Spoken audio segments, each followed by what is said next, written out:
Hello everyone, welcome to EasyGanit. My name is Sardana. In this video, I'm going to cover 100 quant questions from the previous year CAT paper. This is a must-watch video for all the students who are going to appear for CAT 2021 because this 100 quant question will help you in understanding the kind of questions that CAT is asking in the recent year, and this also helps you in revising all the topics because when I'm doing the previous year CAT paper question, I'll be doing questions from all the topics, top questions from TSD, questions from percentage, profit loss, geometry, algebra, almost from every chapter you will be able to do around 7 to 8 questions. So thoroughly you will be able to revise your concepts.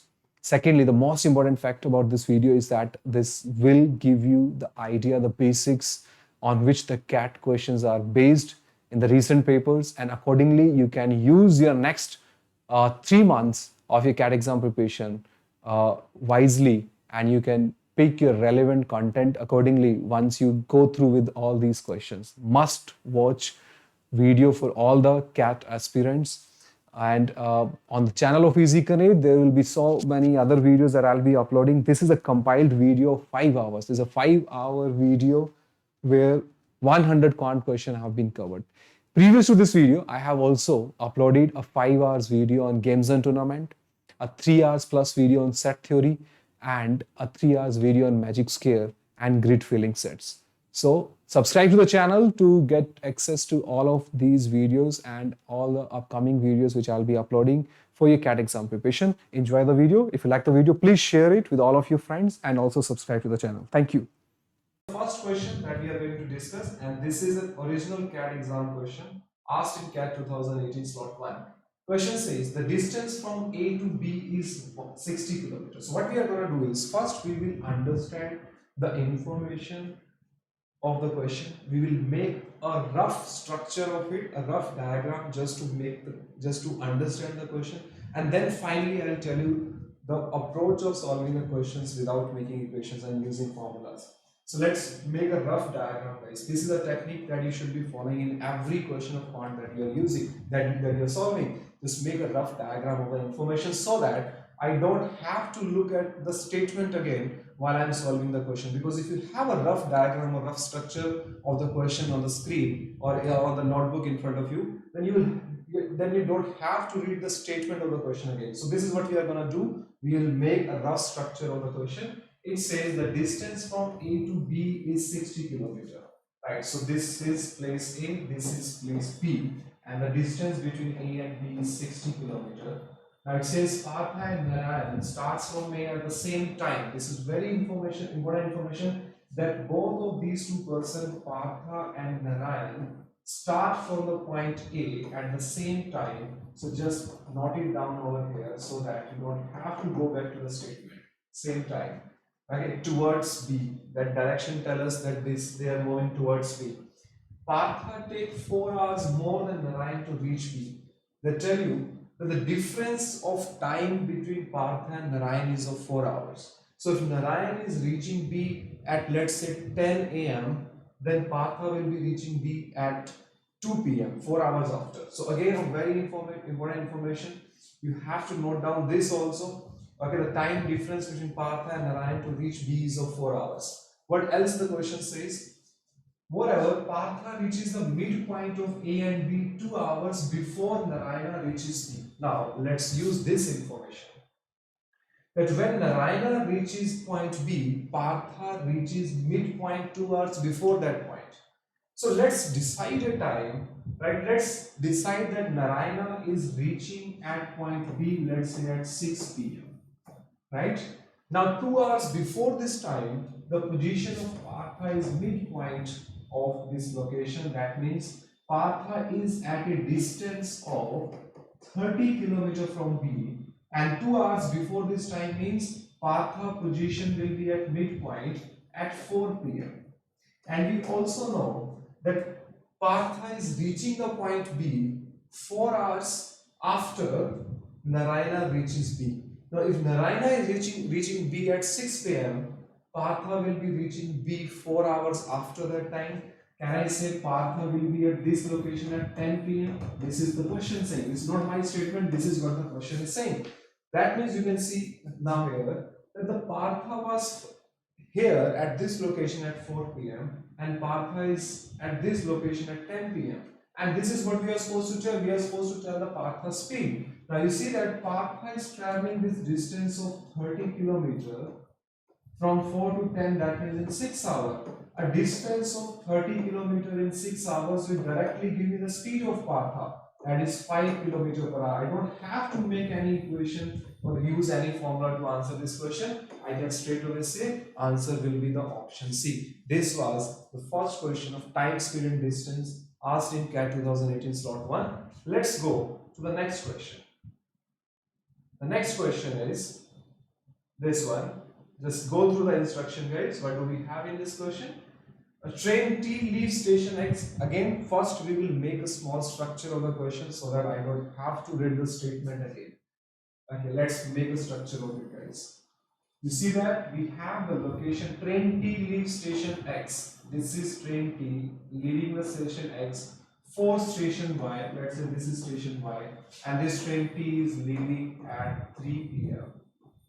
Now train S start traveling at 3/4 of the speed of T. Now 3/4 of the speed of T means if I am taking the speed of this train as 4 kilometers per hour, then the train of this the speed of this train which is coming from Y is 3/4 of this. 3/4 means 3/4 of 4 means 3 kilometers per hour. Right? So this is not the real speed of the train, guys. This is not the real speed. This is just the ratio of the speed. That is, this train is moving at a speed of 4 kilometers per hour. This train will be moving at a speed of 3 kilometers per hour. And this train is leaving Y for X at 4 p.m. So write down the time over here. Time is very, very important to understand the question properly, right? This train is leaving at 3 p.m. and this train is leaving at 4 p.m. Now the two trains passes each other at a station Z, where the distance between X and Z is 3/5 of that of between X and Y. So guys, the distance between X and Z is 3/5 of this distance. So because we have 5 in the denominator, 3/5 means 3/5 times of this distance. We have 5 in the denominator. To make my question easy, I will assume that the distance between the station X and Y is 15 kilometers. Why 15? Why not 10? Or 30, you can take it 10 also, you can take it 30 also, right? 3/5, you just have to take it as a multiple of 5, right? You will get the same answer. That will not change the answer of the question. Okay, so let's assume the distance between X and Y is 15 kilometers. To make my calculation easy, I have taken a number to be a multiple of 5 because I have 5 in the denominator over here. Now, if this distance is 3/5 of this distance, that means the distance from X to Z is of 9 kilometers. And the distance from Z to Y then will be 6 kilometers. Okay, this is the information of the question. Now, how many hours does train T take for its journey from X to Y? This is what we are supposed to answer. Now, you cannot say that 15 kilometers speed is 4 kilometers, so answer is 15/4. No, because this speed is our assumption. This is not the actual speed of the train. This is our assumption. We have taken the speed of train T and S in the ratio 4:3 because that was mentioned in the question. This is not the real speed of the train, right? So you have to use this condition that when the train T is leaving, when the train S is leaving at 4 p.m., this train must have traveled a part of this distance in 1 hour. Because this train is leaving at 3 p.m.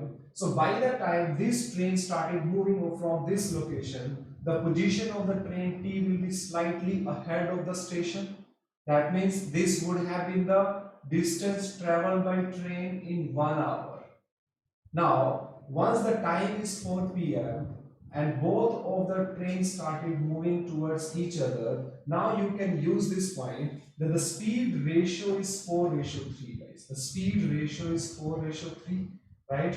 And you see that both of them started moving towards each other at 4 p.m. because I have taken the location of train T at 4 p.m. slightly ahead of X. Now see this, guys. By the time S reaches Z, the train has to travel a distance of 6 kilometers, right? after 4 p.m. if this train has to reach at this point, the distance need to travel is 6.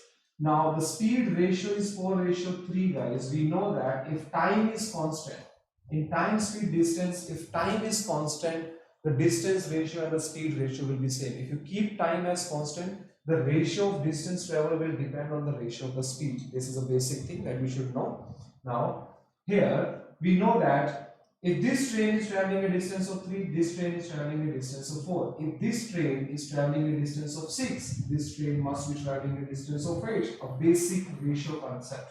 Right, guys?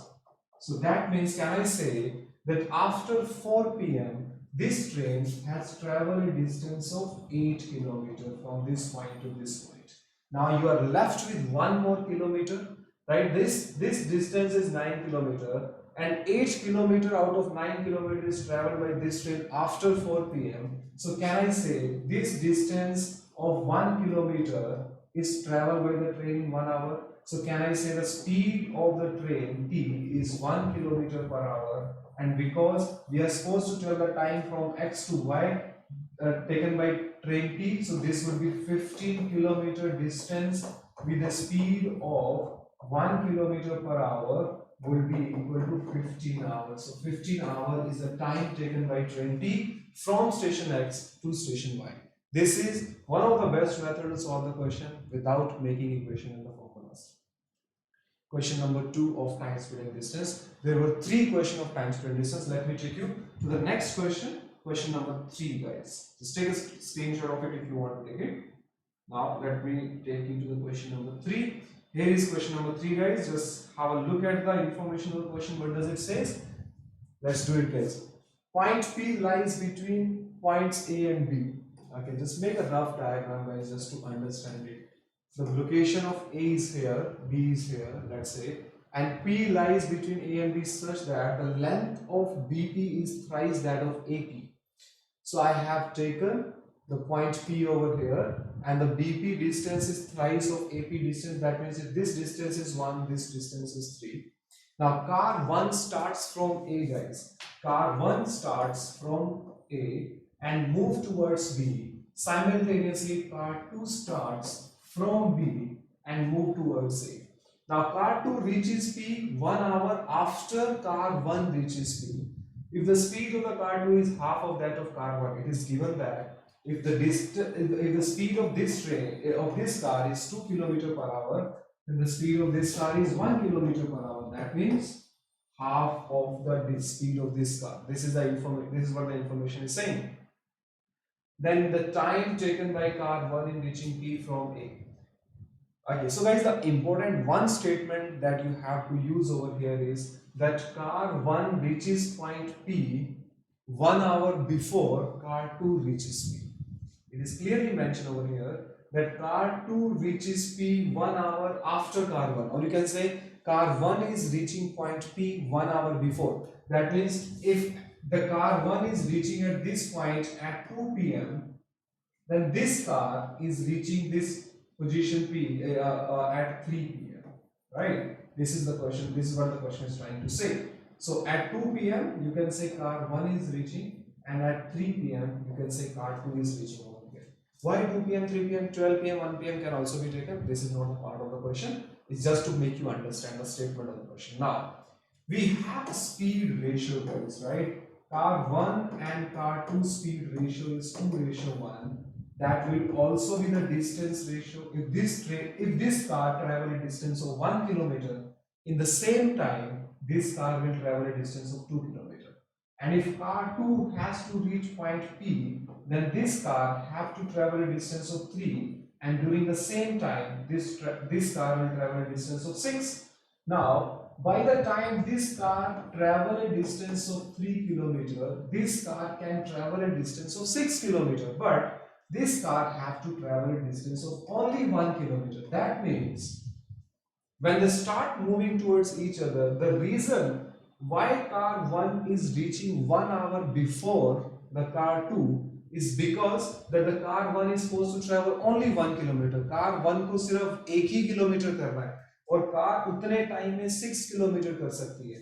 So 6 kilometre उस time में car travel कर सकती है, but car को 1 kilometre travel करना है. That means this car one has saved time for 5 kilometer of traveling, and that 5 kilometer traveling time is 1 hour, because car 1 is reaching 1 hour before the car 2. So car is saving time because the car is not traveling 5 kilometer, and that time save is 1 hour. That tell me the speed of car 1 is 5 kilometer in 1 hour. It's very simple. This is something that you can read while reading through the question also. If you are good with the ratio concept of time speed, that the car 1 is able to save the time for not traveling 5 kilometers, and that saved time is 1 hour. That means speed of the car 1 is 5 kilometers in 1 hour. If the speed of car 1 is 5 kilometers 1 hour, then what will be the time taken by car 1 in reaching P from A? Now the distance from P to A is 1 kilometer. A distance of 1 kilometer with a speed of 5 kilometer per hour. You can see this, guys, will take only 1 hour, 1 by 5 hours, which can be converted into minutes by multiplying it to 60. So 12 minutes is the answer of this question. This was again a theta question of CAT 2018 slot 1. So there were 3 questions of time, speed and distance in slot 1 of CAT 2018, and we have discussed all 3 questions with smart approaches.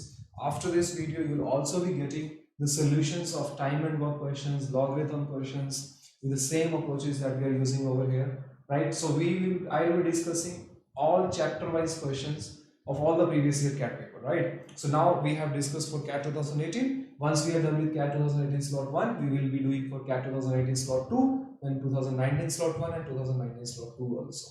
2018 slot 1 question, this is question number 1 of time and work. Let's quickly go through the information and then I'll tell you the complete method of solving the question without making equations. See guys, again follow the same strategy.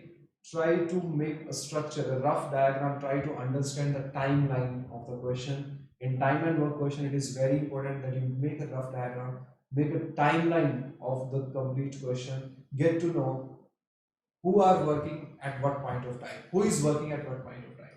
See guys, we have in this information that when they work alone, B need 25% more time to finish a job than A. The first information, the first statement is telling you about the efficiency relation of A and B. So please note it down separately that B needs 25% more time to finish a job than A does. It simply means that if A is doing the work in 100 days, B take 125 days to do the work. That means the ratio of days of A and B is 5:4. If the days ratio is 4:5, then you should know the efficiency ratio is 5:4. The efficiency is inversely proportional to days. Someone who is taking less number of days to do the work will do more work in a day, right? The number of units by a person who is taking less number of days to complete your work will be inversely proportional to days, right? For example, if you're preparing for CAT, right, and you're taking 12 months to complete the syllabus of CAT, and if I have another person who can do the complete syllabus in 6 months, that means a person who is doing the complete syllabus in 6 months is more efficient than you, then that person who is completing the syllabus in 6 months is doing double of the work that you are doing. That is the efficiency and unit days relation. If someone is taking less number of days, that means he is doing more work. So days ratio and efficiency ratio are inversely proportional to each other. You can straight away use it as if days ratio is 4:5, efficiency ratio is 5:4. That means if A is doing a 5 unit work, in the same time B will be doing 4 unit of the work. Now, next information says, I hope you get to know the concept of efficiency. They finish the job in 13 days. That means this complete timeline is of 13 days. A work alone till half the work is done. That means by the time 50% of the work is done, A alone is working. Okay. Then A and B work together for 4 days. Okay. For the next 4 days, A and B both are working. and finally B works alone to complete the remaining 5% of the job. So remaining 5% of the job is done by B, and this complete timeline is of 13 days. Now the catch of the question is here in the middle region. We know that 50% work is getting done over here, 5% work is getting finished here. That means remaining 45% of the work must be done in these 4 days by A and B together. And we know that A and B together are doing 5 plus 4, 9 units of the work. And in 4 days, A and B together will be doing 36 units of the work, which is 45% of the total work, because 50% work is being done over here, 5% is done here. That means the remaining 45% is happening in the 4 days. So this 36 is 45% of the total work. That means the total work will come out to be 9 into 5, 9 into 4, 20. The total work is of 80 units. Right? Using this information you get to know the total work is 80 units. Now this 80 unit has to be done by B alone. So B alone will do this 80 unit of work at a speed of 4 units per day in 20 number of days. So 20 is going to be the answer of the question, which is option number C. You can see that this solution is completely equation free. No formula, no equation, simple. Use the information of the question, try to connect it, make a rough diagram, understand the timeline. You will be done with the 50% of the work. The rest is just to connect the information. That's it. Now, moving ahead to the next question of time and work of Quant's slot 2. Just give me a minute. Alright, so let's go ahead, guys. Question number 2 is on the screen. You can see here in this question, what do we have? The number of, there are a group of persons who are working, right? And they are of different efficiency. Read the question, guys. Human and robots can both perform a job, but with different efficiency. So 2 types of labor is working. One is human, one is robot, and the efficiency of humans and robots are different. 15 humans and 5 robots working together can finish the work in 30 days. This is the information of the question. We are just noting down what the question is saying, right? We haven't started solving it here, right? We are first using the information what is here. We are just noting it down. The next information, it says that 5 humans and 15 robots. If 5 humans and 15 robots are working, they can finish the work in 60 days. Now we are supposed to tell how many days will 15 humans working together without any robots. So 15 humans will do the work in how many days? This is our question, guys. Whenever you get a question where a different set of efficiency persons are working, what you try to do is try to find out the relationship of efficiency. This is the standard approach of every question that you are coming across. Try to find out the efficiency relation, and the efficiency relation can easily be obtained if you try to make the same time. Now guys, here it is taking 30 days, here it is taking 60 days. If I want to reduce this time to 30 days, guys, right, what I'm trying to do is to find a relationship between efficiency of humans and robots. So if this 60 days need to get reduced to 30 days, that means if you want to make it half, you will have to increase the labor. Something which is getting finished in 60 days need to now finish in 30 days. That means you will require double of the labor which was working over here. So that means now you will be requiring 10 humans and 30 robots to do the work. Now see this, 10 humans, 30 robots can do the work in 30 days, and 50 humans and 5 robots are also doing the work in 30 days. Can I say both of these two labor are same? And you can clearly see, if I make them equal, right, 15 human plus 5 robot equal to 10 human plus 30 robots will give you this information that 5 humans are same as 25 robots, or you get to know 1 human is same as 5 robot. Now if 1 human is same as 5 robot, this 5 robot can be replaced with 1 human, or you can see that 16 humans are now working doing the work in 30 days.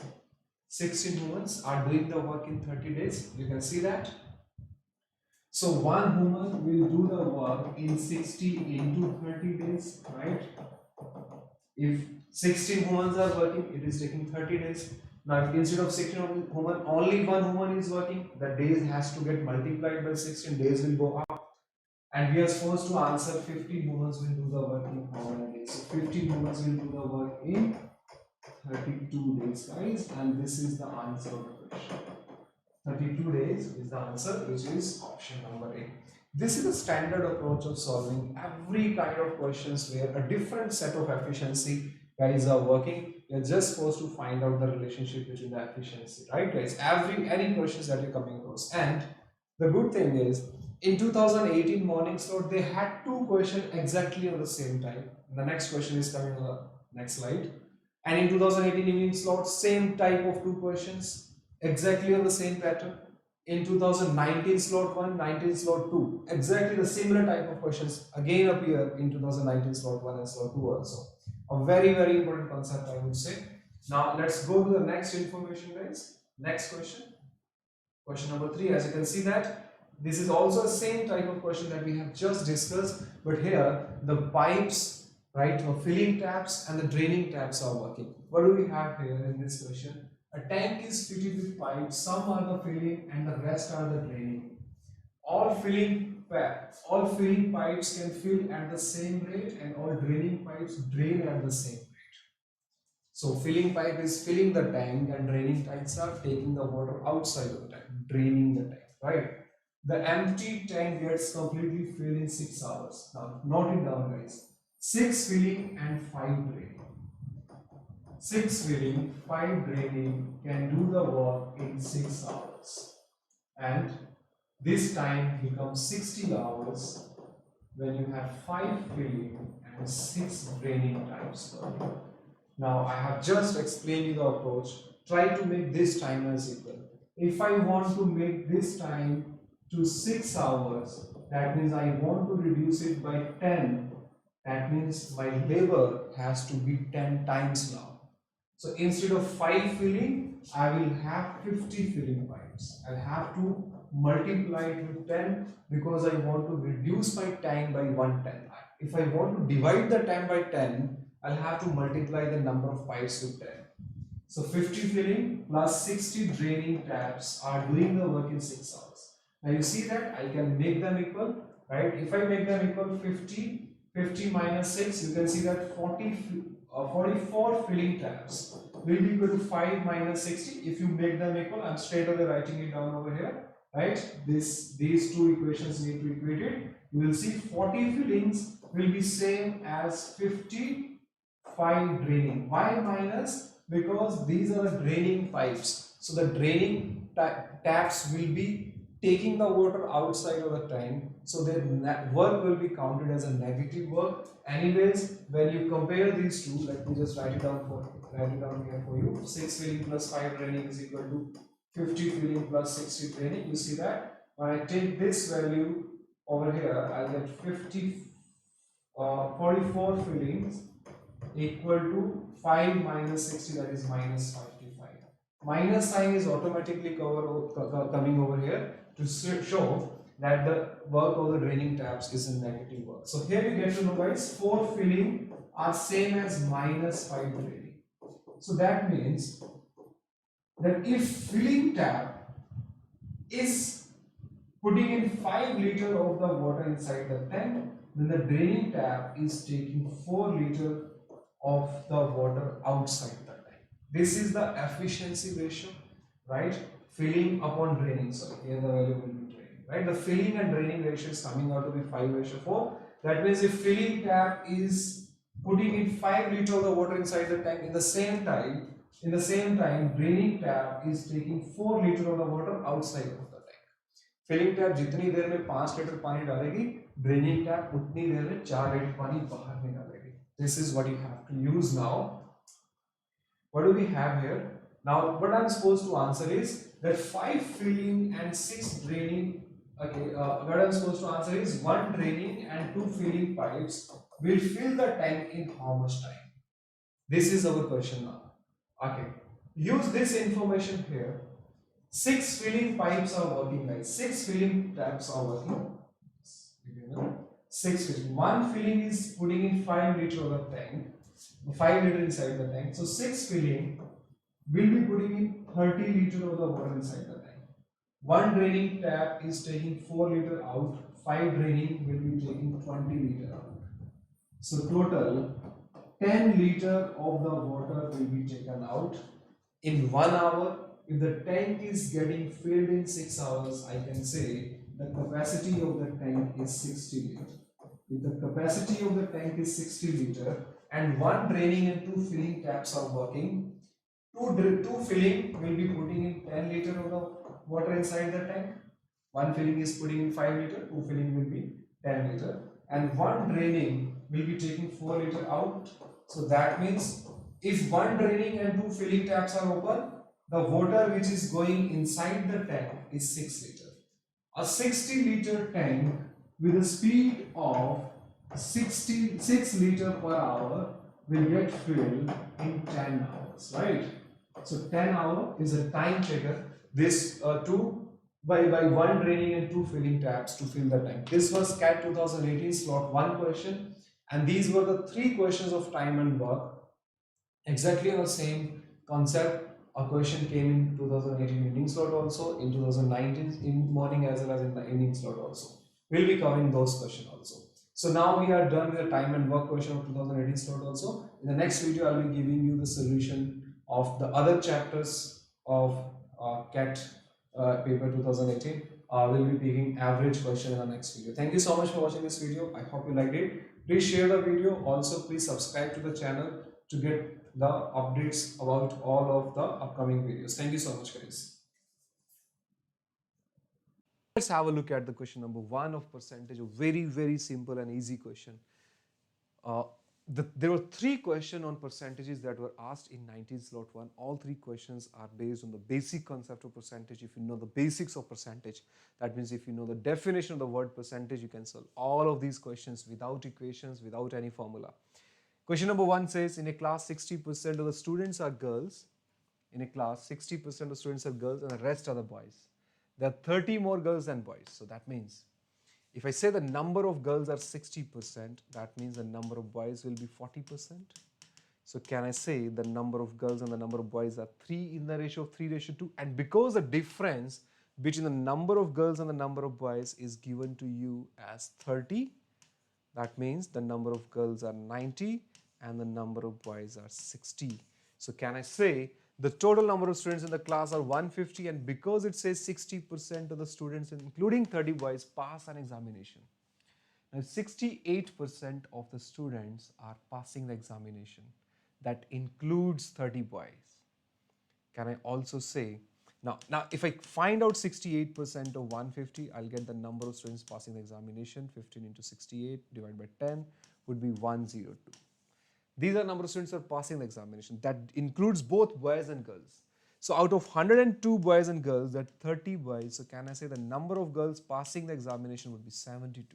If the number of girls passing the examination are 72, what are the number of girls who are not passing the examination? How many students appear in the examination? 90. If I'm saying that out of 90 students, 72 are passing, 18 are not passing, this is what I'm supposed to find out. What percentage of the whole class is not passing the examination? So 1 out of 5 girls are not passing the examination, which in terms of percentage will be equal to 20%, and that's the correct answer of the question. You see that? It's a very simple question, guys. It's free marks for CAT 19 slot 1, guys. Question number 2, a marks based question. Whenever you're solving a marks based question on percentage, always do it on number line. How? Let me give the approach on it. Assume it that this is a number line. This represents your total marks. And when I say the Meena is scoring 40% in examination, just assume a position for Meena. Let's say Meena lies over here. This is a position of Meena which is at 40%. And after review, even though her score is increased by 50%, now the scores of Meena get improved by 50%. Now if I improve the score by 50%, 50% of 40% will be 20%. So can I say the new marks of Meena would be 60%? So this is where Meena will lie now. These are the marks of Meena after review. Now, after getting 60% marks, she still get failed by 35. Now, tell me, if I'm saying that Meena is failing by 35, so the passing point will be on the right-hand side of the Meena's marks or left-hand side? It will obviously be on the right-hand side, because even after getting 60%, she's still failing by 35 marks. So, can I say this is the passing point, and this value between the difference between this point and this point will definitely be of 35 marks, not of percentage. Now, next it says her post-review score is further increased by 20%. Now, Meena's review marks are 60%, and this marks are getting improved by 20%. Now, 20% of 60% is 12%. If I improve these marks by 12%, the new marks of Meena would be 72. And after getting 72% of the total marks, she is having 7 more marks than the passing score. 7 more than the passing, that means the 72% point will definitely be on the right hand side of passing, because Meena now have 7 more marks than the passing marks. So can I say this will be the new point for Meena's mark, that is 72%, and this is 7 marks ahead of passing. Now see that difference between these two is 12. Now this line, you can see that if this whole line is 42, 35 will be on this side, 7 will be on this side. Or can I say the whole line is divided in the ratio 5:1? That means if I assume that this whole line is 6%, then 5% will be on this side and 1% will be on this side. But the total you can see here from this point to this point in terms of percentage is 12%. So divide 12% the ratio 5:1, 10% mark will be on this side and 2% mark will be on this side. Now because I'm supposed to find out the passing marks, it would be 60% plus 10%. That means the passing marks in the examination will be 70%, and that's the D option. This is the correct answer of the question. A simple, easy and straightforward question without assuming X, without assuming total number of marks as equal to 100, you can do this question. Here is the next question, number 3 on the percentage, guys. Let's have a look at it. Again, a simple question, right? There were 3 questions on the percentage came in CAT that came in CAT 2021. CAT 2019 slot 1.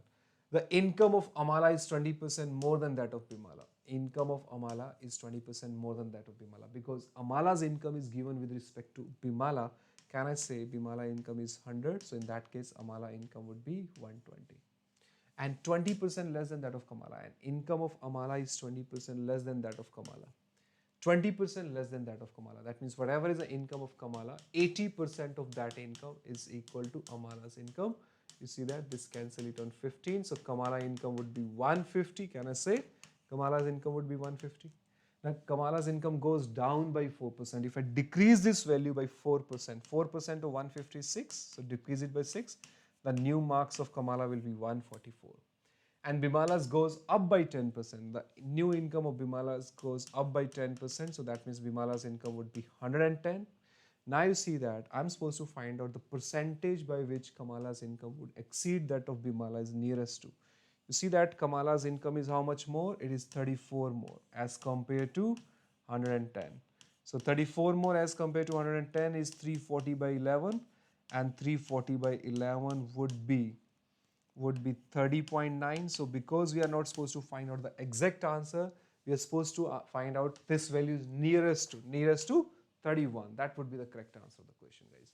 3 questions, simple, straightforward, easy questions, free marks for everybody who have appeared for CAT 19 slot 1. Basics of percentage have been used. Every year you will find minimum 2 questions on percentages, guys. Right? Question, guys. Here is a question number 4 of simple interest. It says Amala, Bina and Gori invest money in the ratio of 3:4:5 in fixed deposit, having respective annual interest in the ratio of 6, 5 and 4. What is the total interest income after an year? Now, because the time period is a year, does it matter whether it's a simple interest or compound interest? No, it will not matter, right? So now, you see that 3:4:5 is the money in which they are investing. That's a principal ratio, right? 654 is the interest rate. What is the total interest income after a year? If Bina's interest income exceed that of Amala's by 250, can I assume the principal to be 300, 400 and 500? And if interest ratio is 6%, 5% and 4%, can I say the interest value on Amala's income would be 6% of 300, that means 18 rupees. 5% of 400, that means 20 rupees. 4% of Gauri's, that means 20, right? Now the ratio of the interest you can see, would be in the ratio of 2 9 ratio 10 ratio 10, right?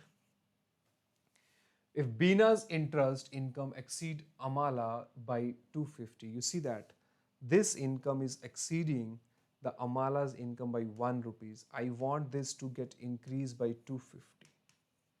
What I'm supposed to find out is the total interest income.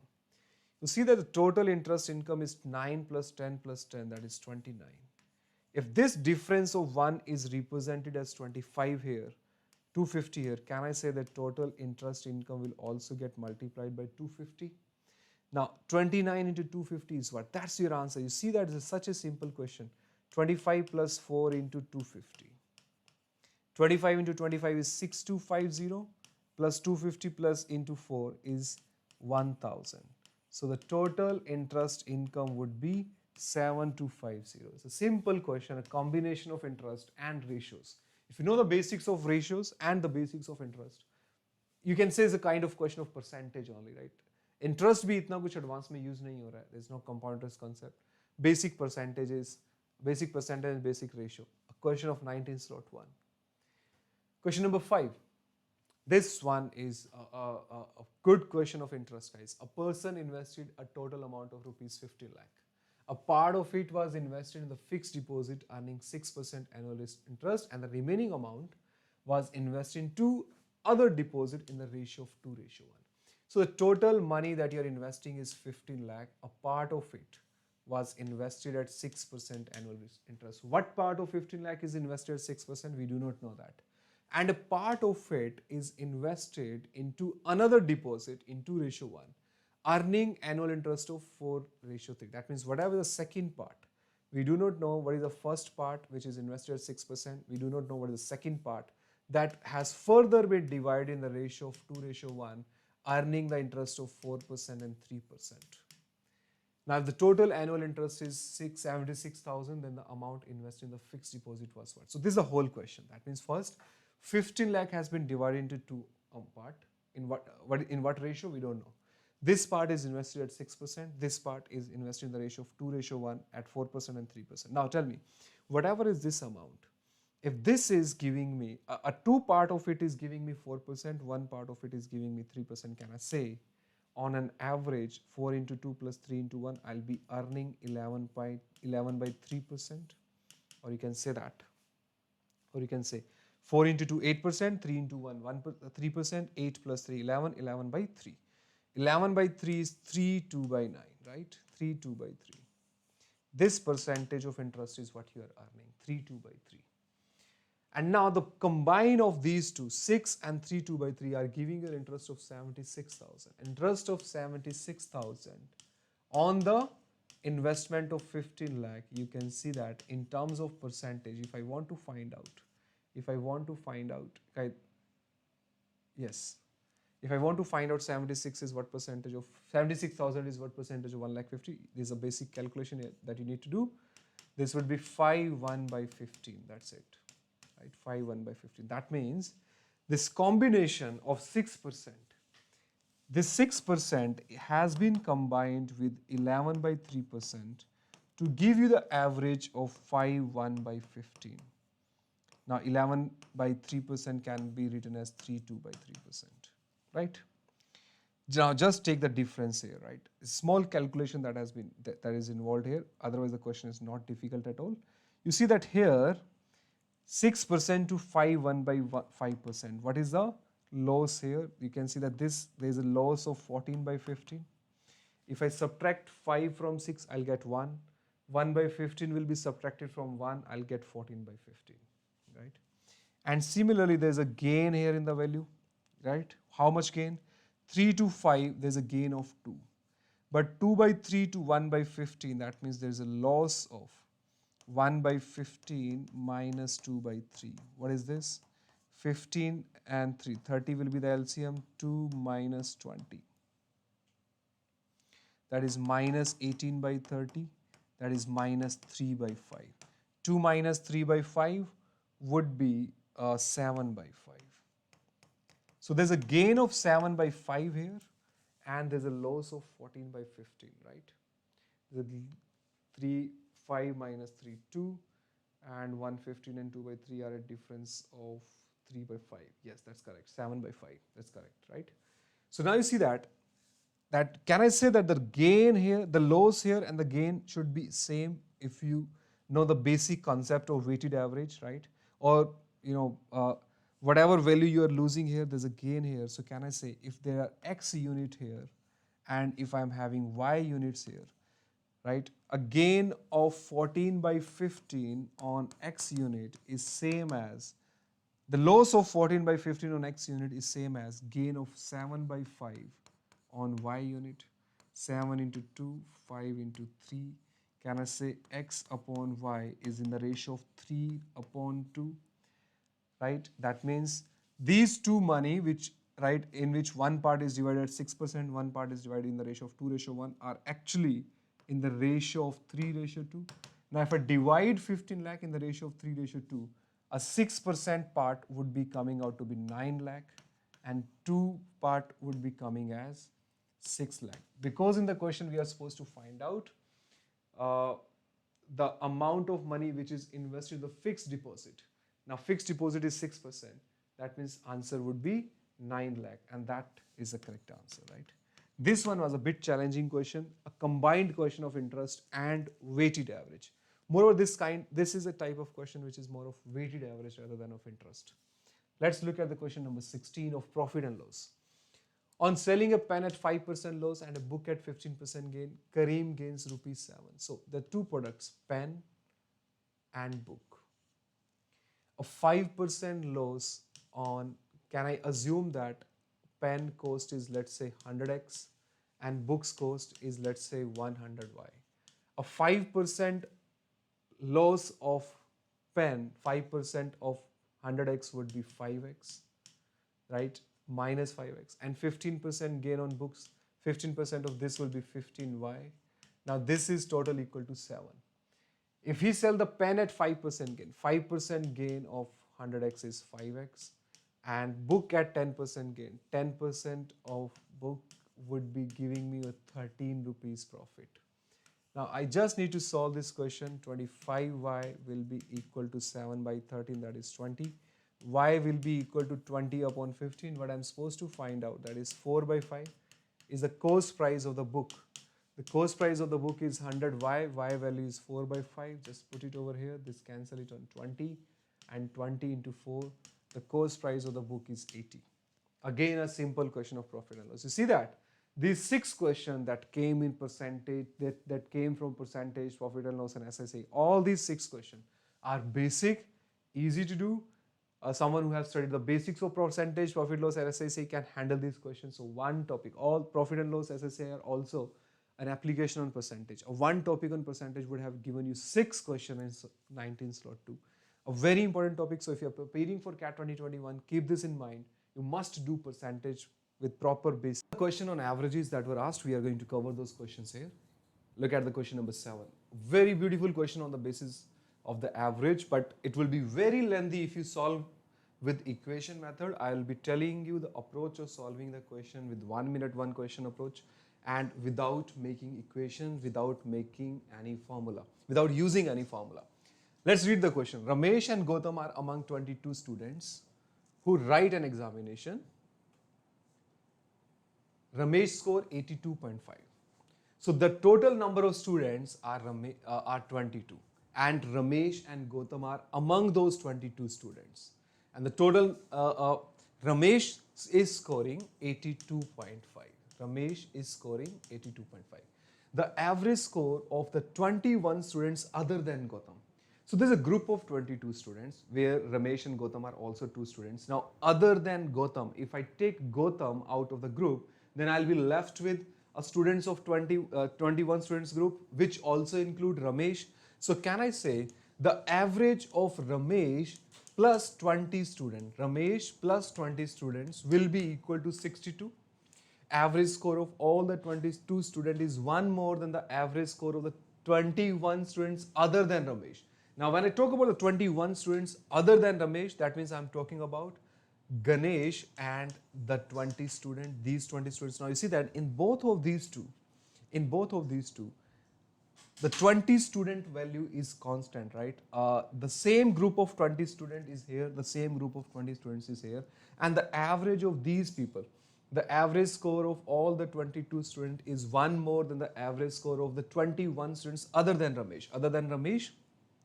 Let's say, other than Ramesh, group plus 20 student is, let's say, X, right? Just assume there's some average. Now, when I add Ramesh to this, right, you see that when I'm adding Ramesh to this group of students of Ganesh and 20 student, you can see that average is getting increased by 1 because it says average score of all the 22 student is one more than the average score of all the 21 students other than Ramesh. So when Ramesh is added to this group, average goes up by 1. So tell me, in this group, if a value of 82.5 is entering and that increase the average by 1, so can I say that out of 22.5, Ramesh has given one value to Ganesh as well as to these 20 students? So can I say out of 82.5, Ramesh has given 21 value to these 21 students, and rest of the value must be kept by Ramesh, and the value kept by Ramesh, you can see, would be 61.5, and that value that Ramesh is keeping with himself will be the average of Ramesh, Ganesh and 20 students. Now Ramesh, Ganesh and 20 students have an average of 61.5. This average has to be 1 less than this, right? Because this is X plus 1. So Ganesh plus 20 students will be having a value of 60.5. Now just look at these two questions. Ramesh and 20 students are having an average of 62. Ganesh and 20 students are having an average of 60.5. You see that when I remove Ramesh and I replace Ramesh with Ganesh, the average is getting decreased by 1.5. A decrement of 1.5 on total 21 values. A decrement of 1.5 is happening on 21 values on replacing Ramesh with Ganesh. So can I say the value of Ganesh is less than the Ramesh because this is decreasing the average? How much less? Because it is decreasing the average by 1.5 among 21 students, so it will be less by 1.5 into 21. Now this is 21 plus 10.5, that is 31.5. That means the value of Ganesh is 31.5 less than the Ramesh. And because Ramesh has 82.5, and if I subtract 31.5 from this, I'll get the value of Gautam, sorry. It's not Ganesh, it's Gautam. 5 minus 5, 0, 2 minus 1, 1, 8 minus 3, 5. So the score of Gautam will be 51, right?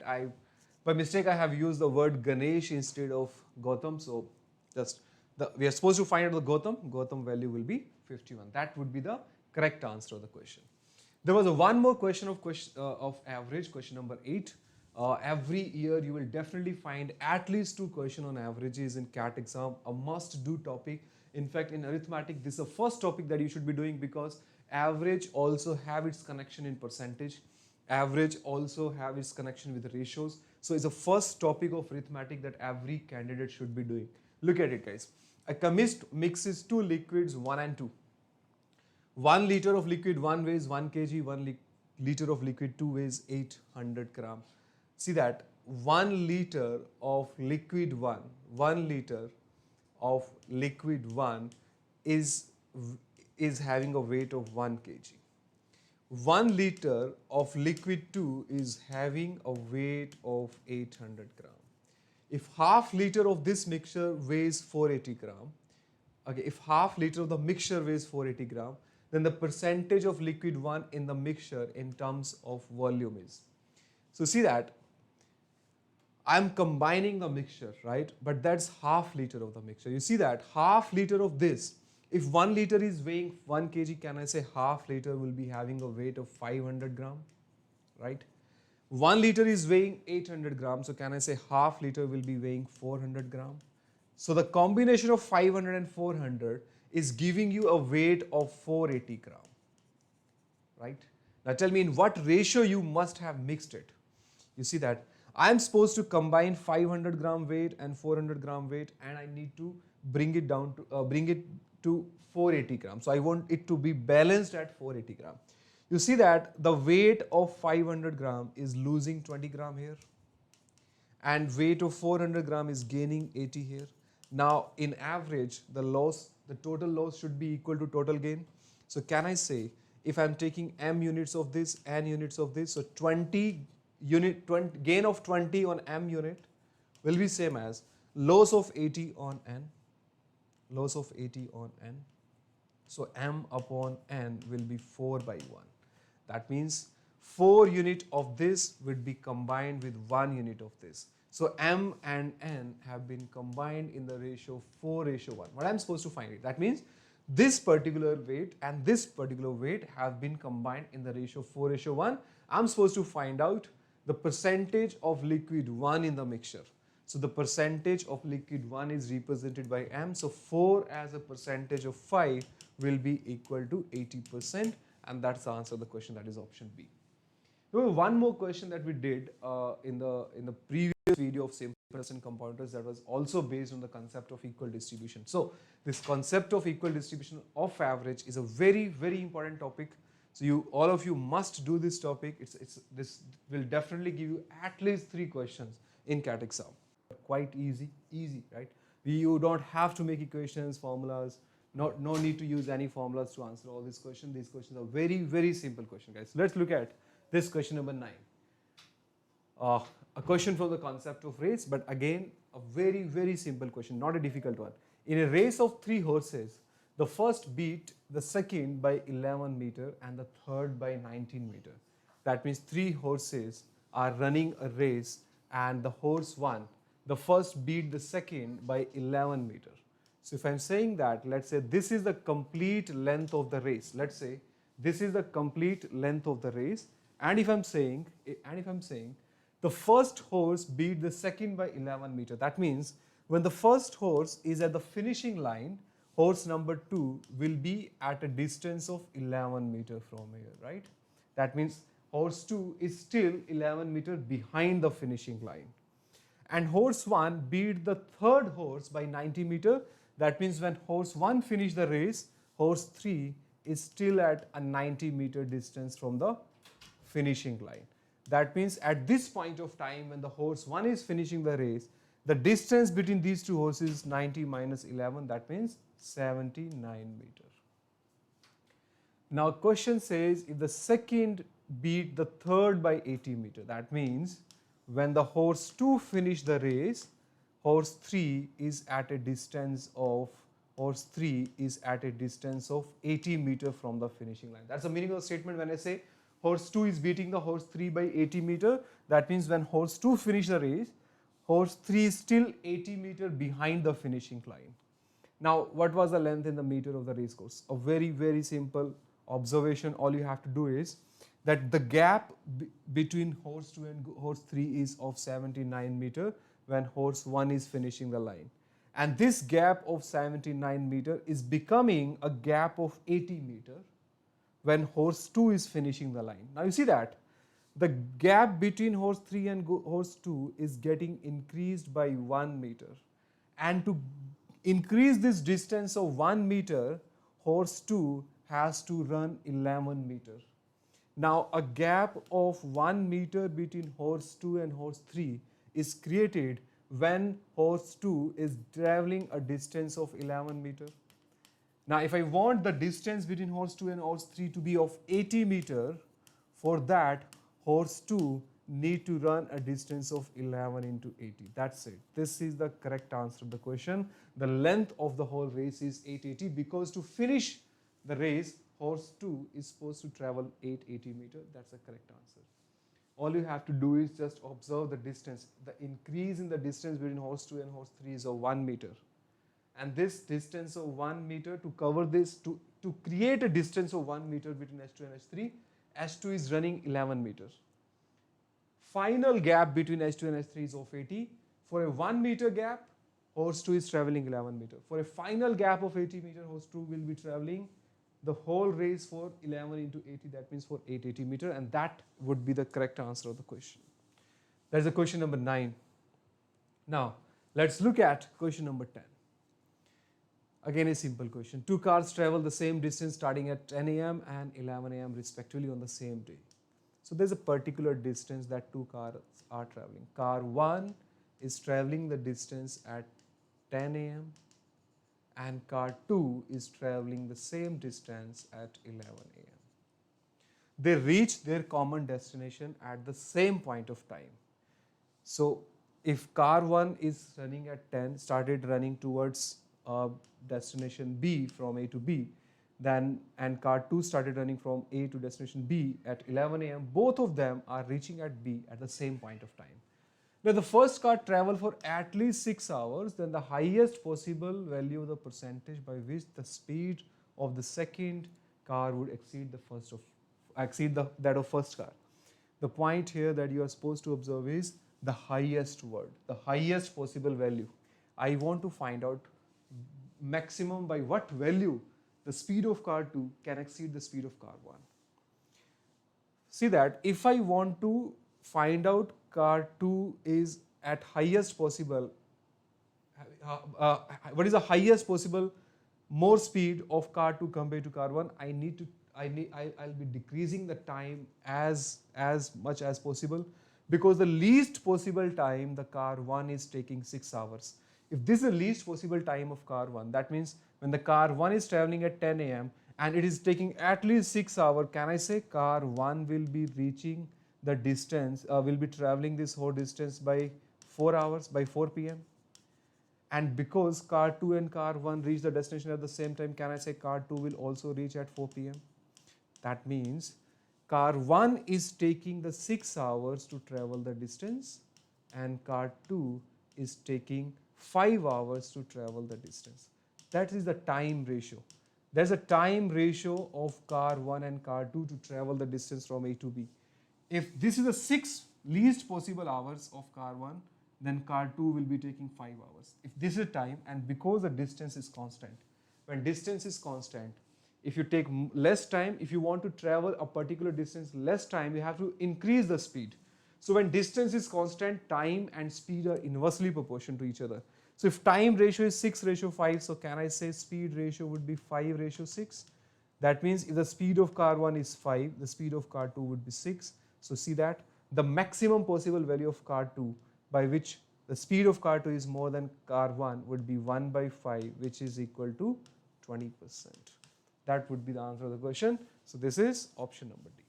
Option D will be the correct answer. Let's do one more question, guys. Question number 3. Again, a simple question. One can use 3 different transport which moves at 10, 20 and 30.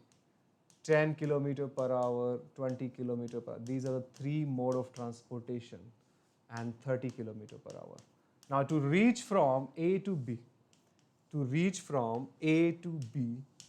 Amal took each mode of transport for 1/3 of his total journey time.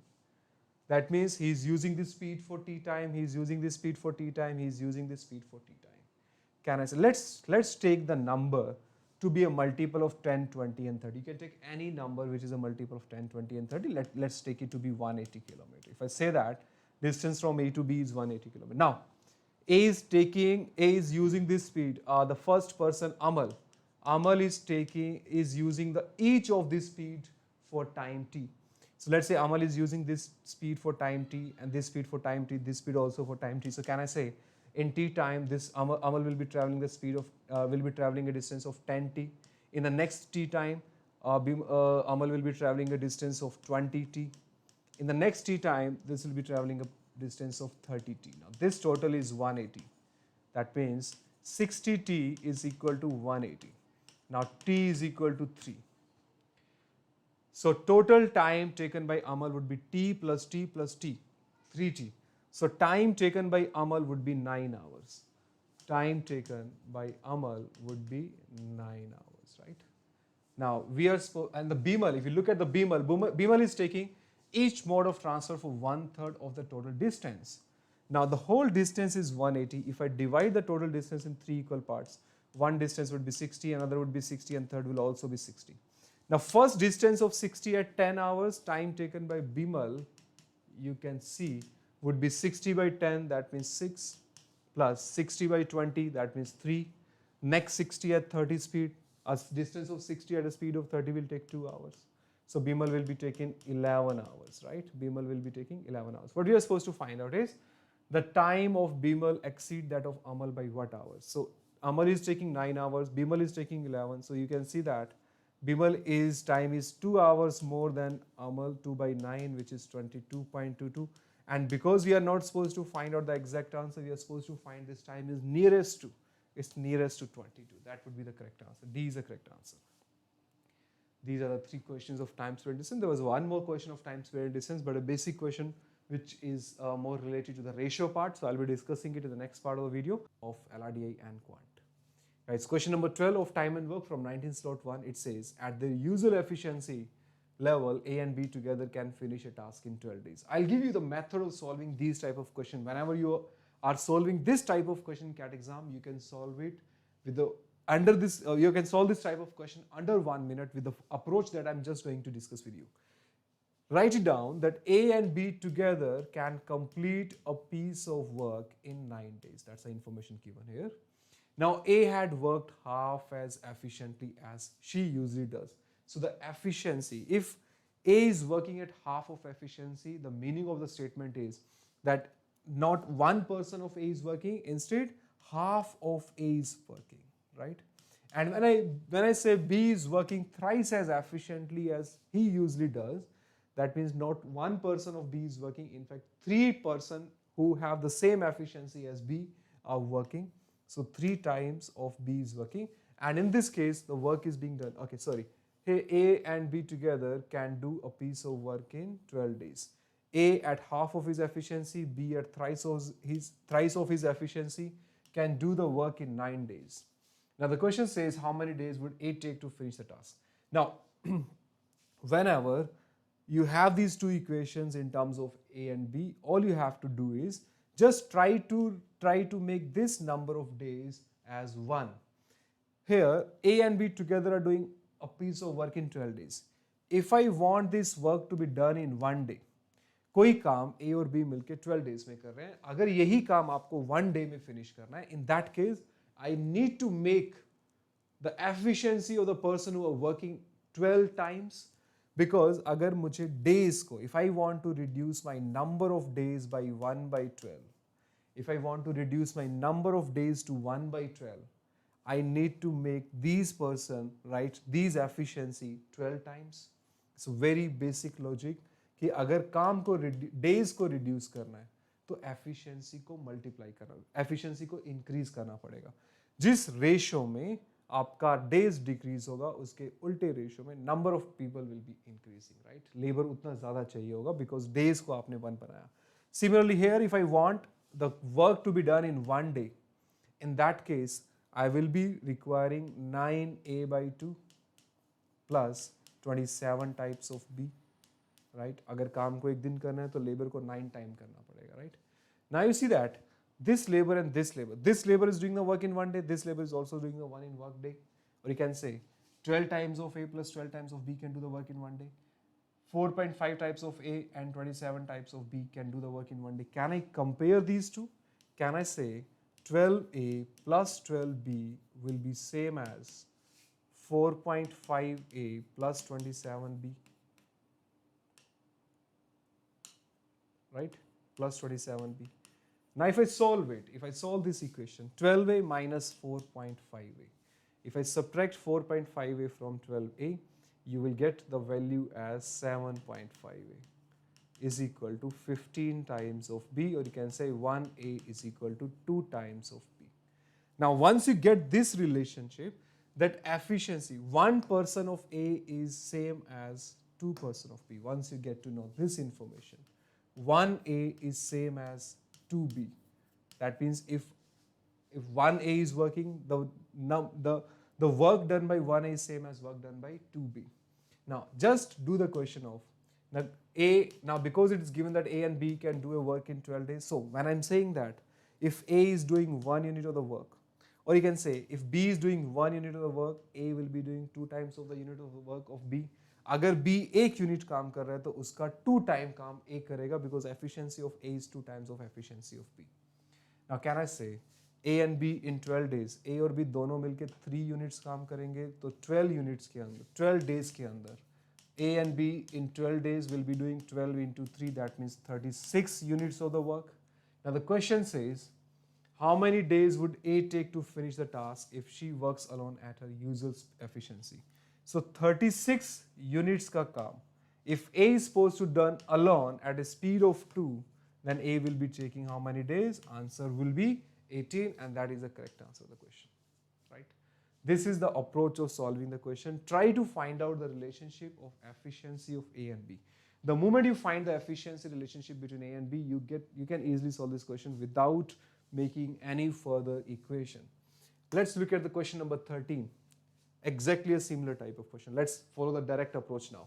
It says 3 men and 8 machine can finish a job in half the time taken by 3 machine and 8 men to finish the same job. That means if I have 3 men and 8 machine, machines are represented as robots. So let's say 3 men and 8 robots are doing a work in half the time taken by 3 machine, that means 3 robot and 8 men, right? That means if this labor is taking 2 days to do a work, then this labor is taking only 1 day to do a work. Now, if I want this labor to do the work in 1 day, अगर ये labour से मुझे काम को 1 day में करवाना है, then I need to double the labor, number of persons को double करना पड़ेगा. So 3 robots की जगह 6 robots लगाने पड़ेंगे और 8 man की जगह 16 man लगाने पड़ेंगे, right? So this labor will be doing the work in 1 day. Now you see that this labor can do the work in 1 day. This labor can also do the work in 1 day. Can I say 3 man and 8 robot have the same efficiency as 6 robot and 16 man? 6 robot and 16 man, right? Now if I take the difference here, you'll get to know 3 man 8 machine can do a job in half the time taken by 3 machine and 8 man.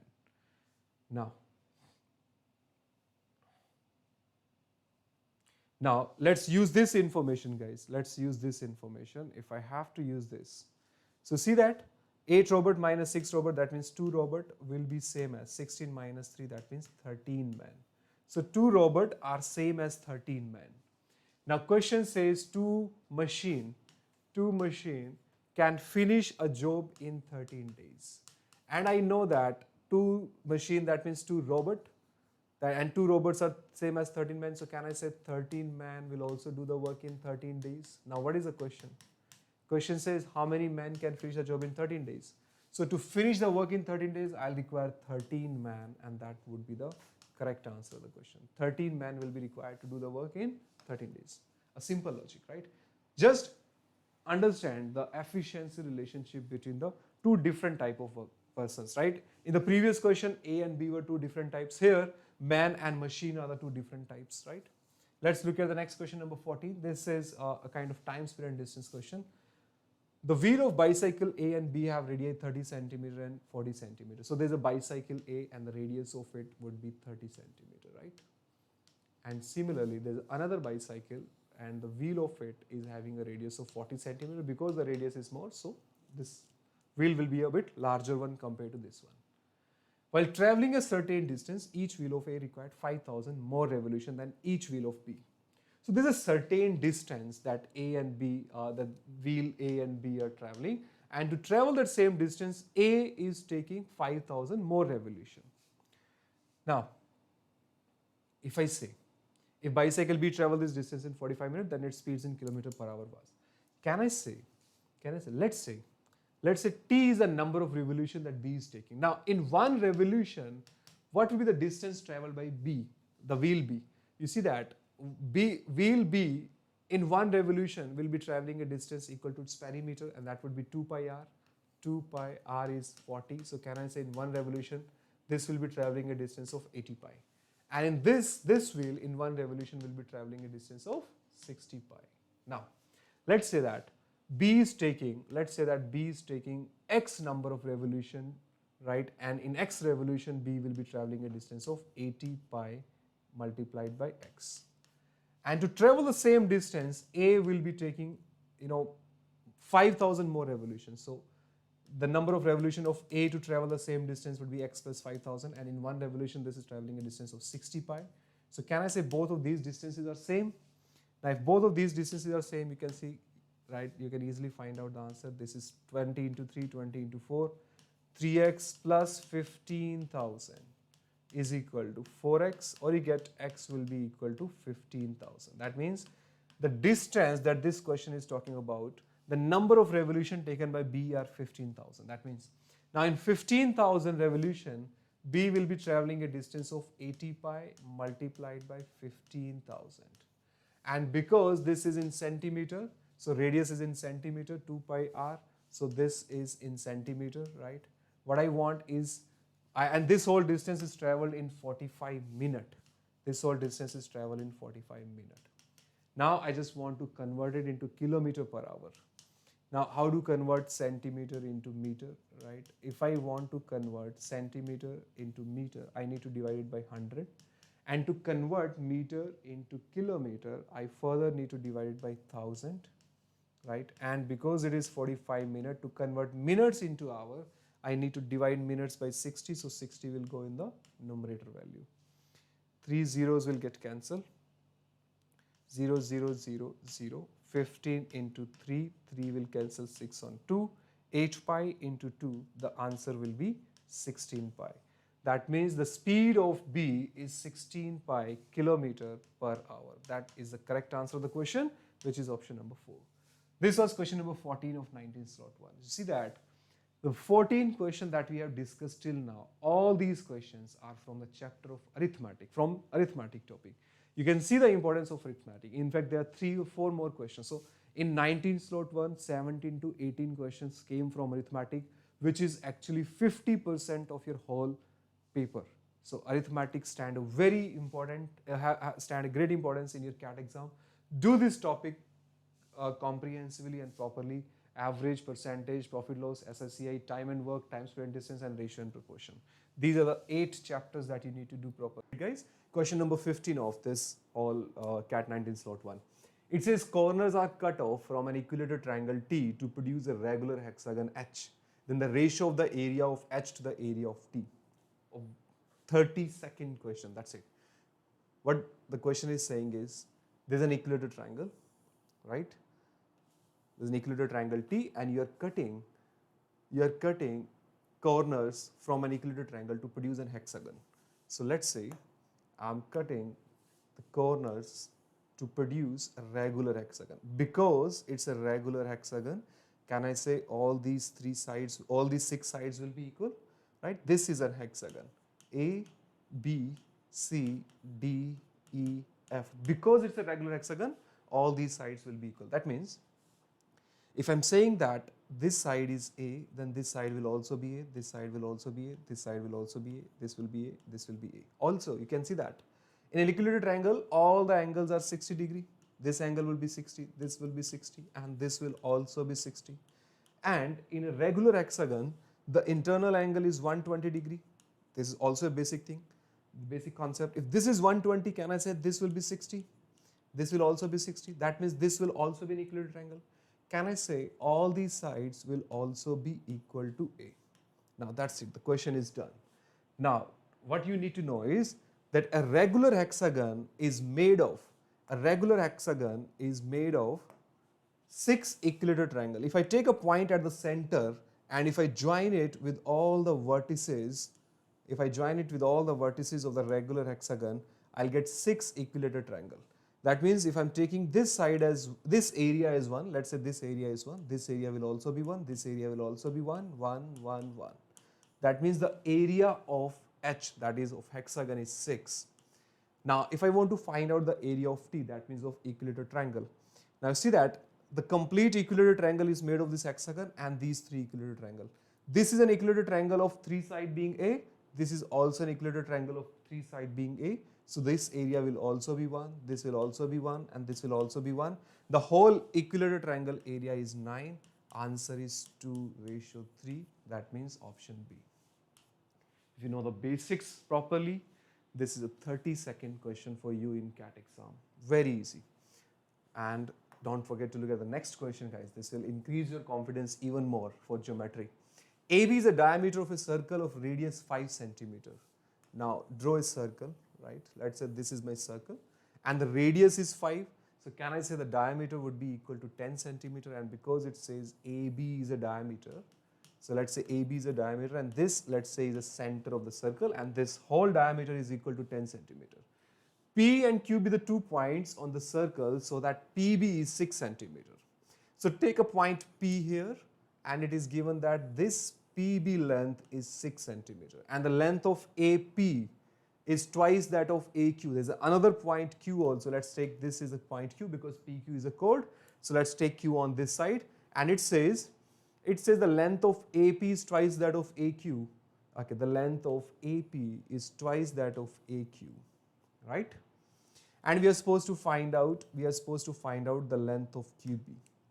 Now, in an equivalent, in a circle, you should know that a diameter makes an angle of 90 degree at any point on the circumference of the circle.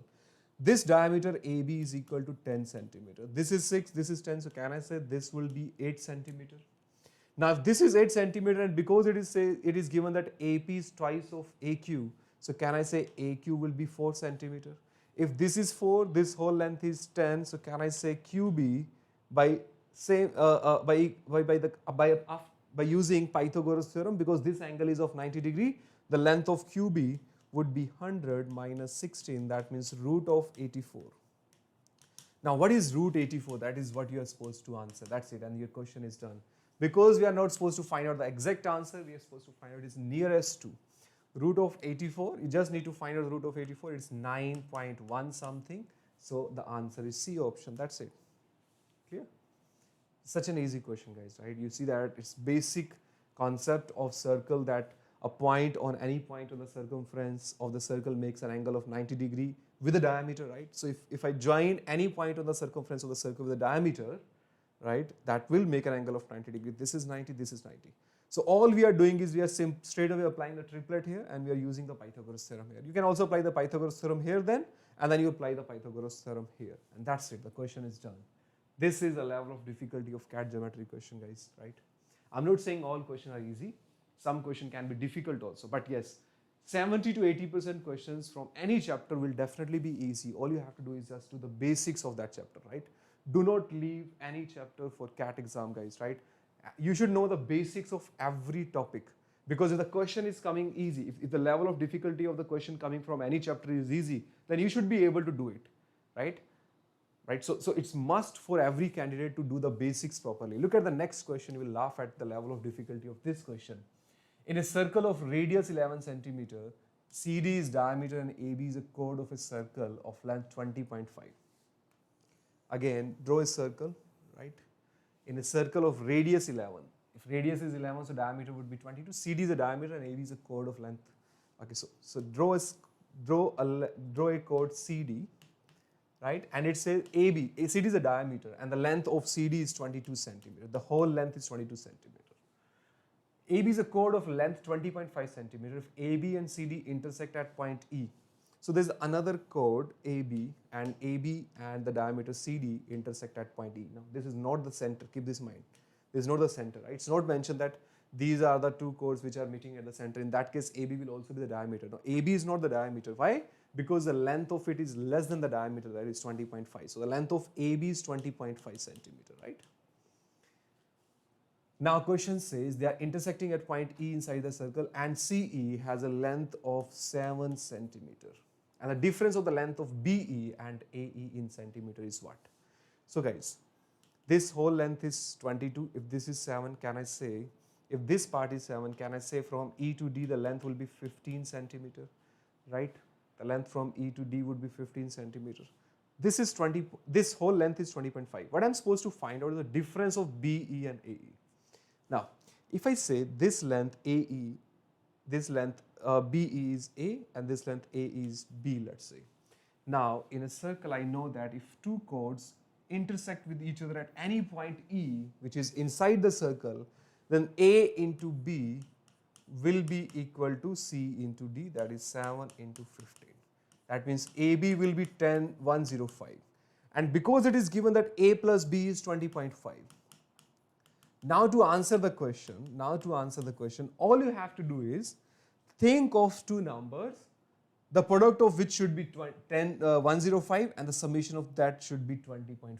It's so easy to look at the numbers that the summation should be 20.5. Divide A and B in such a way that the summation should be 20.5 and the product should be 105. You can clearly see the numbers are 10 and 10.5. If I multiply 10 with 10.5, I'll get 105. And if I add 10 with 10.5, I'll get 20.5.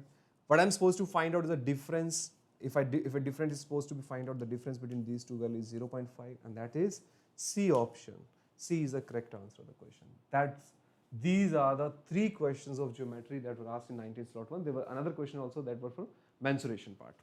So you will see the mensuration question are also easy, which we will be discussing in the next part of the video. But these three questions you can see are straightforward, simple, and anybody who have done the basics of geometry can easily do the question, right? So do not leave the chapter of geometry for your CAT exam preparation. At least do the basics of everything, right? On Plus, you can attend my comprehensive course on geometry where I have discussed more than 1,000 questions exactly relevant to CAT exam, covering the whole geometry syllabus in 20 different chapters. Other topics.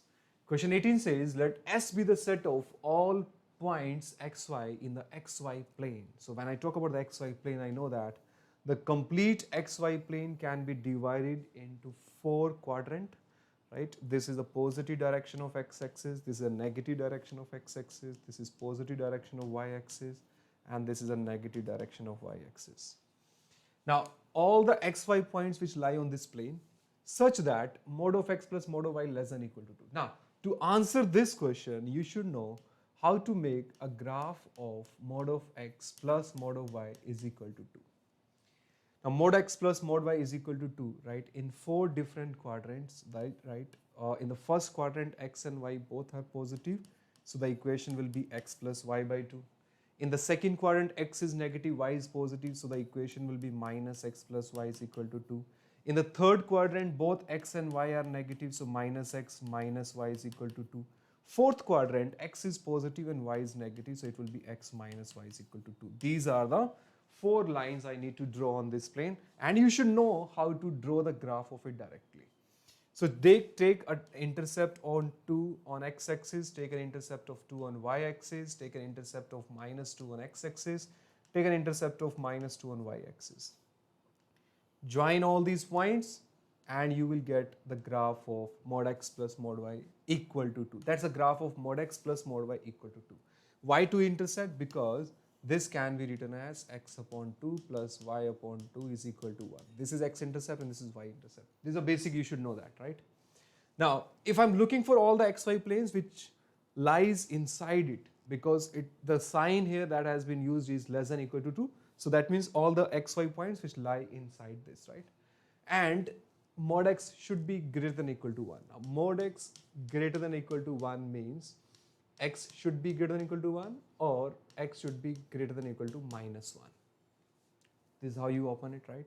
Now, if I take x as 1, this is the line x equal to 1, draw a line here, x equal to minus 1, draw a line here, right? Now, if I am looking those xy points for which x is greater than or equal to 1, can I say I'm looking at the points which lies on the right hand side of this line, and because it should be mod x mod y should be less than or equal to 2, that means it should be lies inside this region. So this is the area basically that I'm supposed to find out as per the question. So now you see that this is a triangle, and all you have to do is just find out the length of the base here. This is my base and this is height. This is 1, this is 2. So my height of the triangle H would be 1. All I need to find out is the length of the base. You see that there's a point of intersection of x plus y is equal to 2 and x is equal to 1. When I put x as 1, I'll get y as 1. So this point, this is 1, 1. The coordinate of this point would be 1 minus 1. That means the length of the base, that means from P to Q, the length of the base is from 1 to minus 1. The y is changing from 1 to minus 1. That's the length of 2. So half into the base 2 and the height 1, this will give you the area of 1. That means this triangle has an area of 1 and this triangle also have an area of 1 because it's exactly same figure as this but is on the other side.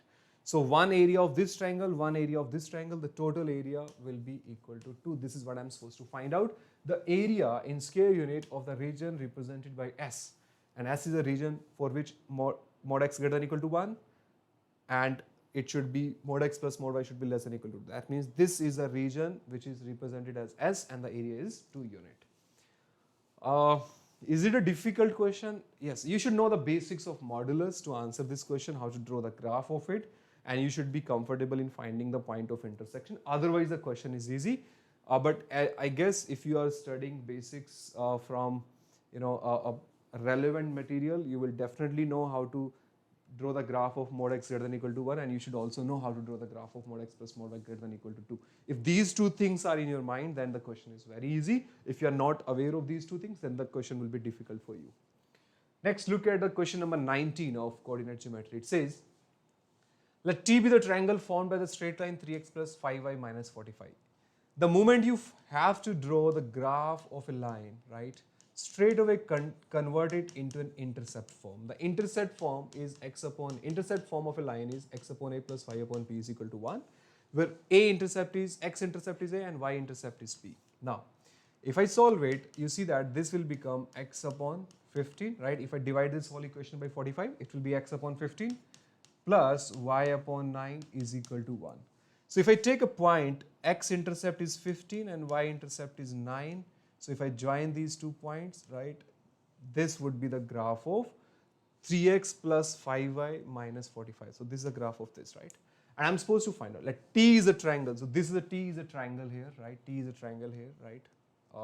Formed by the straight line 3x plus 5y minus 45 equal to 0 and the coordinate axes. These are my coordinate axes, plus xn, plus y, minus xn, minus y. Now the circumcircle of T have radius of length L. Now you can see that, guys, this is a right angle triangle, right? This is a right angle triangle. This length is 9, this length is 15. So can I apply the Pythagoras theorem to find out this length? This is 225 plus 81. 225 plus 81, 5 plus 1, 6, 8 plus 2, 10, 2 plus 1, 3. This is close to, now 17 square is 289, 18 square is 324. So can I say this is greater than 17 and less than 18? So can I take it to be a 17.5 something, right? This will be closest to this, right? Because square root of 289 is 17 and square root of 324 is 18. And this is close to 17, so it will be less than 5. So can I take it as 17.3 or 4, whatever you want to take it, right? You can just take it, right? 17.4 le lo, 17.3 le lo, koi fark nahi padega. Now the hypotenuse length is around 17.4, approximately 17.4. We are not supposed to find out the exact answer. We are supposed to find out the integer closest to this. Now because this is a right angle triangle and we are supposed to find out the radius, circumradius, and the circumradius is nothing but the half of hypotenuse, right? Why it is? Now there's a standard property in a right angle triangle that the circumradius of the right angle triangle is nothing but the half of hypotenuse, because in the case of right angle triangle, the circumcenter lies on the midpoint of hypotenuse. So this circumradius would be half of it, and that's your answer. Half of 17.4, you see that, will be equal to 2 into 8. 0.7 something. So if 8.7 something, I need to find out the integer closest to this. Integer closest to this is 9, right? So that's my answer. That's it. This was a theta question, right? Even the answer is not exact, but the answer, this was supposed to be this was a theta question asked in 19.1. We're supposed to find out the integer closest to L, and that answer would be equal to 9, right? Let's do one more question, guys. Question number 20 of mensuration. The rectangular faces of a brick have the diagonals in the ratio of 3 to root 3 and root 15. All you have to do is just know how to draw a rectangular face, right? Let's say this is my rectangular face. And because the question is talking about 3 different diagonals, right? And all these diagonals are different, right? Let's say this is the length L and this is the width B. To draw it, okay, just make another, right? Let's properly draw a rectangular face, right? Join this. This is your rectangular face, guys, right? Now let's say this is my length L, right? This is the width V, B, and this is my height H, right? This is the height H. This is a rectangular face. Let's assume that because it's a rectangular face, all L, B, and H will be different. Let's assume that L is greater than B and B is greater than H. Now the length, width, and height are in the ratio of 3 to root 3 and 15. Now, you see that, guys? The diagonal ratio is 3 to root 3 and root 15. Now, if I'm saying that L is greater than B is greater than H, can I say that longest diagonal will be this, right?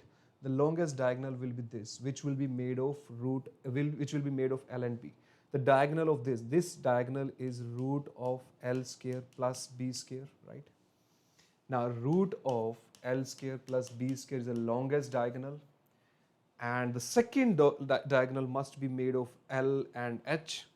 This must be the face, this diagonal, the diagonal of made by the face of L and H. Yes, this one, right? This will be the second longest diagonal, and that would be root of L square plus H square, right? This height is H, right? So this would be greater than L square plus H square. And the shortest would be made of B and H, right? You can take the diagonal of this face, PH root B square plus H square, right? This is the shortest diagonal. Now the ratio of the longest diagonal, you see that this one is the smallest diagonal, so it will be placed in front of, if I have to find out the ratio, root L square plus B square, root L square plus H square, ratio root B square plus H square. The shortest diagonal is 3, and the second largest diagonal is 2 root 3, and the largest is root 15.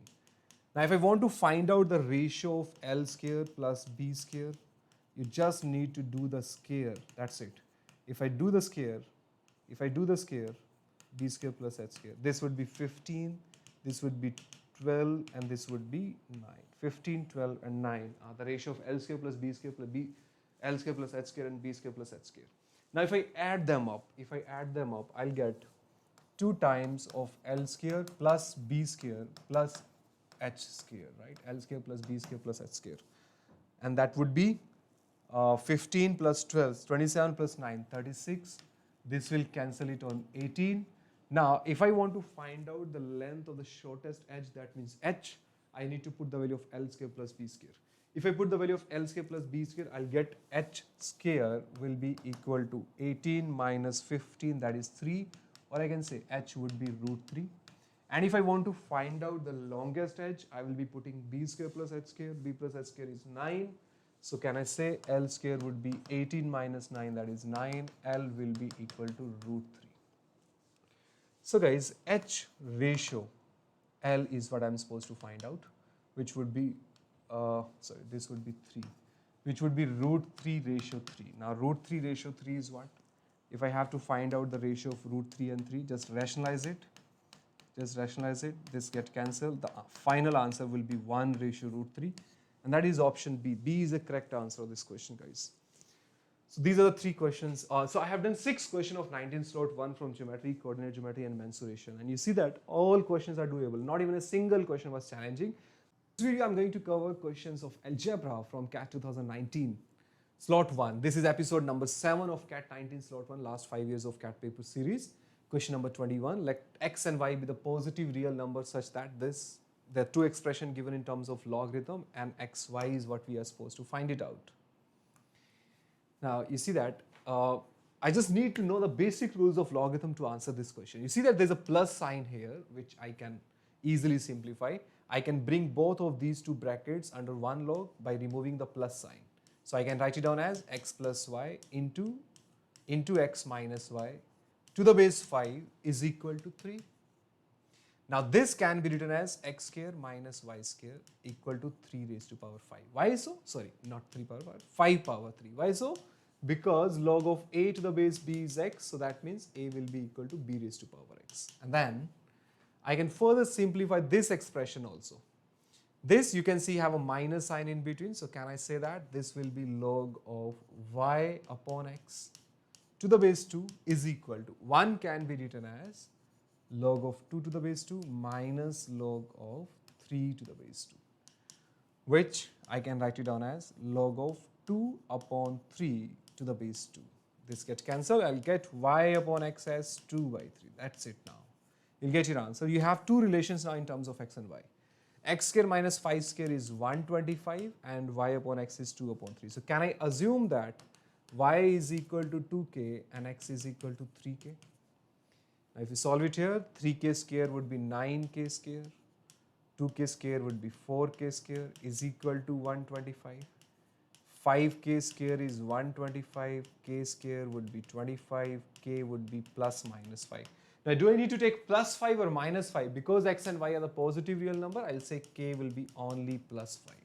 Now if k is plus 5, y would be 10, x would be 15, the product of x into y would be 15 into 10, that means 150, and this will be the correct answer of the question, option A. Easy question, right? Level of difficulty was easy for this. Here is another question of algebra. 5.55 raised to power x is 1000, and the two relationship given to you here, and 1 upon x minus 1 upon y is what I'm supposed to find out. See that when I say that 5.55 raised to power x is 10 power 3, can I say 5.55 will be equal to 10 raised to power 3 upon x? Simple rule of indices, right? Similarly, 0.555 raised to power y is equal to 10 power 3. So can I say 0.555 will be equal to 10 raised to power 3 upon y? Now, if I divide this with this, I'll get 5.55 divided by 0.555 is equal to 10 upon 3 power x divided by 10 raised to power 3 by y, which is 10 raised to power 3 by x minus 3 by y. Now you see that this will cancel it on 10, right?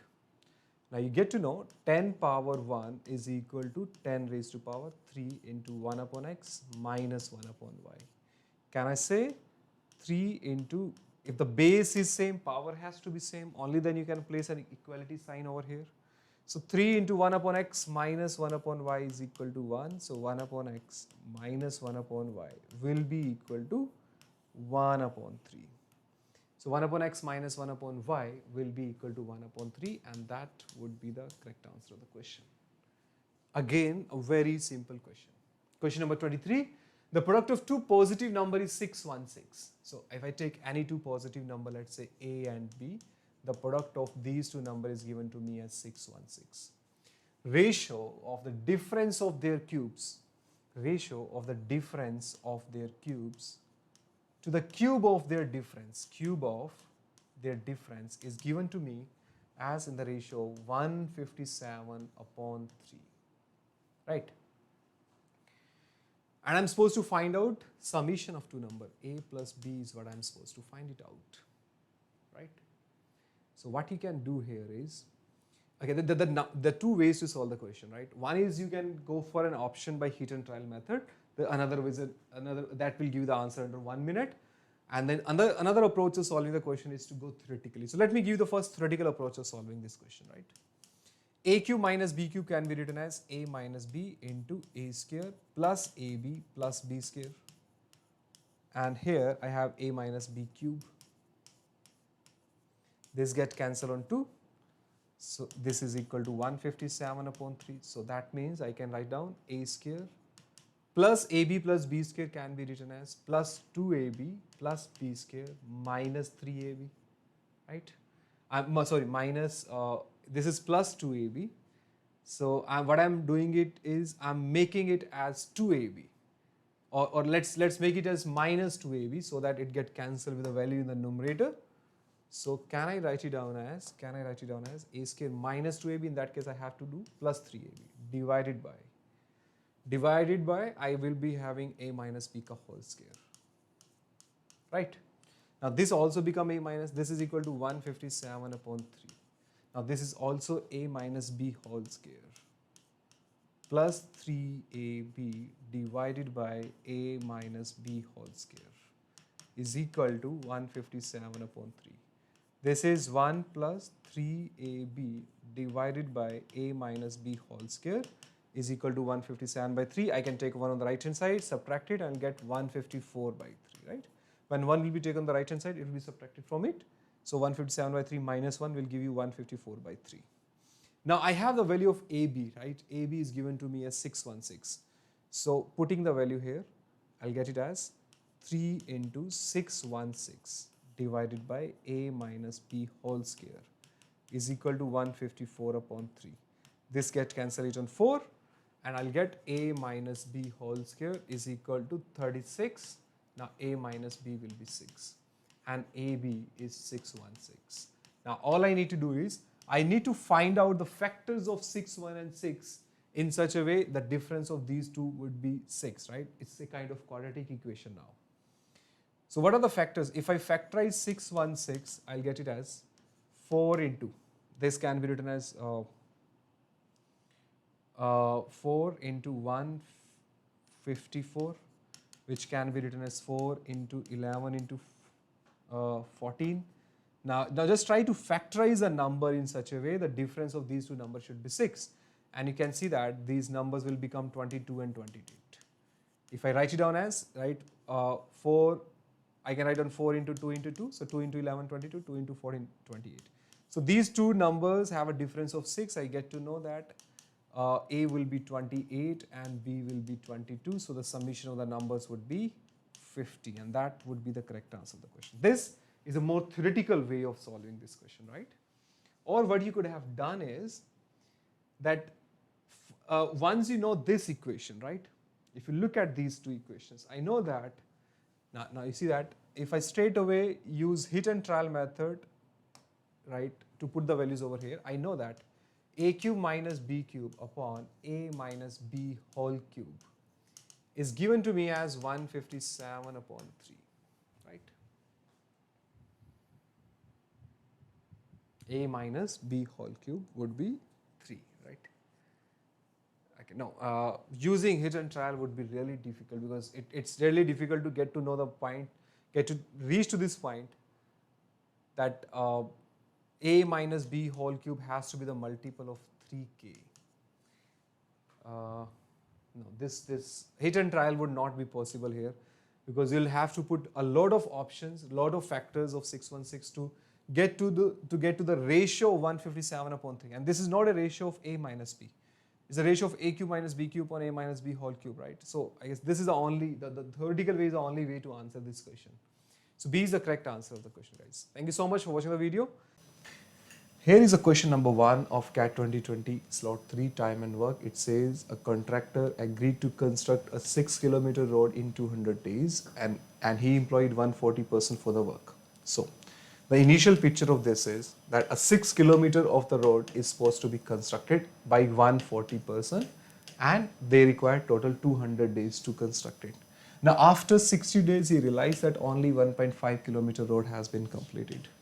So after 1.5 kilometer road has been constructed in 60 days, how many additional people will be needed to employ in order to finish the work exactly on time? So you see that 6-kilometer road was supposed to be constructed, only 1.5 kilometer has been made. So you are left with 4.5 kilometer more road to construct.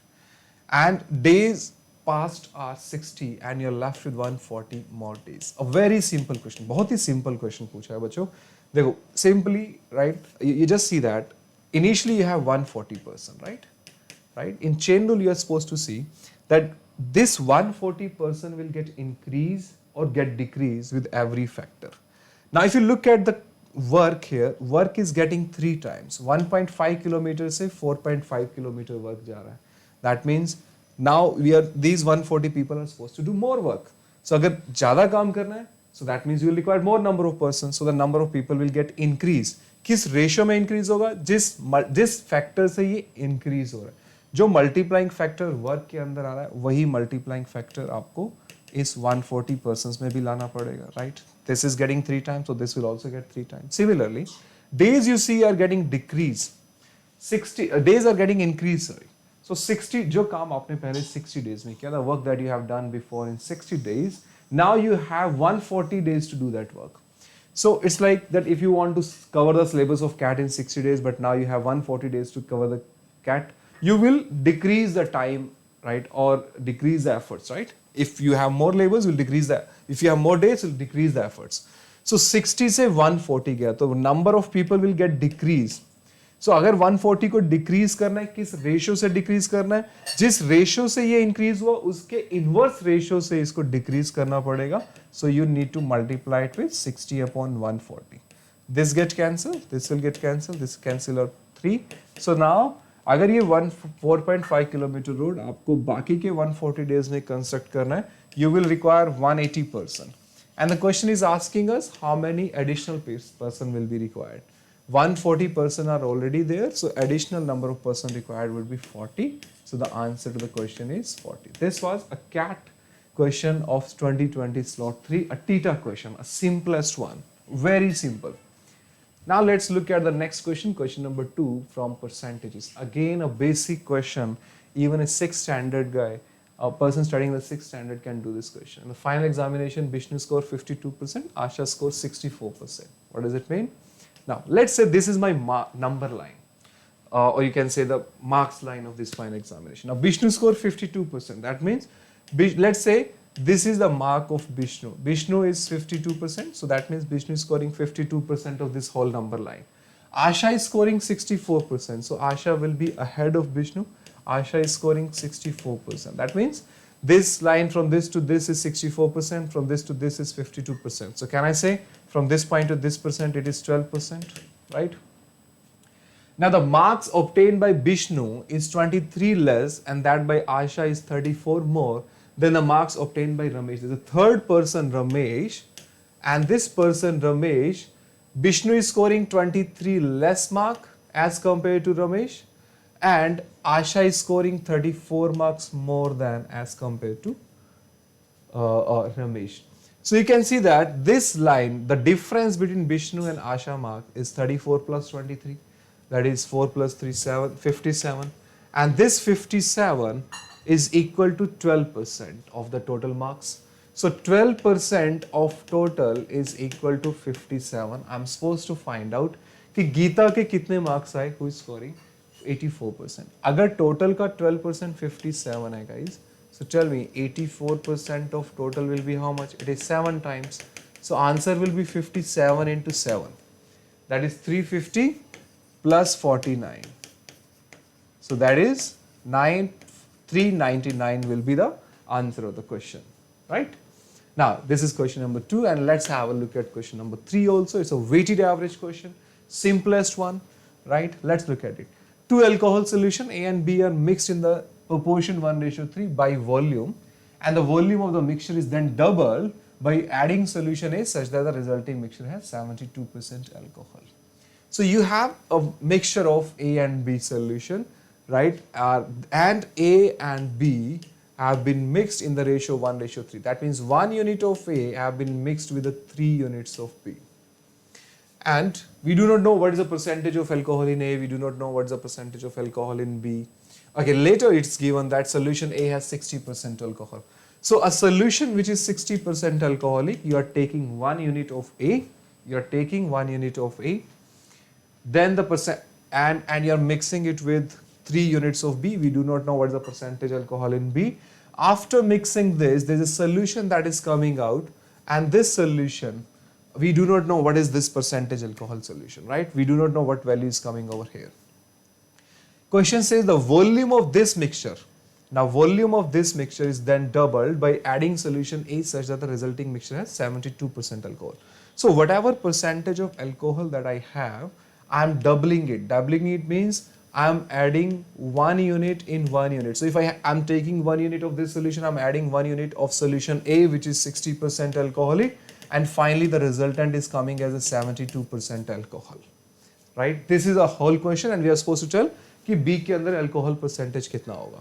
Doubling का meaning हुआ कि अगर इसका 1 unit है तो आप ऊपर से 1 unit add कर रहे हो. If you are having 2 units here, you are adding 2 units. That's the question. Now, what will be the solution? You see that this is a solution of only 30 seconds. You see that's here. I have 60% here and 72% here. That means this is getting increased by 12%. So that means this has to get decreased by 12%. Now after decreasing it by 12%, I need 72%, so this must be 84%. And this is 84% over here. Now you see that this is getting increased by 24%. And 24% is increase in 1 unit, so there must be a decrease of 24% in 3 unit. So in every unit there would be a decrease of 8%. A decrease of 8% over here means after decreasing it by 8%, I need 84%. So that means in solution B, it should be 92% alcohol. Option 2 is the correct answer of the question. That's the question of 2020 slot 3 weighted average. Here question number 4, it says a batsman played n+2 innings and got out on all occasions. His average score in these n+2 innings was 29 runs and he scored 38 and 15 runs in the last 2 innings. The batsman scored less than 38 runs in each of the first n innings. In these n innings, his average score was 30 runs and the lowest score was x runs. Smallest possible value of x is. Seems to be a quite difficult question, right? At first glance, but actually it's an easy one. What you need to do is find out the value of n. See that we have some n innings. We do not know what is the value of n here, right? Whatever is the value of n here. In the last 2 innings, batsman is scoring 38 and 15 runs, right? And his average of all of these n+2 innings. So these are the n innings. These are the last 2 innings. The average of these n+2 innings is 29, right? So if I remove these 2 innings, the average gets reduced down to 30, or average gets increased to 30. That means average of these n innings is equal to 30. So that means removing these 2 innings increases the average by 1. Okay. So when I remove these 2 innings, you see that the value that will be going out from this whole group would be 53. And an average of 29 of n+2 means both of these 2 values are carrying a total value of 58. It's like that when 58 is replaced by 53, or you can say that value moving out is 53 and the value left behind will be 5, because both of these 2 values are carrying 58, and when they're moving out they're carrying 53. And because of this extra value of 5, when both of these 2 values will leave the group, the average goes up by 1. The increment of total 5 in n innings increase the average by 1. So can I say n is equal to 5? That means the initial n innings that I have are actually equal to 5. Now 1, 2, 3, 4, 5. Once you know these are the 5 innings and average of these is 30. X is the lowest possible score out of these 5 innings. X is the lowest possible score. Now what I need is X is the lowest possible score. Average of all of these 5 is 30. Now guys, if I want to minimize this, I need to maximize all of these values. And because it says all the values are in integers and maximum, a batsman cannot score runs in fraction, obviously it will always definitely be an integer. In each of these 5 innings, batsman is scoring less than 38. Less than 38 means maximum runs that you can score in each of these 4 innings is 37. Why I'm taking the maximum? Because I want to minimize this value, so I'll be maximizing all these 4 values, right? So see, average is supposed to be maintained at 30, and here I have a value of 7. So how much extra value I have already? You see that here? So the extra value that I have already here is 7. I have 7 extra here. I have 7 extra here compared to 30. I have 7 extra here compared to 30. So 7 into 4 is 28. If I want the value to get balanced at 30, these 28 will be balanced over here, right? This is plus 7, right? This is decrement of 7 here, 7 here, 7 here. So there has to be an increment of 28. So what should be the value of X, so that after adding 28 to this value, the average should get maintained at 30. It should be 2. Third option is the correct answer. If you know the concepts of average as an equal distribution, this question will not take more than 1 minute to answer it, right? Because in that case, you will straight away firstly get to know the number of innings will be 5, but just by looking at here, that a value of 38 and 53 are moving. So 53 is moving, right? Out of 2 values which are carrying a total value of 58. So there's so out of 58, only 53 out is moving, and 2 innings are also has been removed. An increment of 5 on n values is increasing the average by 1. So you'll get n as 5, 1, 2, 3, 4, 5. And average of these 5 is 29. Maximum, this is the lowest possible value of x. If I want to minimize it, I will be maximizing it.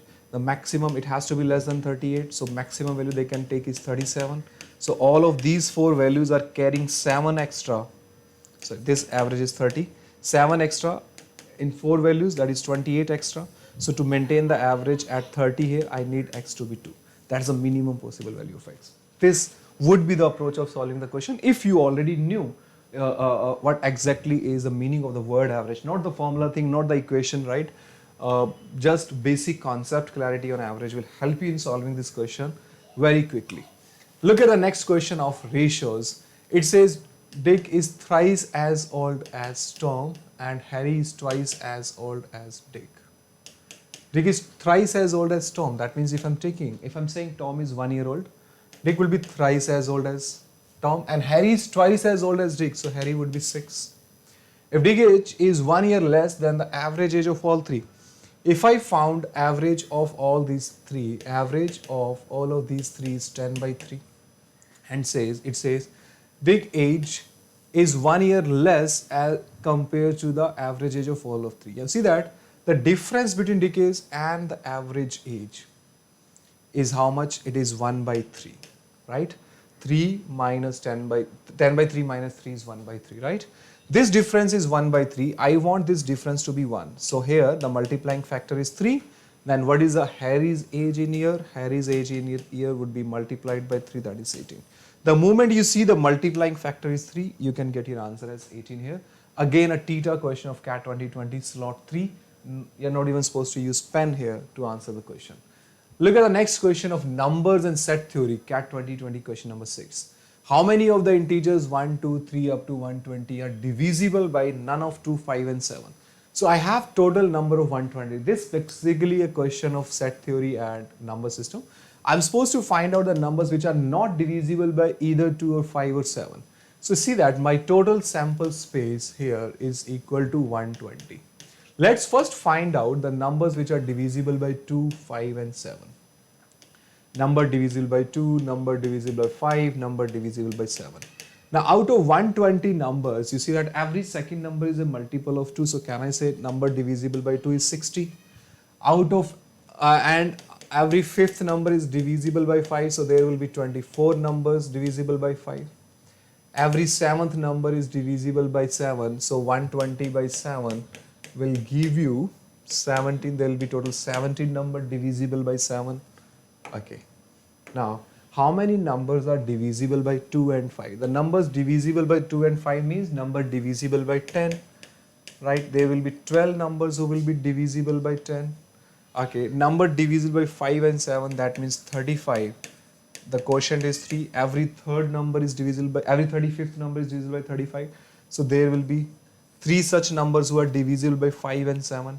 Numbers which are divisible by 2 and 7 is, that means those numbers which are divisible by 14.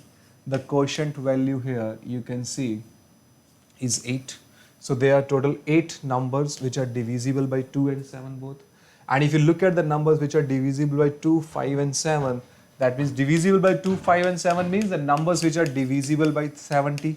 From 1 to 120 there is only one number which is divisible by all 3. So I have total 12 here. 1 is here, so this value will be 11, 8 here, 1 here, this value will be 7, 3 here, 1 here, this value will be 2. Total I have 60 such numbers here. I don't need to find out this value here. I can just find out this value. 24 minus 11, 1, 2. 11 plus 1 plus 2 is 14. This value will be 10. 17. 7 plus 1, 8 plus 2, 10. So this value will be 7. So now you see that if I look at the union of the set, that means all the numbers which are divisible by 2, 5 and 7. This whole circle is of 60 plus 10, 2 and 7. 10 and 2, 12 plus 7, 19. So I have 79 numbers divisible by 2, 5 or 7. So out of 120 number, there are 79 numbers who are divisible by 2, 5 and 7. Rest of the numbers will be 41. So there are 41 numbers which will be outside of this set, That means these are those numbers which are not divisible by either 2, 5 or 7. At the question number 7 from permutation and combination, a very simple question. How many integers in the set 100 to 999 have at least one digit repeated? So guys, a basic property of permutation and combination will help you in solving this question. From 100 to 999, it contains all 3-digit number. So how many numbers are there? Total 900 numbers are there, right? I guess you can see that from 100 to 999, the total numbers are 900.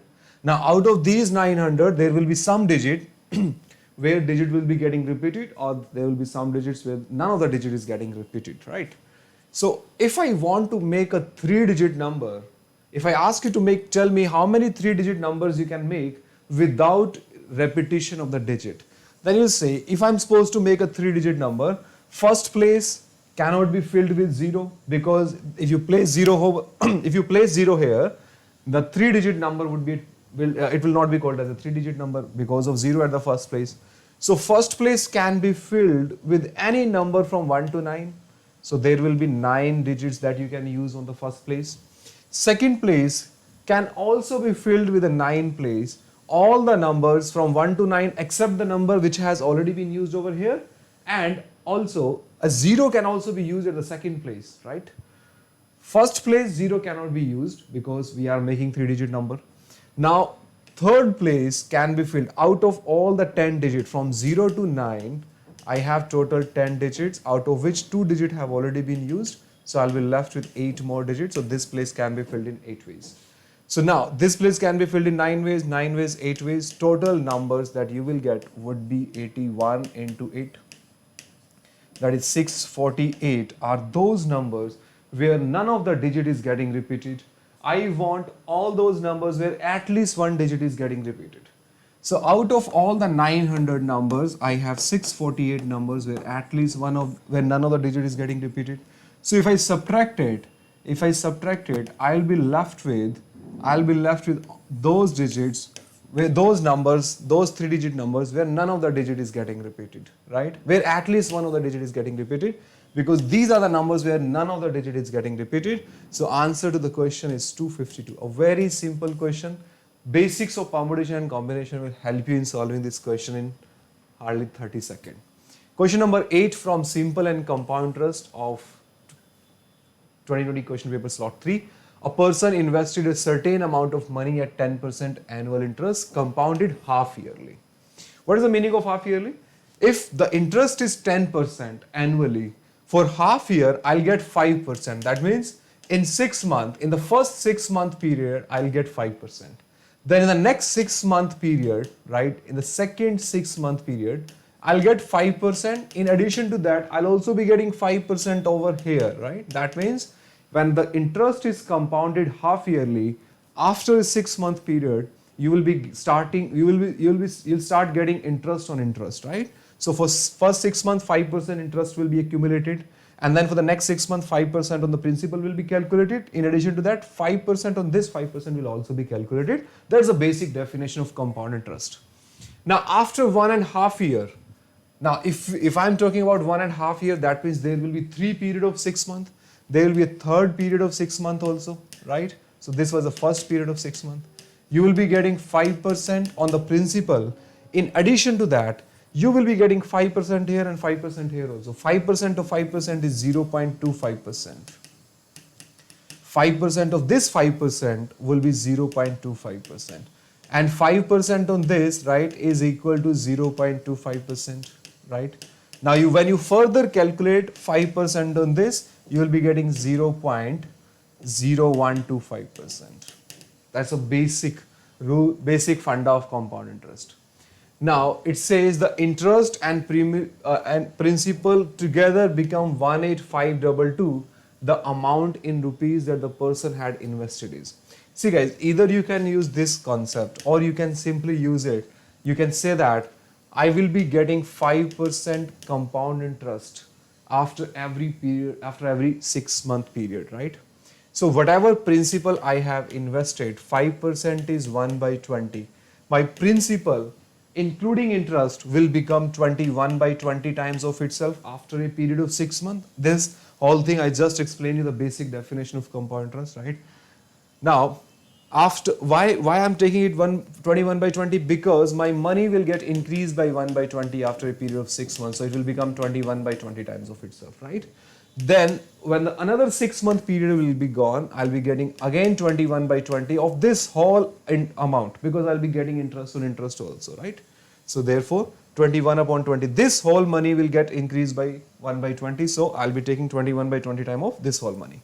And in the third 6 month period, I'll again be getting my whole money including interest will become 21 by 20 of this whole money, and this finally is equal to 18522. Now just solve it.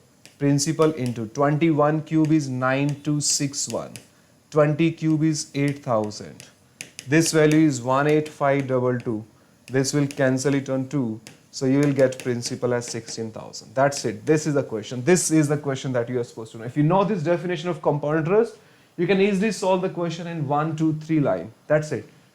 Hardly a 10-second question for the person who has studied the basics of SI and CI properly. Let's look at the next question of profit and loss. A man buys 35 kg of sugar and sets a mark price in order to make a 20% profit. Alright. So a 35 kg product has been marked in such a way that you are supposed to get a 20% profit. So can I say the mark price of the product whose weight is 35 kg should be 42 kg. 35 kg को 20% increase किया, that is 42 kg. So the mark price of 35 kg is marked such as 42 kg, right? That means 35 kg के weight को आपने इस तरह से mark किया हुआ है that you are getting the cost price of 42 kg when you are selling this whole 35 kg product, right? So 42 kg को purchase करने में जितना पैसा लगता है, उस पैसे को आपने 35 kg के mark price पे रखा हुआ है, right? Now he sells 5 kg at this price. इस 35 kg में से आपने 5 kg इसी price पे sell किया. Selling 5 kg at the same price. That means at 1.2 times. 5 kg sell करके आपने 6 kg का पैसा लिया because of mark price at this rate, right? And now 15 kg at a 10% discount. When you have marked the price 20% higher, but you are giving a discount of 10%, you will be earning a profit of 8%. 20% higher, that is 1.2 multiplying factor, 10% discount means 0.9, multiplied it, you'll get the combined multiplying factor as 1.08, that is equal to 8% profit. So that means this 15 kg product has been sold at 8% profit. Now 8% of it is how much? Or simply multiply this, you will get 1500. 15 into 1 is 15, 15 into 8 will be 1.2, so this is 16.2 kg. That means on the investment of 15 kg, you are getting a selling price of 16.2 kg. Now he sells the remaining sugar. Now you see that accidentally 3 kg of the sugar is wasted. So out of 20 kg, 35 kg, 20 kg has been sold, 3 kg has been wasted, so you are left with 12 kg. And this 12 kg, he sells this 12 kg in such a way by raising the mark price by P%. So 12 kg product is already marked at 14.4 kg, right? But you are raising it further in such a way so that on the whole product of 35 kg, पूरा 35 kg cell करने पे आपको 15% का profit हो रहा है. 35 kg का 15% will be how much? 35 plus 10% is 3.5 plus 5% is 1.75. When you add it, 35 plus 3, 38 plus 1, 39, 39 plus 1.25, that is 40.25. The whole product is sold in such a way कि आपको पूरा 35 kg पे 40.25 kg का पैसा मिलना चाहिए. Now, how much you have already got? 16 plus 6, 20, 16.2 plus 6, 22.2. So out of 40.25 kg, you have already got money of 22.2 kg. That means you are still left of 18.05 kg. So the product which has already been marked at a 20% higher, that is at 14.4 kg, you are getting the money of 18.05 kg. So what is a markup here? This is what you have to see. 14.4 to 18.05. You see that the markup here would be 18.05 minus 14.4, and this value is 3.65. So there is 3.65 kg higher mark price as compared to 14.4. Now I just need to see this value is what percentage of 14.4. 10% is equal to 1.44, right?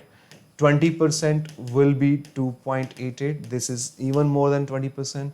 If I further take 5% of 10, this will be 0.72. If I add them, this will be 3.6. So you see that 3.60 is 25%. So 3.65 be near to 25% because I'm supposed to find out the value which is nearest to. Answer is 25 kg, guys. Fourth option will be the correct answer of the question. The question number 10. Here is the question number 10. CAT 2020 question paper slot 3 from the races. Let's see. These are the questions which are from time, speed and distance. So in this video, I'll be covering 2020 slot 3 questions of time, speed and distance. Look at this question number 10, guys. It says Anil, Sunil and Ravi run along a circular path of length 3 kilometers. It's from circular race topic. Anil, Sunil and Ravi run along a circular path of 3 kilometers. It's a basic question. If you know the basics of circular races, you can easily solve this question in less than 1 minute. Let me first show you what the question is talking about. So we have this whole circular track which is of length 3 kilometers. Starting from the same point at the same time and going in the clockwise direction. If they run at a speed of 15 km per hour and 10 km per hour and 8 km per hour respectively, how much distance in kilometer will Ravi have run when Anil and Sunil meet again for the first time at the starting point? So guys, we have 3 persons, Anil, Sunil and Ravi. Anil is running at a speed of 15 km per hour. Sunil is running at a speed of 10 km per hour and Ravi is running at a speed of 8 km per hour. So these are the 3 people running at these 3 different speeds respectively. How much distance in kilometer will Ravi have run? So we are supposed to tell ki Ravi ne kitna distance travel kiya when Anil and Sunil meet again for the first time at the starting point. To solve this question, you need to first find out that at what time Anil and Sunil will be meeting at the starting point. Now you see that on a track of 3 km, Anil will be completing this whole track of 3 km at a speed of 15 in 3 by 15 hours. Now we are discussing the solution. This was all about the question. Now let's see how much time it takes to solve the question. Sunil, you can see that, can cover this whole distance of 3 km at a speed of 10 in 3 by 10 hours. Now guys, can I say that after every 3 by 15 hours, Anil will be reaching at the starting point? And after every 3 by 10 hours, Sunil will be reaching at the starting point?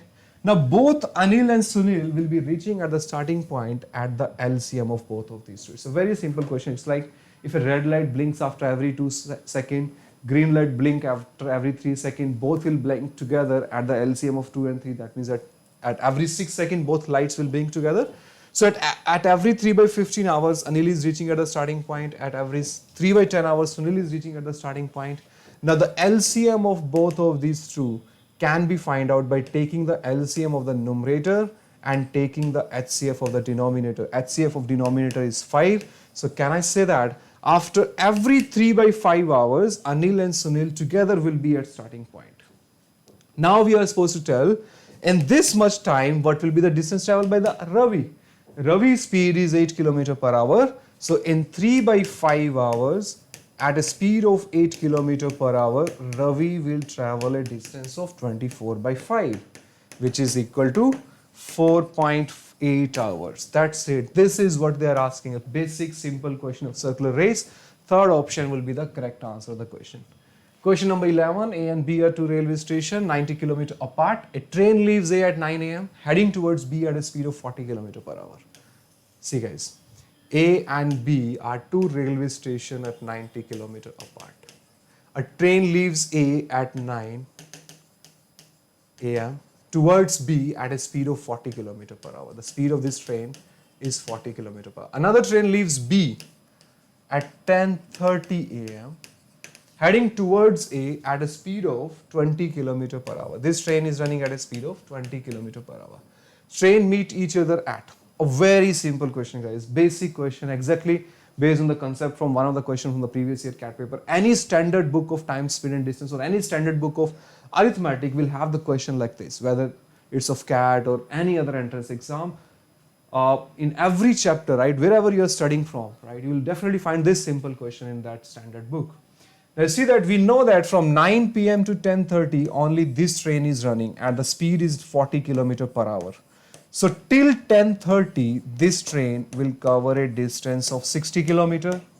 Now out of a distance of 90 that both of these two trains are supposed to travel to meet each other, till 10:30 this train has traveled 60.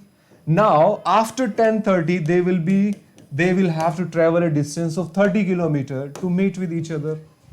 Now because both of the trains are now moving a distance of 30 km at a speed of 40 by this train and 20 by this train, both of the speed will be added because now both of the trains are moving. So 30 km distance at a speed of 60 km per hour will be taken in 1 hour by 2. That means in 30 minutes. That means after 10:30 it is going to take 30 minutes more to reach to meet, right? So 30 minutes after 10:30 will give you a time of 11 a.m. Question number 2. Second option. These two questions were asked in 2020 slot 3. In the morning slot from time, speed and distance there were 4 questions. In the evening slot there were only 2 questions, right? So both of these 2 questions have been covered on Academy, guys. In this video I'll be discussing all 3 questions of number system. So 3 questions were asked in CAT 2020 in the number system chapter. Questions are basics, not difficult at all. Look at it, guys. It says M and N be the natural number. So one thing that you need to underline over here is M and N are the natural numbers, right? Important words, right? You need to underline these words. And it is also given that N is even. And then you have M upon 20, M upon 20, N upon M, and N upon 11 is greater than 0.2 and it is less than 0.5. And we are supposed to find out what is the value of M minus 2N. This is what we are supposed to find out. So see this, guys. Can I find out the range of M here? If M by 20 is greater than 0.2 and less than 0.5, so can I say M will be greater than 4 and M will be less than 20 into 0.5, that is 10. Similarly, you can see that from this here, you can say that N will be greater than 0.2 into 11, that is 2.2. And less than 0.5, 11 into 0.5 will be 5.5. Now greater than 2.2 and less than 5.5, the numbers are 3, 4 and 5, but question says it's an even number, N is even number, so this is eliminated, this is eliminated. There is only one case of N and that is 4, right? Now you need to keep N upon M also in the range of 0.2 and 0.5. You see that? If you look at the possible value of M, I have M as 5, 6, 7, 8 and 9. Now when I want to find out the value of N upon M, N is fixed, it is 4. So it would be 4 by 5, 4 by 6, 4 by 7, 4 by 8 and 4 by 9. But you need to keep the range of N upon M greater than 0.8 and less than 0.5. Now you see that 4 by 5 is 0.8, eliminated because it is outside of this range. 4 by 6 is 2 by 3, that is 0.67, eliminated, outside of this range. 4 by 7 is 0.56, eliminated. 1 by 7 is 14.28%. 4 by 7 will be approximately 56-57%, outside this range.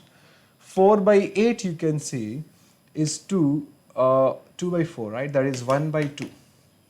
1 by 2 is 50, that is 0.5. I need the value of N upon M less than 0.5, so this is also eliminated. So the only one case left is 4 by 9. 4 by 9. That means N is 4 and M is 9. Now when you put this value, M as 9, N as 4, 4 into 2, 8, 1, right? 9 minus 8. So the answer to the question will be 1, right? So therefore, D would be the correct answer of the question. Easy? right? Let's look at the next question, question number 13. It says let n x y be the positive integer such that n is equal to x plus y. The value of n is a positive integer, don't forget, x, y is also positive integers, right? Now x is greater than 2 and less than 10, y is greater than 14 and less than 23, and should be greater than 25. Then how many distinct values? Keep this in mind, I want distinct values possible for n. Guys, if I want to find out the distinct possible value of n, I need n to be greater than 25. You see that? If I put the least possible value of x ka least value would be just greater than 2, that is 3. And if I put the maximum possible value of y, maximum possible value of y is 22, and this is coming out to be 25. Do I need n to be 25 equal to 25? No, because I want n to be greater than 25. It's not possible. This is eliminated. So to get n greater than 25, I'll increase the value of x by 4. So I can put x as 4, y as 22. I can put x as 5, y as 22. I can put x as 6, y as 22, right? Because x is greater than 2 and less than 10, I can keep on putting the value of x till 9. 7 plus 22, 8 plus 22, and 9 plus 22. After that, there is no other value of x that I can put because x has to be less than 10, and because it's a positive integer, no other value, no value available more than 9. So you see that this value is 26, which is greater than 25, so this is a valid number. 27 is also valid, 28 is also valid, 29 is also valid, 30 is also valid, 31 is also valid. And all of these values are distinct integers. Okay, can I put y as 20? Okay, what if I start increasing the value of y? Because you are putting the maximum possible value of y, it is not possible by taking a number which is less than 22 and getting a distinct value. Because if I put y as 21, to keep this value greater than 25, I need to put x as 5. But then 26 is something that I have already counted. I am supposed to find out distinct natural number. So it will not be a distinct number. 26 has already been taken into consideration. So there is no other values possible other than this. 26, 27, 28, 19, 30 and 31. 1, 2, 3, 4, 5, 6. So the distinct possible values of n are 6 here. A very simple question, a kind of question for which there is no technical knowledge required. It's only the basic understanding of these basic equations that are given over here and the classification part, that is, it should be positive integer, it should be greater than 25. That's it. This is a basic question of number system. Let's look at the next question, question number 14 from the number system, and the concept that is required to solve this is number of factors. Number of factors comes under the chapter of number system, guys. How many pairs AB of positive integers are there such that A should be less than equal to B and AB is equal to 4 raised to power 2017. Now AB is equal to 2 raised to power 4034. Can I write it down? 4 as 2 power 2 into 2017 would be 4034. I need to make sure that A into B should be this number, but the value of A should be less than equal to B. Guys, this question can straight away be solved with the number of factor concept. How many factors are there for this number? 2 is a prime number. Can I say? Now, you should know that if any number n is represented in the form of p1 power a into p2 power b and so on, the number of factors would be a plus 1 multiplied by b plus 1 and so on. That's the basic part, right, of number of factors that you should know about it to solve this question. Now, 2 is a prime number here, so the number of factor of this will be 4034 plus 1, that is 4035. Now, when I try to write down all the factors of this number in the increasing order, the first smallest number would be 1, second would be 2, and so on, and the last number would be 2 raised to power 4034. Now, and you see that if I multiply the smallest number 1 with this number, I'll get one pair of A and B. 1 into the largest factor will give me this number. Okay, 2 into the second smallest factor, second largest and second smallest will also give me this number. So see that if total 4035 numbers are written, and if you are making the pairing of the one number from this side and one number from this side, then the next number from this side and the next number from this side, how many pairs would be possible? The total number of pairs that you will be able to make will be 2034, right? And a one middle number will be left, which will exactly be the square root of this number, and that number would be 2 raised to power 2017. Now this number, when multiplied by multiplied by the number itself, will also give you the product of 2 raised to power 4034. That means apart from this 2000, it would be 2017. Apart from this 2017 pair, there is a one number in the middle itself, which on being multiplied by itself will give you the same number. And because it is given that A can also be equal to B, I don't want A to be less than B, I want A can also be equal to B. So in addition to 2017 pairs where A is less than B, there is one more pair where A is equal to B, and that number in that number A as well as B both are equal to this value. So total number of combinations would be 2018. Right? This question is based on the relative positioning of the number of factors. A best question, one of the best question of number of factors. Number of factors है in fact last 3 years or 4 years में regular questions आ रहे हैं बच्चों. You can see a one question of CAT 2019 also जो number of factors पे based है, which we'll be discussing in the series of 2019 slot. Thank you so much for watching the video, guys. Guys, question number 15 of CAT 2020 slot 3 from area and volume. In this video, I will be discussing all the questions of area and volume. Question number 15 is here. In a trapezium ABCD, AB is parallel to DC, BC is perpendicular to DC, and angle BAD is 45 degree. So first make an angle BAD, right? So if I say this is B, this is A, and this is D, angle BAD is 45 degree, AB is parallel to DC in such a way that the length of BC is perpendicular to DC. So BC is perpendicular to DC, and you see that this angle is equal to 90 degree, right? The length of DC is given to us as 5 centimeter, and the length of BC is given to us as 4 centimeter. Now, if you want to solve this question, what you need is the length of the side AB, because area of trapezium is sum of parallel side, that is AB plus DC, multiplied the height between the parallel side, which is BC, right? Now, we got the length as 5 centimeter here. We got the height as 4 centimeter here. All I need is the length of AB. The moment you get to know the length of AB, you'll get your answer, right? So how will you find this length? Quite easy. You know that if I drop a perpendicular over here, this angle will be of 90 degree, right? And because this is 4, so this will also be 4, right? 4 centimeter. And this is 45, this is 90 degree. So can I say this angle will be equal to 45 degree? And because you're dropping a perpendicular, this side is parallel to this side. So can I say that this angle will be 90 degree? Now this side is 4 centimeter, right?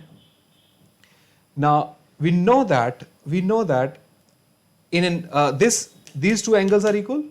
If these two angles are equal, side opposite to these angles will also be equal. So if this is 4 centimeter, this will also be 4 centimeter, right? If the angles at the bottom of a triangle are equal, the sides making those two angles are also equal. Now this is 5, this is 4, right? This is 5 centimeter, this is 90, this is 90, this is 90, this will be 90. This would be a rectangular shape. So can I say this side would be 5 centimeter? Now you get to know the length of whole side of AB as 9, and you can answer the question. 9 plus 5, 14 into BC, that is 4. Answer will be 28 centimeters square. That's the answer of the question. Very easy question.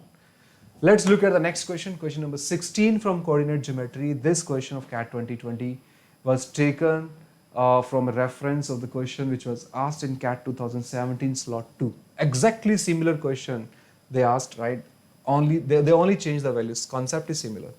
The points 1 and minus 3 and minus 4 are the opposite vertices of a parallelogram. This will not even take 30 seconds to answer the question after you make the figure of it, right?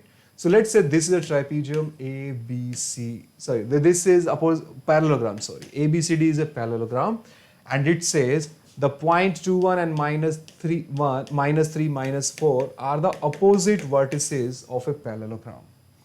Now the other two vertices, that means B and D, lie on this line. So if I draw this line, which is a diagonal, this equation is x plus 9y plus c is equal to 0.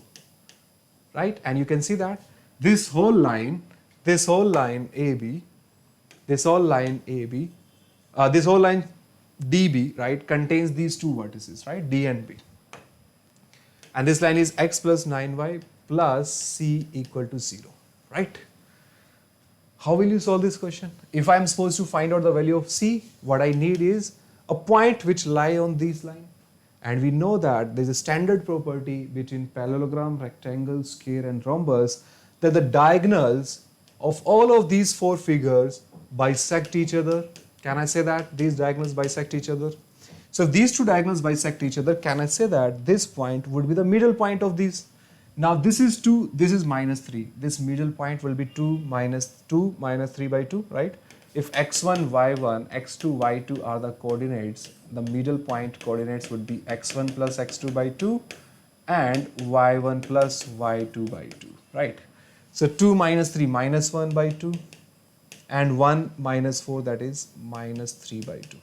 We know that this point will lie on this line as well as this line because this is a point of intersection of this line. And because I know this line, I can put this line here, I can put this point over here, it will satisfy this.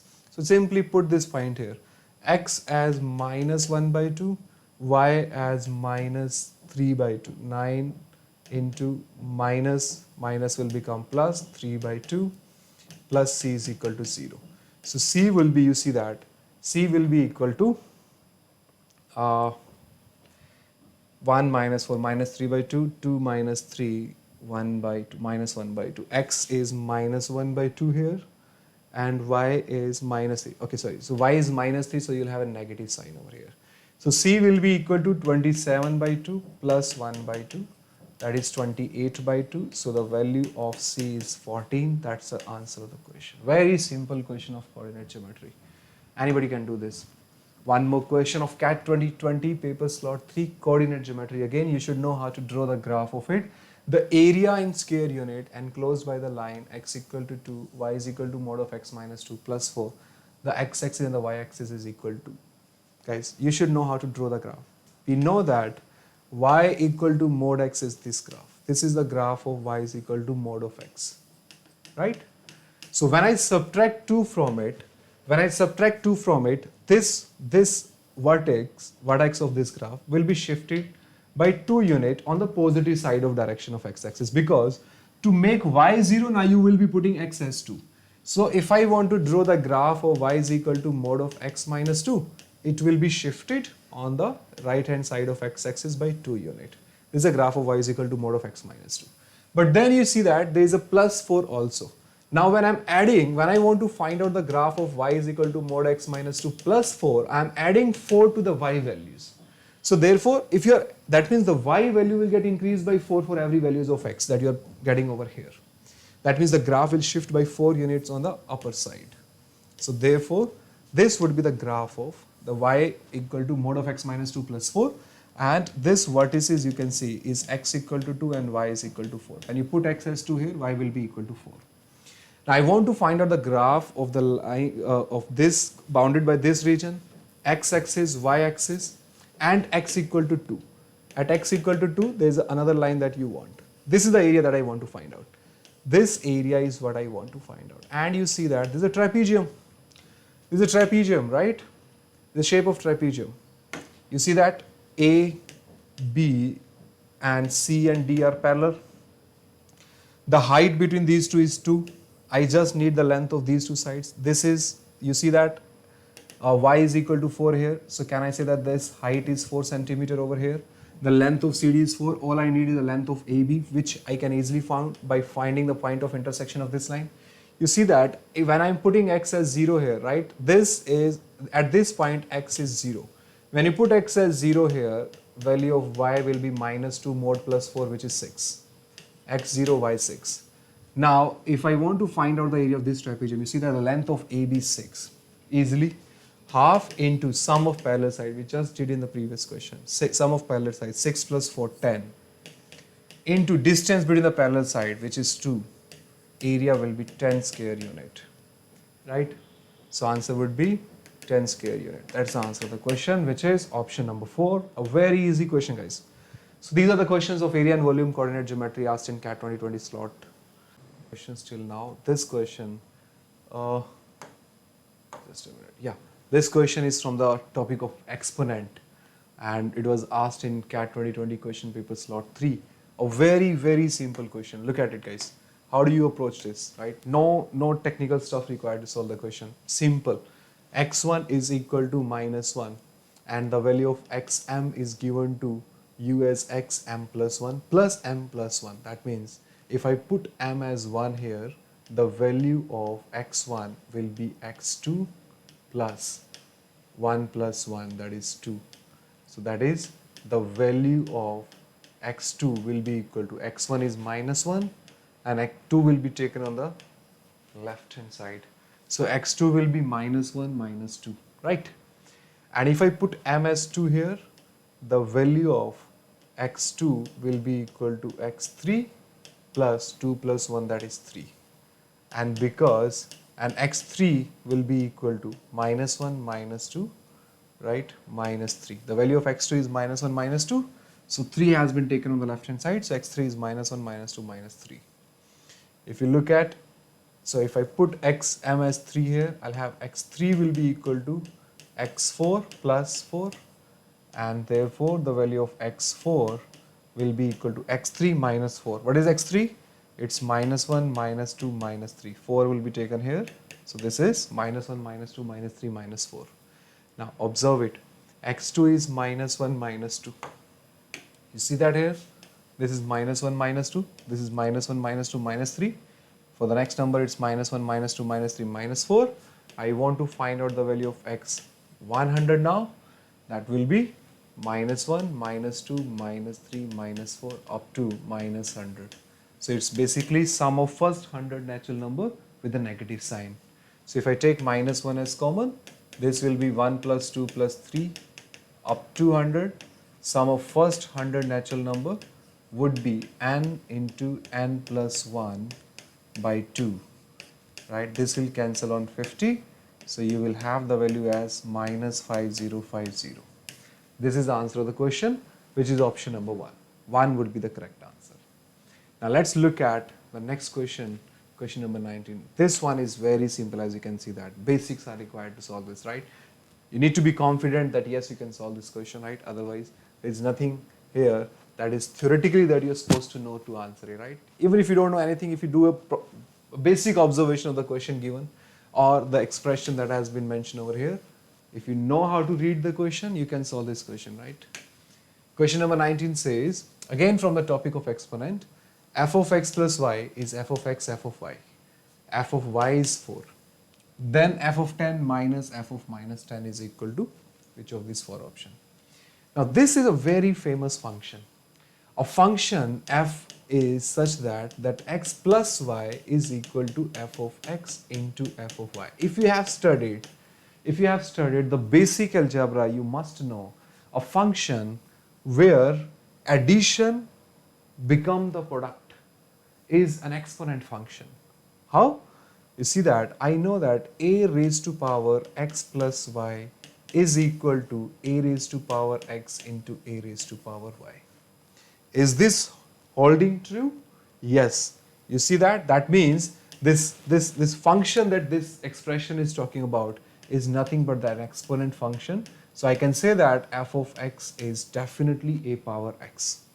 If you know this, you can solve this question. You can solve this question in less than 30 seconds. Now, if f of x is a power x, that means I can use this here now.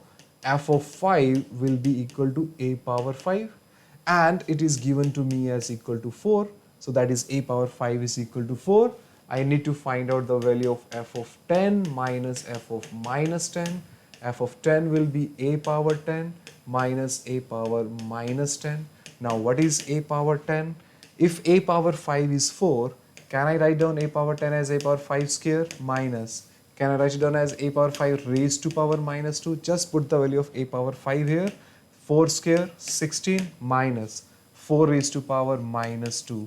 So this answer is 16 minus 1 upon 16. Now if you know the fraction of 1 by 16, 1 by 16 is 6.25%. In terms of fraction, it would be 0.0625. Subtract this, you'll get the answer as 15.9375. 15.9375 is the correct answer, which is option number 4.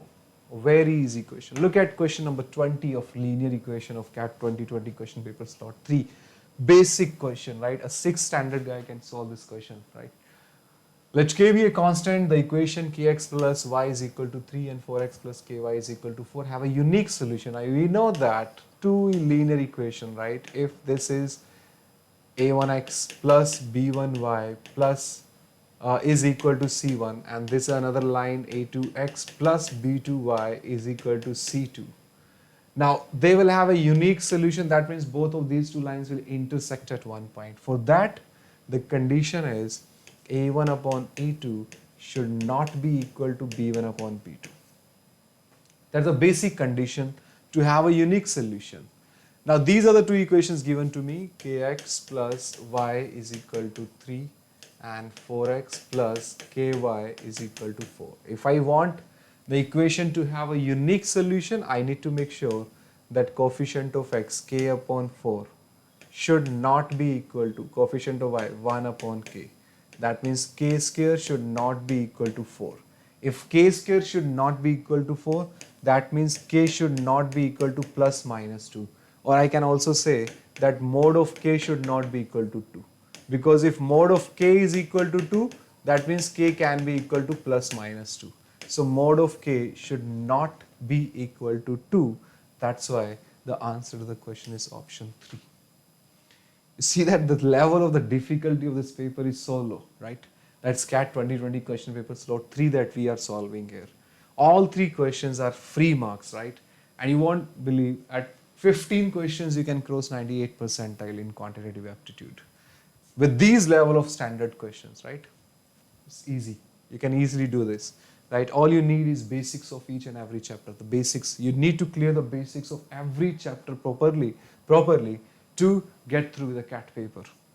Let's look at this question number 29. This is from quadratic equation, CAT 2020 slot 3. Question number 21 says that m and n be the positive integers so that x square plus 5x x square plus mx plus 2n is equal to 0, and there's another equation in terms of n and m, and they have real roots. Then the smallest possible value of m plus n. So what we are supposed to find out is the smallest possible value of m plus n, and m here is the coefficient of x, and here is the coefficient of x. Now because it is given that the roots are real, so can I say discriminant of this will be greater than or equal to 0? If I apply the condition of discriminant being greater than or equal to 0 over here, right? Discriminant means b square minus 4ac should be greater than or equal to 0. So in this quadratic equation, I'll have a relationship between m and n, b square minus 4ac. That means m square minus 4 into a into c should be greater than or equal to 0, or you can say that m square should be greater than or equal to 8n. There's another quadratic equation given over here. So again, discriminant for this quadratic equation will also be greater than or equal to 0. That means b square minus 4 into a into c would be greater than or equal to 0. So 4n square should be greater than or equal to 4m. 4 and 4 will get cancelled. That means n square should be greater than or equal to m. Now we got two conditions, that m square should be greater than or equal to 8 and n square should be greater than or equal to m. And we are supposed to find out the smallest possible value of n. And because it is given that m and n are the positive integers, now if I want to minimize the value of m and n, I'll try to keep the magnitude part of m and n as low as possible. Now tell me, what is the minimum value of n that you can put? If I'm asking you the minimum value of n, which is a positive integer, so you can say that m square would be greater than or equal to 8. So if m square is greater than or equal to 8, that means m should be greater than or equal to 2 root 2. Now, an integral value of m which is greater than or equal to 2 root 2 is 3. So in this case, m will be equal to 3 and n will be equal to 1. But you see that I want n square to be greater than or equal to 1. N square to be greater than or equal to m. Now this is not true. So therefore n is equal to 1 is not a valid solution. Now the next smallest possible value of n that you can take is 2. Now if I'm putting n as 2 here, if I put n as 2, in that case, m square would be greater than equal to 16. M will be greater than equal to 4. Because it's a positive integer, the smallest possible value of m is 4. Now let's check it over here. If I'm keeping n as 2 here, right, n as 2, 2 square is greater than equal to 4. So yes, this is a valid solution. 4 is equal to 4. That means the smallest possible value of m plus n is, if you put the value of m as 4 and the minimum possible value of n as 2, you'll get the minimum possible value of m plus n. That is option number 2 will be the correct answer. That is 6. Now let's have a look at the next question. CAT 2020 slot 3 from time, speed and distance. Question number 22 says, Vimla start the office every day at 9 a.m. for office every day at 9, and she reaches exactly on time if she drives at her usual speed of 40 km per hour. Okay. So at 9 a.m. she is leaving the home and her usual speed is 40 km per hour and she office reaches exactly on time. And what is that time? We do not know. What is the distance she is traveling to reach the office? We do not know. The question says she gets late by 6 minutes if she travels at 35 km per hour. Now, if the speed is 40, she is reaching exactly on time. If the speed is 35, she is reaching 6 minutes late. So see that speed ratio is 8:7, right? So can I say time ratio would be 7:8? The difference here is of 1 minute, right? I want the difference to be of 6 minutes. So this 1 minute difference should be of 6 minutes. That means it will take 42 minutes here and it will take 48 minutes here. Now she is reaching office in 42 minutes at a speed of 40. So can I say the distance that she is traveling is 40 into 42 by 60? That means the distance that she is traveling to reach the office is 28 kilometers. Now, on a particular day, she covered 2/3 of her distance to office in 1/3 of her usual speed. All right. The total time that she is taking to reach the office is 42 minutes. Now, on a particular day, 2/3 of the distance has been traveled at 1/3 of her usual time. Has been traveled at 1/3 of her. She covers 2/3 of her distance to office in 1/3 of her usual time, okay, to reach office. So see that, guys, one particular day she is covering 2/3 of her distance to office in 1/3 of her usual time to reach office. His usual time to reach office is 42 minutes.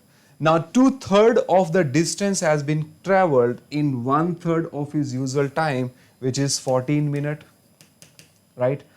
After that, she stops for 8 minutes. So by the time she covered 2/3, she has already taken 8 minutes, and now she is also taking a stoppage of 22 minutes. That means 22 minutes are gone.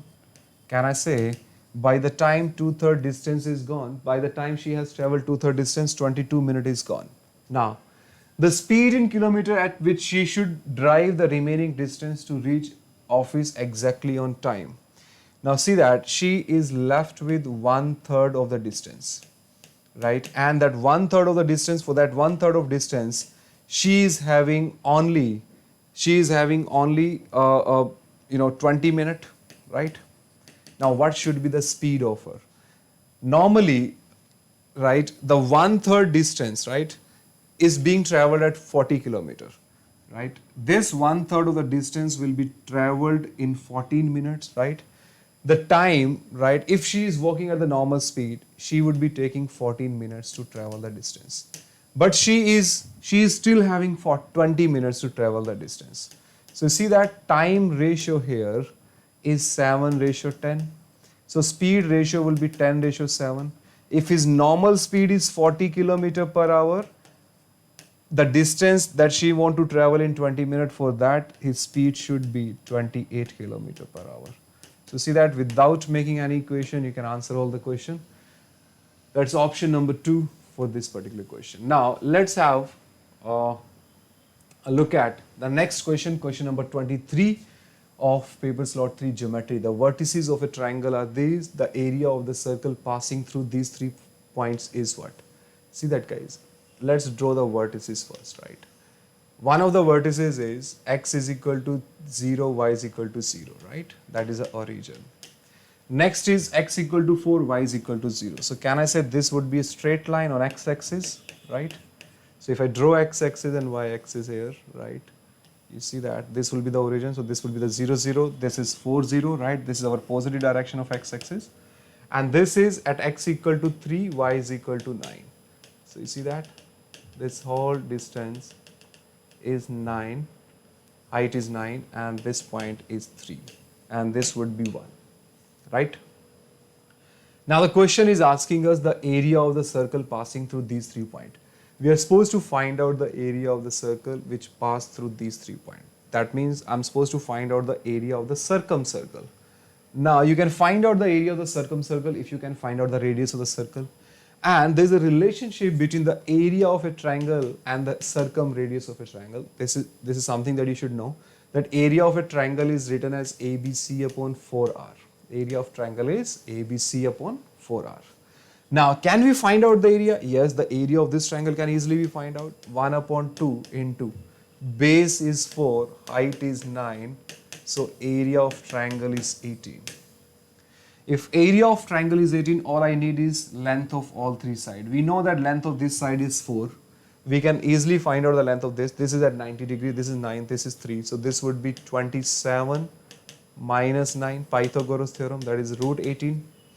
And this would be, this you see this is 1 and this is 9. So this would be this length, sorry, this is a hypotenuse, right? This is 3. This is 9 and this is the hypotenuse. So this is 27 plus 9, that is 20. This would be 3 square, that is 3 square 9 plus 9 square, that is 81. Yes, the length of this would be root 85, root 90, sorry. This would be root 90, 9 square plus 3 square, 81 plus 9, that is root 90. And this is also the hypotenuse, so apply the Pythagoras theorem here. This is 81 plus 1, that is root 82. Now you got the length of this side, you got the length of this side, you got the length of this side as 4. Just put it and you'll get the radius. Area of triangle we know is 18. One of the side A is equal to 4. The another side B is equal to root 90. And the another side, this particular side is root 82. Upon 4R. 4 and 4 will get cancelled. So the circumradius would be root 90 can be written as, this is 15 into 6, right? So can I take, no, 2 cannot be taken as common here. Let's factorize it. Let it be like root 90 into root 82. This is the circumradius of the circle. Now the area of the circle will be pi r square. Right, the square of this. Let me just check it once. Okay, we have 18 in the denominator also, right? This value will be in the denominator. So area would be pi r square. R square, that is 90 into 82 upon 18 into 18. Now just cancel it on 5. And you see that this will cancel it on 2. This will be 41. So you see that area of the circle will be 5205 upon 9. That's the answer of the question, right? This is the area of the circle. Question seems to be complex, but actually it's a very simple question. We are applying Pythagoras theorem. This is the only thing that you need to know to find out the answer of this question. So guys, these were the 3 more questions of CAT 2020 slot 3. We are left with only 3 questions. Here is the next question, CAT 2020 question paper slot 2. It's from the races, time, speed and distance. Question number 1 says, in a car race, car A beats B by 45 km. Car B beats car C by 50 km and car A beats car C by 90 km. The distance in kilometer over which the races has been conducted. A very, very simple question. See this, guys. When I say this, that car A beats B by 45 km, that means by the time car A reaches the finishing line, car B is at a distance of 45 km. And when by the time car B beats car C by car B beats car C by 45 km.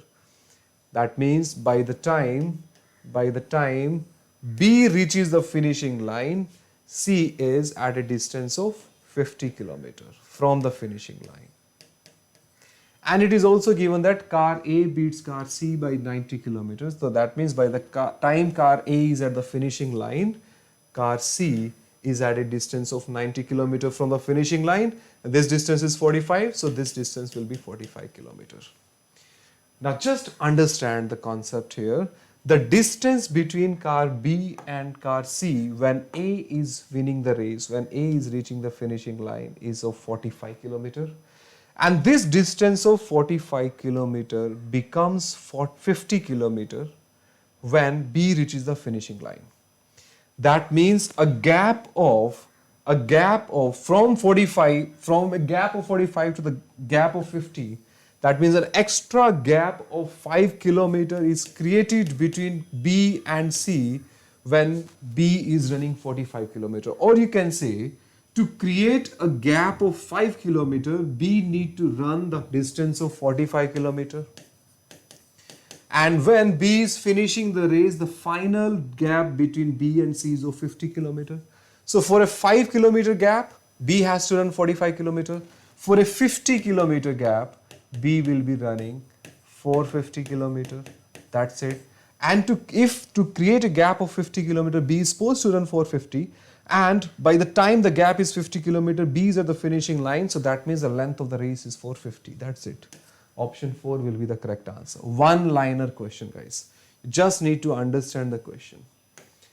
Question number 2 from simple and compound interest. For the same principal amount, the compound interest for 2 years at 5% per annum exceed the simple interest for 3 years at 3% per annum by rupees 1225. Okay. It's talking about compound interest and simple interest, right? Now, if I am putting my money at 5% compound interest, the definition of compound interest says every year I will be getting 5% of the principal. In addition to that, 5% on the first year interest will also be calculated on the second year. So 5% of 5% is 0.25%. That means in 2 years, compound interest given to me will be 10.25% if I am putting my money at 5% compound rate of interest. Now, if I am putting my money for simple interest for 3%, right, the total interest I'll be getting would be 9%. And you can see that gap between SI and CI interest is of 1.25%. That means compound interest is giving me 1.25% extra interest. And it says, for the same principle, the compound interest for this is this, and this exceed the simple interest by 1125. That means in terms of percentage, compound interest is exceeding the principal by 1.25%. So that means 1.25% is the extra compound interest you will be getting as compared to simple interest, and that value is equal to 1125, right? Now just solve this question and you'll get your answer. 25 into 5, 25 into 4, 5 into 2, 2, 5. So the answer is, principal would be 225 into 400. Principal is 225 into 400. Answer 225 multiplied by 400. This is the answer, right? This would be 9,000, right? Not 9,000. This is 900 and 2 more zeros. That is 90,000. So the principal will be equal to 90,000. That's the answer of the question, right? Very simple question. Let's look at the next question from profit and loss. Let me just correct it. So let's do this question, guys. Simple. There's a question of profit and loss here. No. Question number 3. Anil buys 12 toys, right? Anil buys 12 toys and labels each with the same selling price. He sells 8 toys initially at 20% discount on the labeled price. Then he sells on the remaining 4 toys at additional 25% discount on the discounted price. Thus he gets a total of rupees 2112 and makes a 10% profit. With no discount, his percentage of profit would have been. So when he is selling the product at label price, firstly at 20% discount and then at 25% discount, his overall profit is 10%. The question is asking me if he's selling all his toys without any discount, what will be the percentage profit? See this, guys. So the total number of toys that he's selling is 12, right? And finally, he is making a profit of 10%. So can I say that he must be getting the selling price of, if Anil is earning 20% profit, he must be getting the selling price of 13.2 toys. Can I say that? Yes. Now, that's a final transaction that is coming. That means on the investment of 12 toys, he is getting the cost price of 13.2 toys. Now, he sells 8 toys initially at a 20%. Whatever is a mark price of the product, right? So, on the 8 toys, right, whatever is a mark price of 8 toys, right, let's say M is a mark price, and this person is selling it at a 20% discount. That means he must be selling it at 4 by 5, right? 4 by 5 of the mark price. That means he must be getting 8 into 4, 32, 32 by 5 would be 6 point. On 8 toys initially he gives a 20% discount. So can I say that the 8 toys mark price is actually equal to 8 into 2, 32 by 5, which is 6.4, right? So on 8 toys, he's actually getting 6.4 toys mark price, right? He's selling 8 toys at a mark price of 6.4. Then he sells the remaining 4 toys. So now the remaining 4 toys, this would be the mark price, but he's giving an additional discount of 20%. So in addition to the discount of 20%, additional discount of 25% is 1 by 4. That means he's giving 3 by 4 discount. That is 4 into 3, 12, 12 upon 5 will be equal to 2.4. That means on these 4 toys, he is getting the mark price of 2.4. So finally on the whole 12 toys, 6.4M plus 2.4M, he is getting the mark price of 8.8, right? So can I say 8.8 toys mark price is equal to 13.2 toys cost price? So 8.8 mark price is equal to the mark price of 8.8 toys is same as the cost price of 13.2 toys. This will get cancelled. 11 into 8, 11 into 12, right? That means cost price, the mark price of 8 is same as cost price of 12, right? So the mark price of 12 toys, which is 1.5, will be equal to, mark price of 12 toys will be equal to, if he is selling all the toys at the mark price, he will be earning the cost price of 18, right? 18 article. That means on 12 toys he is earning, right, the 12 toys selling price is same as 18 toys cost price. So whatever he is investing on 12 toys, right, he the money, that the label price of the 12 toys is giving him the cost price of 18 toys. So on the investment of 12 toys, he is getting 18 toys. So there's a profit of 6 toys on the investment of 12 toys. So can I say the profit would be 50%? That's the answer of the question. That is option number 2. A very simple one, right? You just don't need to include this value while doing the calculation, because if you include this unnecessarily will become difficult. So it's much better option to straight away see that how much toys he want to earn, right? What is the selling price of the toys that he want to get? 12 toys, 10% profit. That means he is getting 13.2 toys, right? He's selling 12 toys on the price of 13.2, and then check it. What is the final mark price that he's getting? Find a relationship between mark price and cost price, and that will give you the direct answer of the question. That's option number 2. Thank you so much for watching the video, guys. Guys, this is a question number 4 of 2020 slot 2 from the topic of average. A tricky question, but the easy one. It says, in a group of 10 students, the mean of the lowest 9 score is 42, while the mean of the highest 9 score is 47. For the entire group of 10 students, the maximum possible mean exceeds the minimum possible mean by what? So we are talking about 10 students, and we are talking about the lowest 10 and the highest 10. So let's arrange all of these values. 1, 2, 3, 4, 5, 6, 7, 8, 9, 10 in the ascending order. We do not know the values, but let's say I write down all the 10 values in the ascending order. Now, if I'm talking about the lowest 9, that means I'm talking about these 9 values or these 9 values. When I'm talking about the highest 9, that means I'm talking about these highest values, right? Now, the lowest is, the mean of the lowest is 42. That means the mean of the lowest 9 is 42. That means the average of lowest 9 is 42. And I'm supposed to find out the difference between the maximum possible mean exceed the minimum possible mean.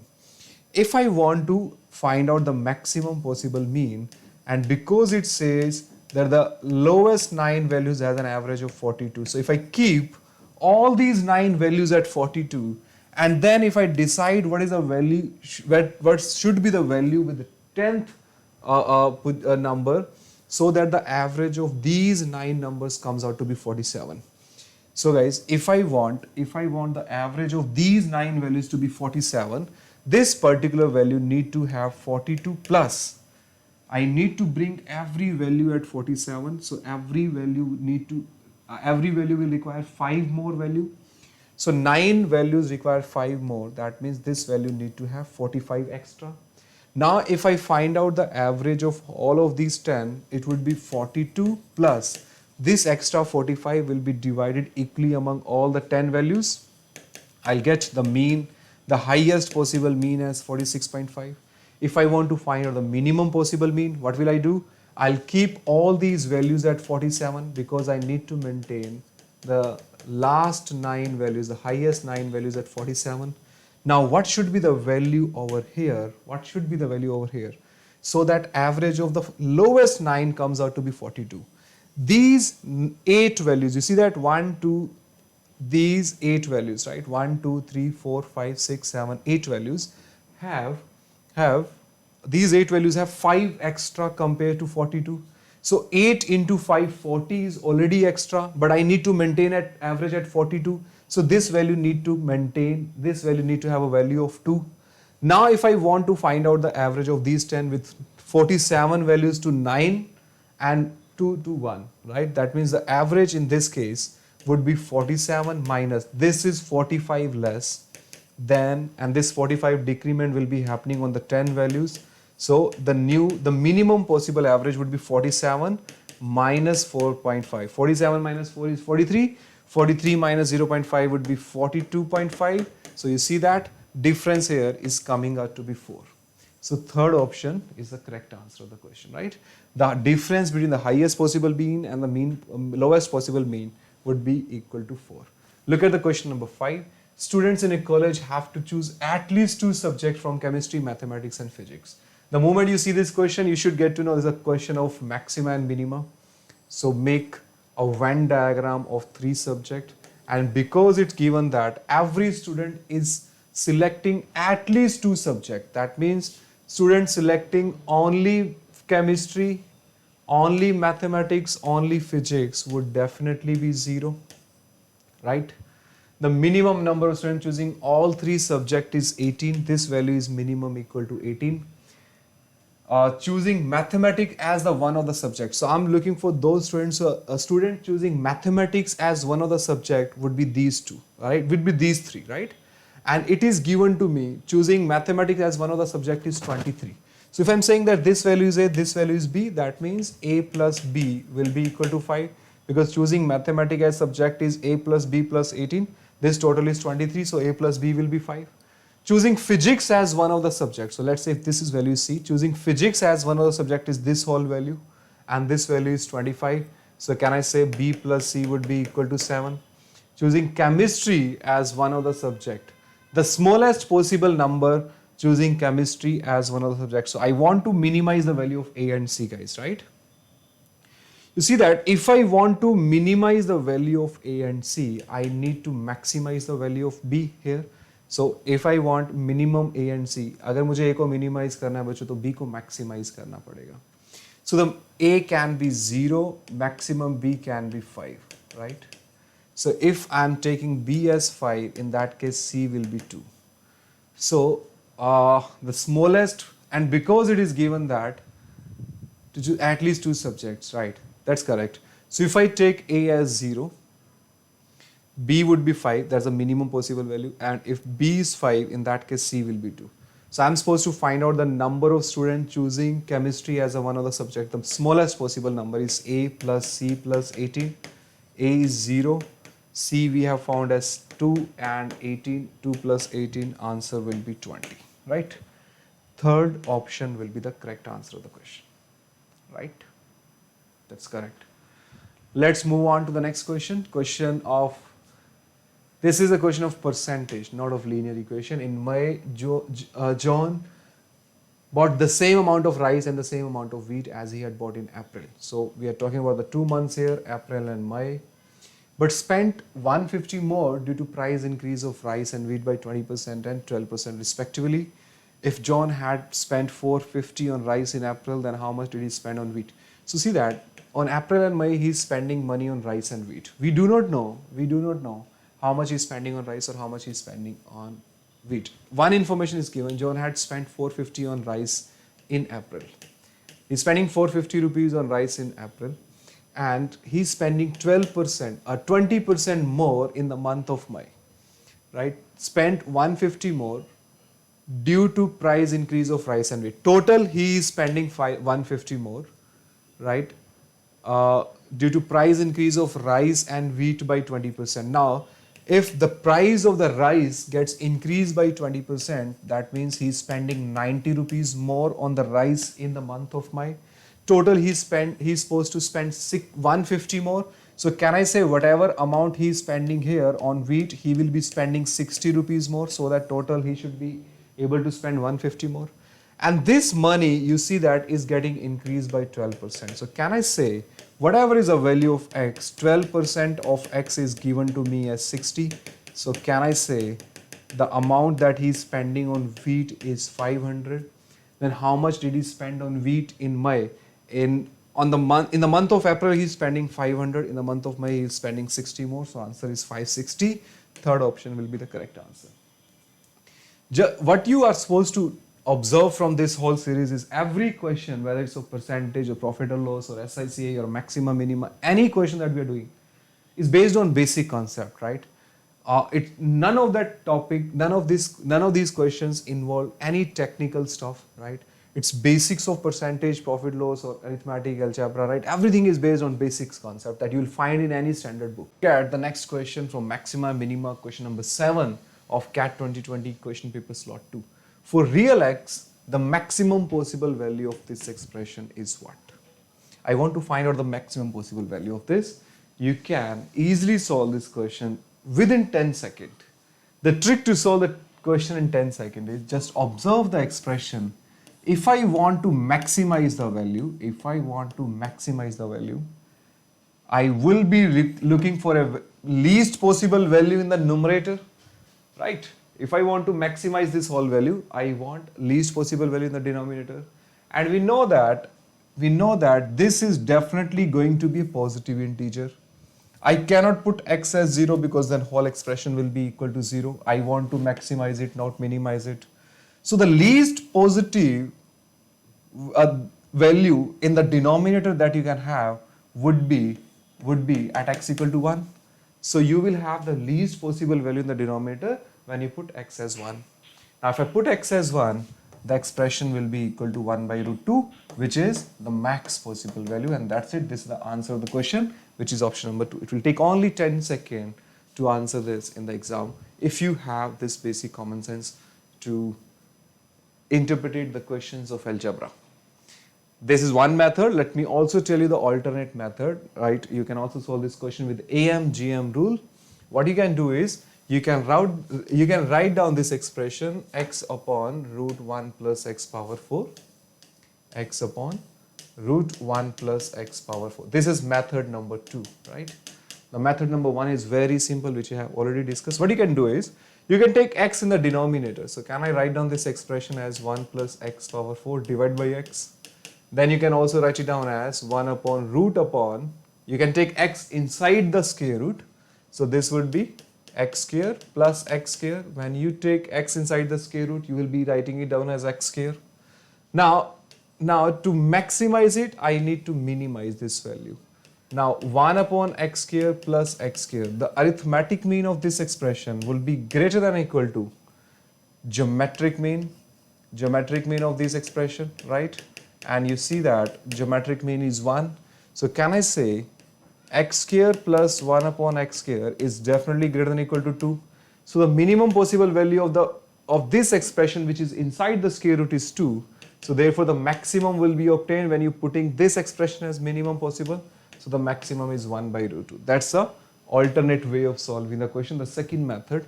But you see the first method is more effective and will give you the answer in 10 seconds. Let's look at the question number 8 of linear and quadratic equation. It says the number of integers that satisfy the equality. So we have this expression, right? Similar to this question. Exactly a similar type of question was asked in the morning slot 1, morning slot 2, and also in morning slot 3.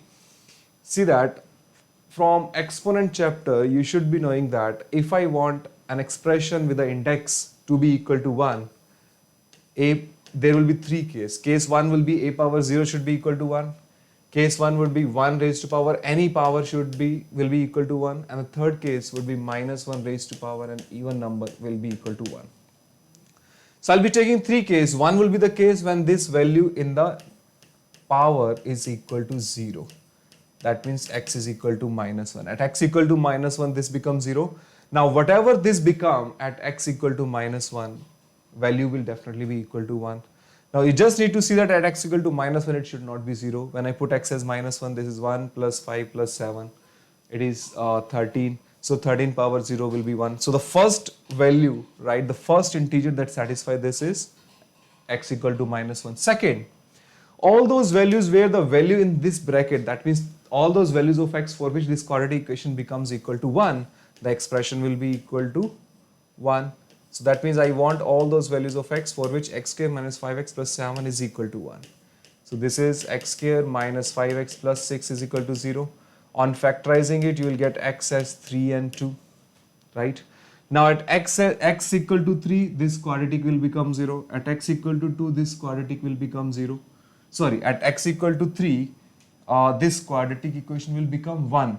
And at x equal to 2, this quadratic equation will become 1. Now 1 raised to power anything is always equal to 1. So these are the two more values of x that will satisfy it. Let's look at those values where the value in the quadratic equation is equal to minus 1 and the power should be even. So when I make it x square minus 5x plus 7 is equal to minus 1, I'll have the equation as x square minus 5x plus 8 is equal to 0. Now x square minus 5x plus 8 is equal to 0. Now you see that if I look at the roots of this discriminant of this quadratic equation is b square, that is 25 minus 4 into a into c, which is less than 0. Now if discriminant is less than 0, that means there is no real value of x at which this expression can become equal to 0, or you can say there is no value of x at which this becomes equal to minus 1. There is no real values of x at which this becomes equal to minus 1. So I'll not get any solution from this part. So 2 solution from here and 1 solution from here. Answer is 3 solution, right? Is it clear? Right. Let's look at the question number 9. The number of pairs of integer xy that satisfy this given expression. Now, this is a question from how to find out the integral solution of linear equations. Now, x is greater than or equal to y is greater than or equal to minus 20, and 2x plus 5y is equal to 99. I'm supposed to find out the pairs of xy which satisfying this equation with the condition that x should be greater than or equal to y and y should be greater than or equal to minus 20.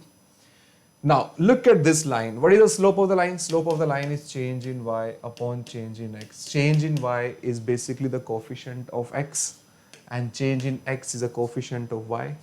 And because it's a decreasing line. Why it's a decreasing line? Because this value is fixed. If I increase x, I'll have to decrease y. It's a decreasing line, right? Any line of the form of ax plus by is equal to c is called as a decreasing line, right? So change in y upon change in x will be equal to 2 upon 5, and because it's a decreasing line, so slope will be negative. So that means when the coefficient of y get changed by 2, if I'm decreasing the coefficient of y by 2, I'll be increasing the coefficient of x by 5. If I'm decreasing the coefficient of x by 2, I'll be increasing the coefficient of x coefficient is getting decreasing by 5, y coefficient will get increased by 2. These are the standard rules of equations, right, that you should know, of linear equations, right? Any basic standard book will have these rules, right, if you have studied the basic linear equations. Now, look at the first solution that you want. Because I want x to be greater than or equal to y, so I'll try to minimize the y. If I put y as 1, you see that if I put y as 1, the value of x that I will be getting, would be equal to 47.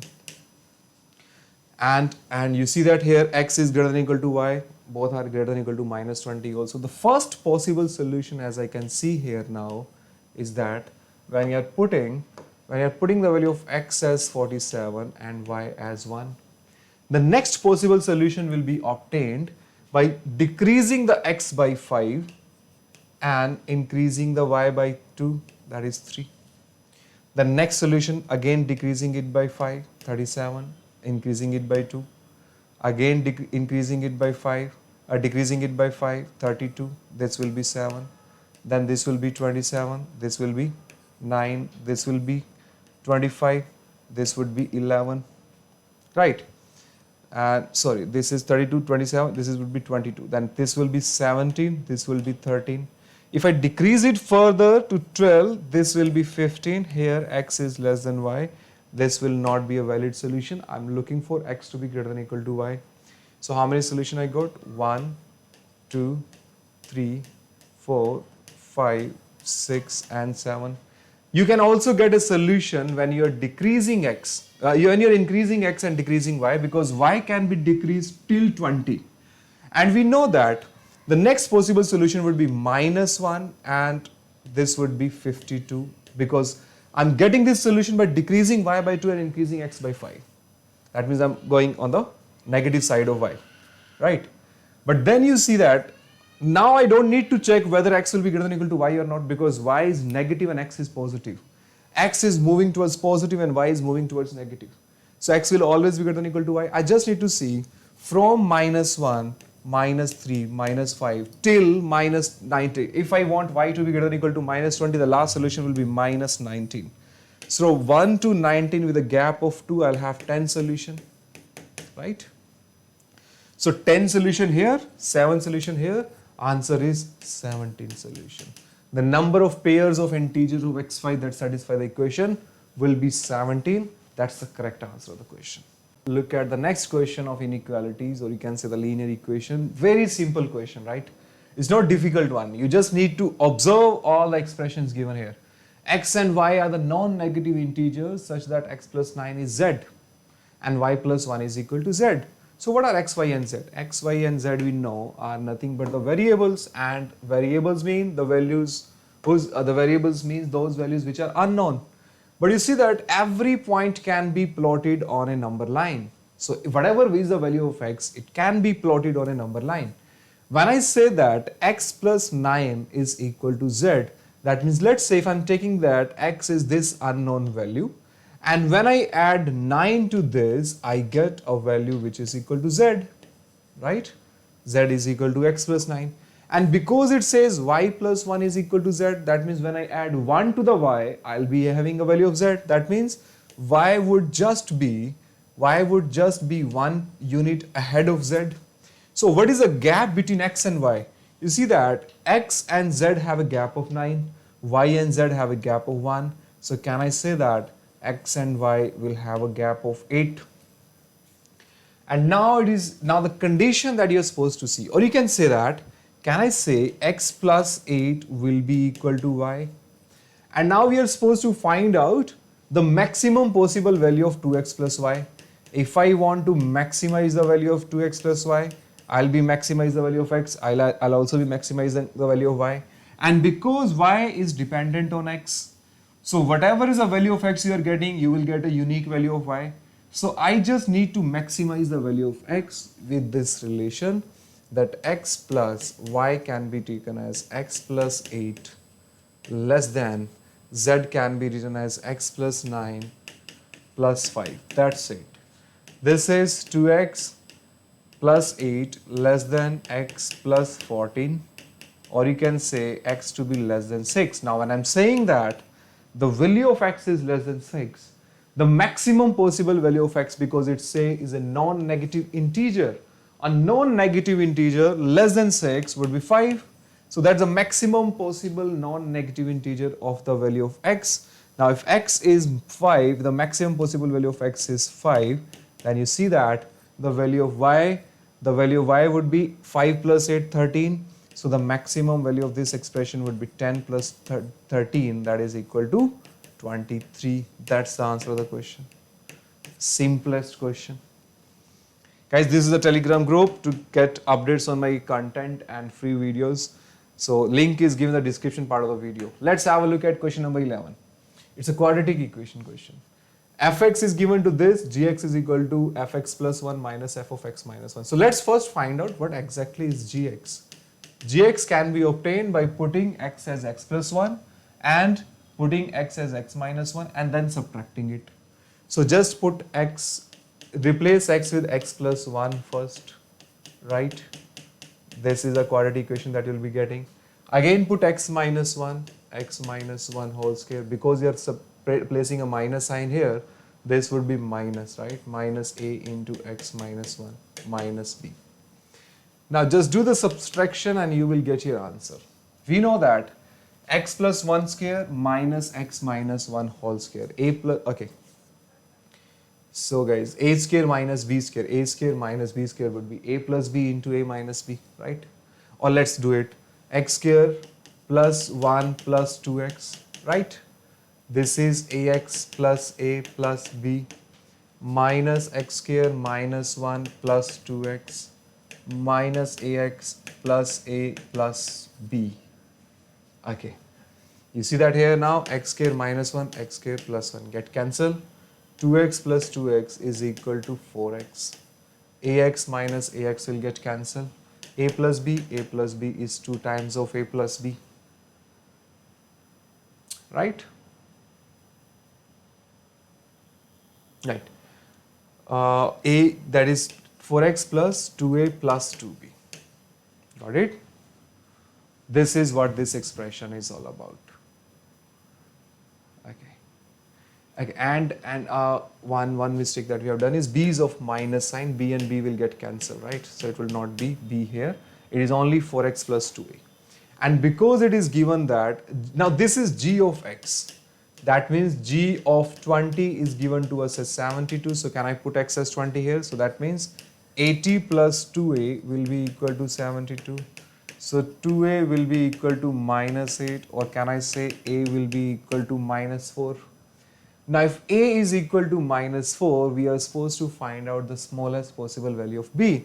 Now see that when I put a as, if I put a as minus 4 here, I'll get expression as f of x would be x square minus 4x plus b. This is f of x. And because it is given that f of x is always greater than equal to 0.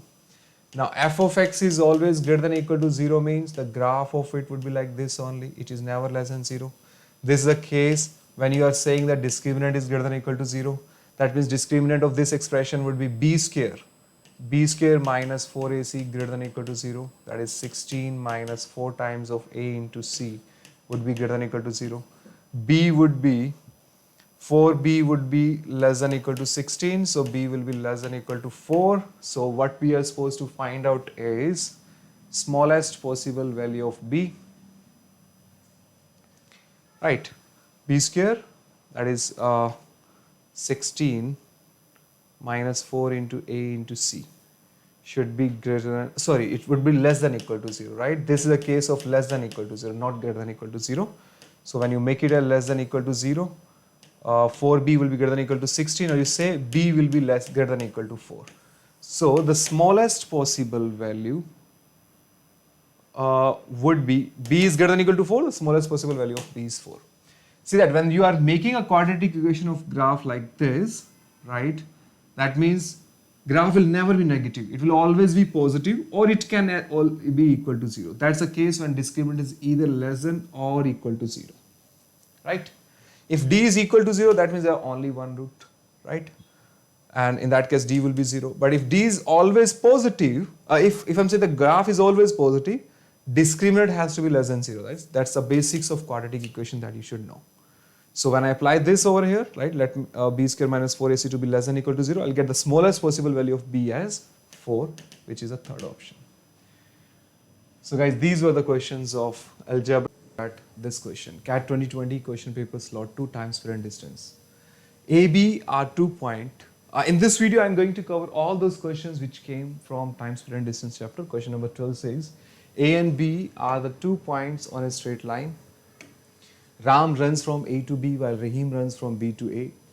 After crossing each other, Ram and Rahim reach their destination in 1 minute and 4 minutes, respectively. If they start at the same time, then the ratio of the Ram speed to Rahim speed. Very simple question, guys. We have done a similar question in 2020 slot 1 also. So this is a point A here and this is a point B here, right? A and B are 2 points on a straight line. Ram runs from A to B. Ram is running from A to B, while Rahim runs from B to A. So Rahim is running from B to A. After crossing each other, Ram and Rahim reach their destination in 1 minute and 4 minutes. So let's say this is their crossing point. Now after crossing each other, Ram is going to take 1 minute to reach the destination. That means that let's say this is a meeting point M. Ram is going to take 1 minute from M to B, and Rahim is going to take 4 minutes from M to A. Right? Ram is going to take 1 minute and Rahim is going to take 4 minutes from M to A. And we are supposed to find out if they start at the same time. अगर दोनों एक ही time पे start करते हैं, then the ratio of the Ram speed to Rahim speed is what? This question can be solved with the standard methodology if you are aware of it. That if I'm saying that the speed of Ram V1 is Ram is V1 and the speed of Rahim is V2, then this ratio of the speed V1 and V2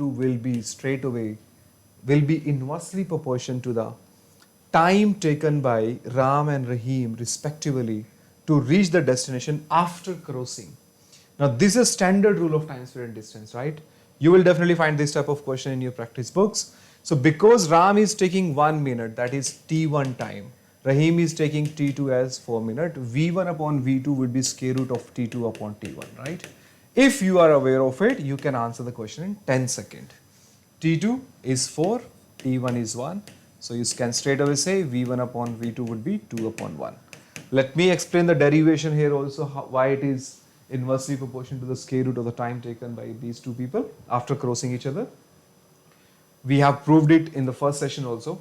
If I'm saying that speed of Ram is V1, then you see that Ram is taking 1 minute from this point to this point. So can I say the distance from M to B would be V1?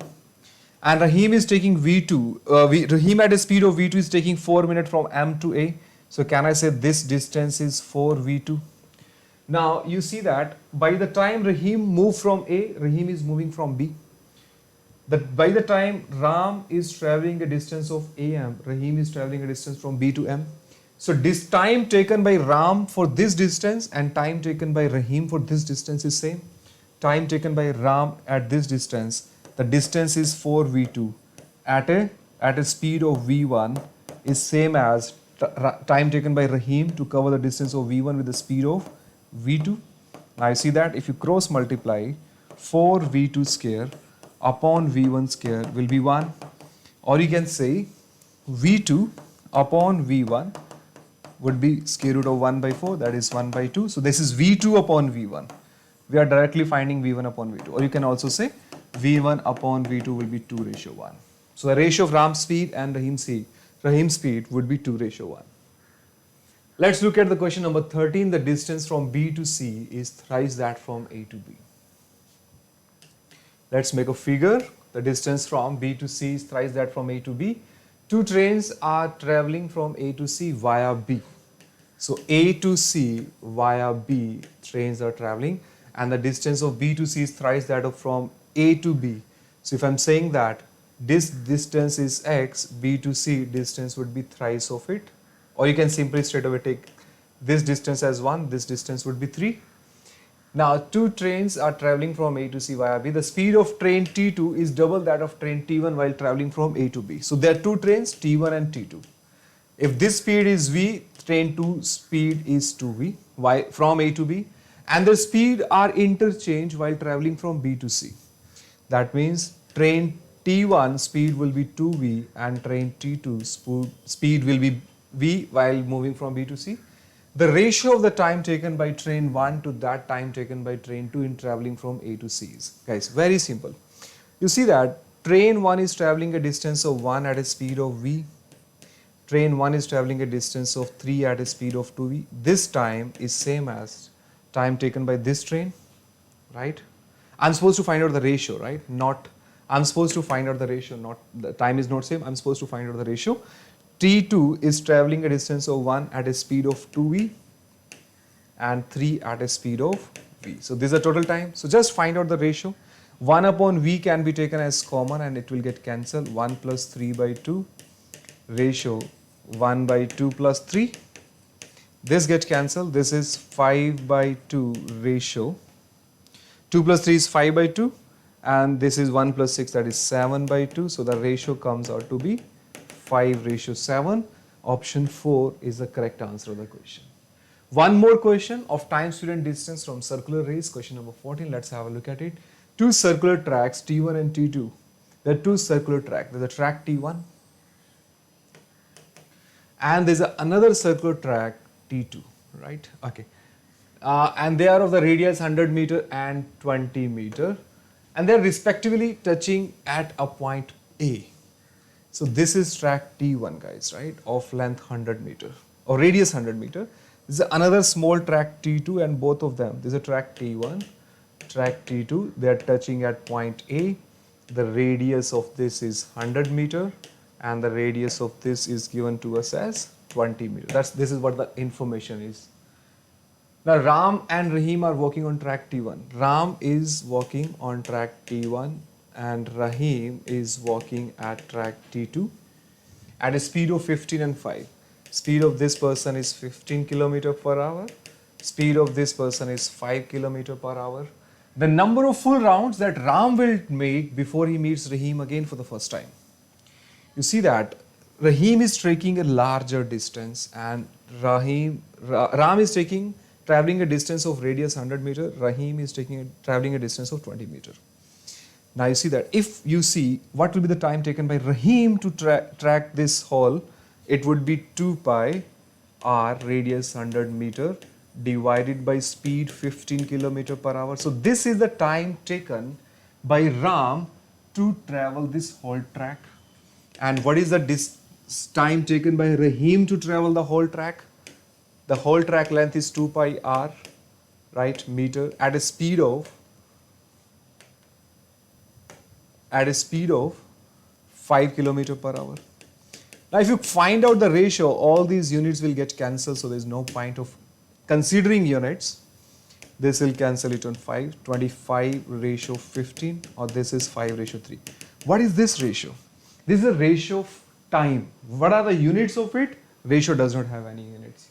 That means if Ram is taking 5 minutes or second or hours to track one round or to have a one round of track T1, Rahim will be taking 3 minutes to have a track to travel the whole round, right, of track T2.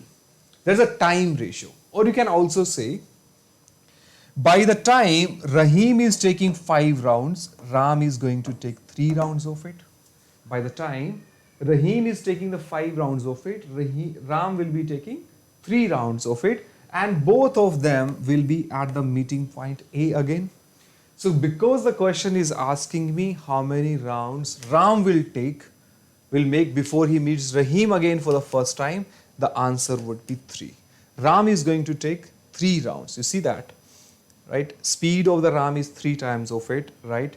And this is the time ratio, right? This is a time ratio, right? 5 units. If Ram is going to take 5 units of time to track T1, Rahim is going to take 3 units of time, whatever that unit, of track T2. So therefore, you can also say that If Ram is going to take 3 rounds of it, Rahim will be taking 5 rounds of this track. So they will be again after 3 rounds of Ram, or you can say after 5 rounds of Rahim, both of them will be at the starting point. So by that time, Ram have taken 3 rounds of track T1, right? So the answer to the question is option number 2.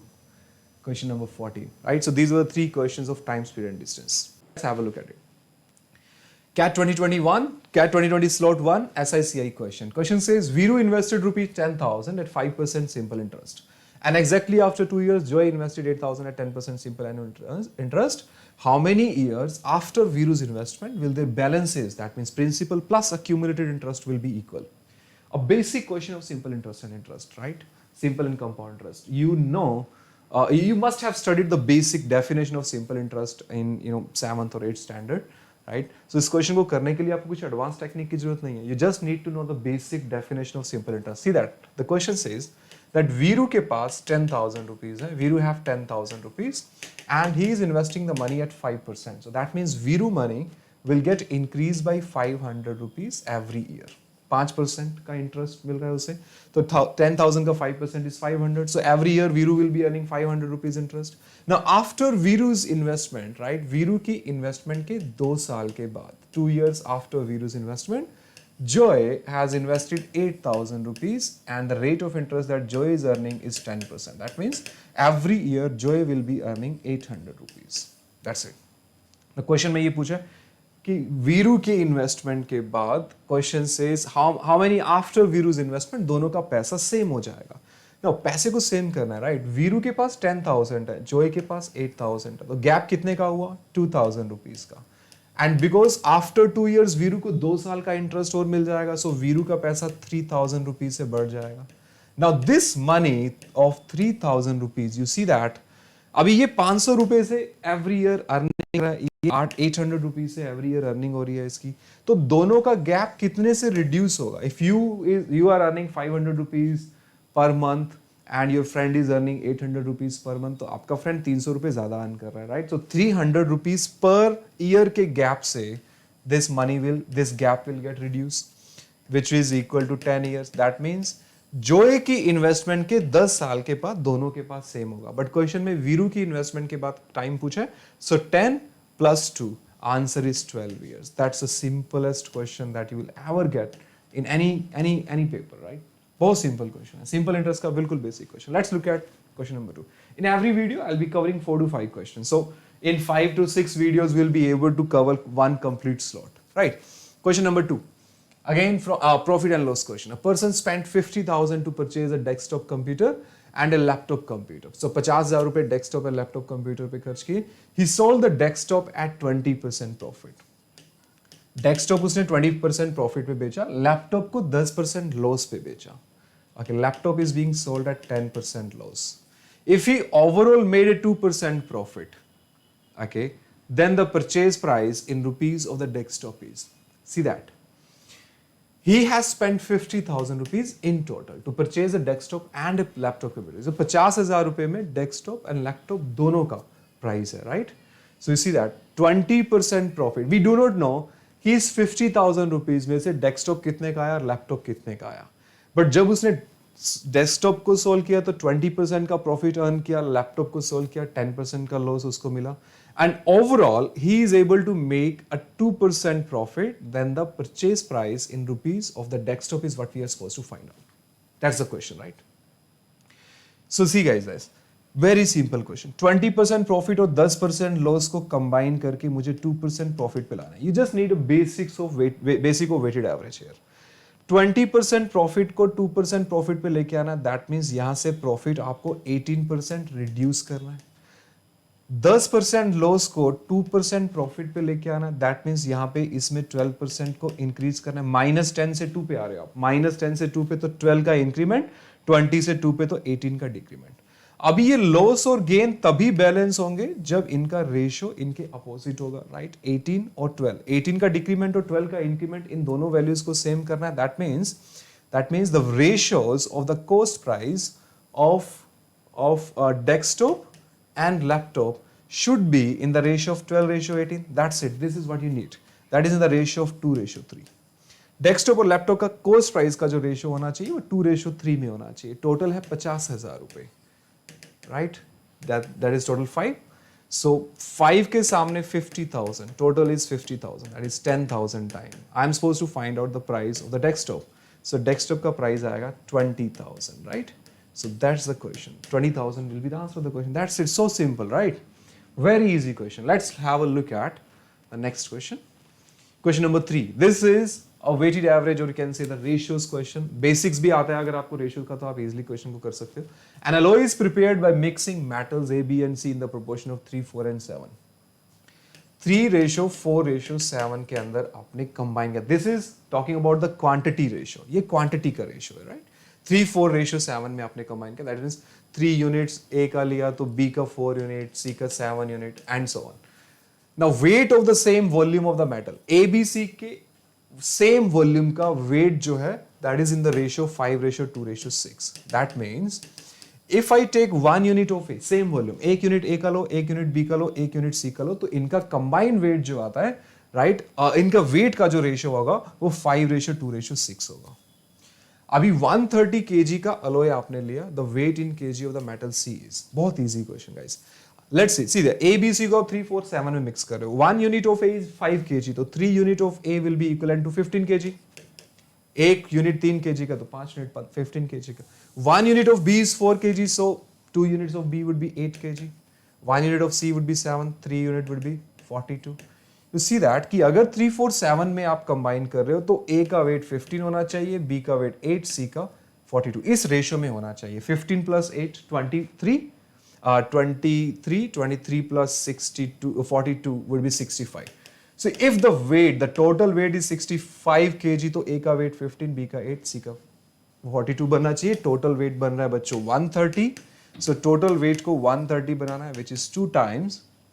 So A बनेगा 30, B बनेगा 16, C बनेगा 84, 2 times, right? We are suppose to find out कि metal C का weight कितना है, answer is 84 kg, that's it, this is the question, right? So easy, right? So simple. All right, let's quickly cover question number 4 as well.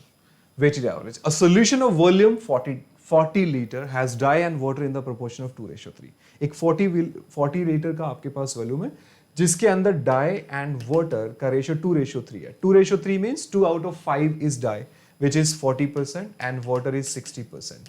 So dye is 40%, water is 60%। इसके अंदर आपने वाटर को add किया to change the ratio to 2:5। Water is added to the solution. Now you see that 40 litre का solution है जिसके अंदर डाई है 40%, इसके अंदर आपने पानी ऐड किया जिसके अंदर डाई का परसेंटेज है 0%, because you are adding water to the solution. And finally the new ratio that you are getting is 2:5। That means 2 out of 7 is the die now. 2 out of 7 is 28.56%. So because this is fraction, so let's take die 40% को अगर हम ratios में लिखेंगे तो 2/5 बनेगा, this would be 0 and I want it to be 2/7. Finally मेरे को इसको 2/7 पे लेके आना है, राइट? Now you see that if I am combining, you see that again apply the basic concept of weighted average here. 2/5 से 2/7, राइट? वैल्यू में डाई का परसेंटेज डाउन हो रहा है। कितना परसेंटेज डाउन हो रहा है? 2/5 से 2/7, 2/7 में से 2/5 में से 2/7 माइनस करोगे 35, 5 7 14, 7 ये 10, that is 4/35, right? 4/7 into, yes, 4/35. So 4/35 का डिक्रीमेंट हुआ और यहाँ पे 2/7 का इंक्रीमेंट हुआ। So किस रेशियो में आपने कंबाइन किया होगा? 2/7 को यहाँ लिखो and 4/35 को यहाँ लिखो. You will get to know the ratio here, right? 7 into 5. So this whole solution has been combined in the ratio of 10:4. That means इसके 10 लीटर में इसका 4 लीटर डालना पड़ेगा. इसके 40 लीटर के अंदर you see that आपको इसका 4 times 16 लीटर डालना पड़ेगा. That means finally 2/7 पे लाने के लिए आपको क्वेश्चन के अंदर yes 16 लीटर पानी डाला तो टोटल सोल्यूशन हो गया 56 लीटर. अभी इस 56 लीटर में से आपने 1/4 को विड्रॉ कर लिया. 1/4 of this diluted solution is taken out. So 56 का 1/4 अगर आप करोगे तो it will be 14 litre again. So ये 14 लीटर सोल्यूशन जिसके अंदर डाई का परसेंटेज इज 2/7, राइट इज 2/7 है. अभी इसके अंदर कितना डाई और मिक्स किया जाए so that finally the proportion come backs to 2:3. That means dye वापिस से 2 out of 5 चाहिए. सो 14 लीटर में 2/7 है, इसको मुझे 2/5 डालना है, 2/5 बनाना है और ऊपर से डाई आपको ऐड करना है. Dye is 1 out of 1. So see that again you see what is the increment that you require here. यहाँ पे जो इंक्रीमेंट चाहिए फिर से 2/5 में 2/7 माइनस करोगे 4/35 आएगा. सो 4/35 का इंक्रीमेंट करना है यहाँ पे और यहाँ पे 3/5 का डिक्रीमेंट करना है. तो किस रेशो में कंबाइन करना पड़ेगा? 3/5 रेशो 4/35 में कंबाइन करना पड़ेगा. 5 7 21 रेशो 4 में कंबाइन करना पड़ेगा. राइट, दैट मीन्स 21 लीटर में 4 लीटर डालना पड़ेगा. सो 1 लीटर में 4/21 डालना पड़ेगा. सो आपको चाहिए 14 में 7 into 2 7 into 3 that is 8/3. I guess we are doing some calculation mistake. Let me just quickly have a look at it. This is perfectly fine. 40% 2/5 40% die है हमारे पास, राइट. 0% पानी ऐड किया and finally the solution is becoming 2 out of 7. So 2/7, 2/5 minus 2/7, 35 will be LCM. 14 minus 10, that is 4/35. So 4/35 का decrement, 2/7 का increment. Reverse किया 7 5 10 4. So 10 litre में 2 5 2 या 10 litre में 4 लीटर, इसका 40 लीटर आपने डाला था. 40 के अंदर 4 times 16 तो 156 हो जाएगा.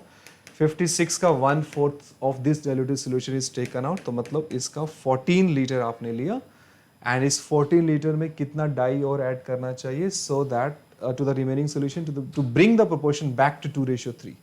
वापिस से 2:3 चाहिए. 2 out of 5 I need 2 out of 5 as die. Okay, so 2/5 minus 2/7. I need the decrement. 5 7 14, 7 5 10. 4/35 का increment चाहिए और 1 से 2/5 3/5 का decrement चाहिए. 3/5 here, 4/21 ratio 4.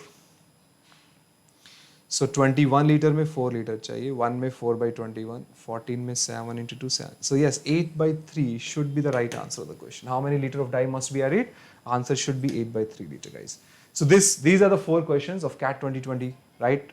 We'll be discussing rest of the question in the upcoming videos, guys. Let's have a look at the question number 4.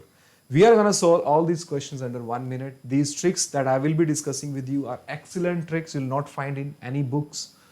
So guys, question number 4 says, I have a solution of 40 liter. A solution of 40 liter has dye and water in the ratio of 2:3.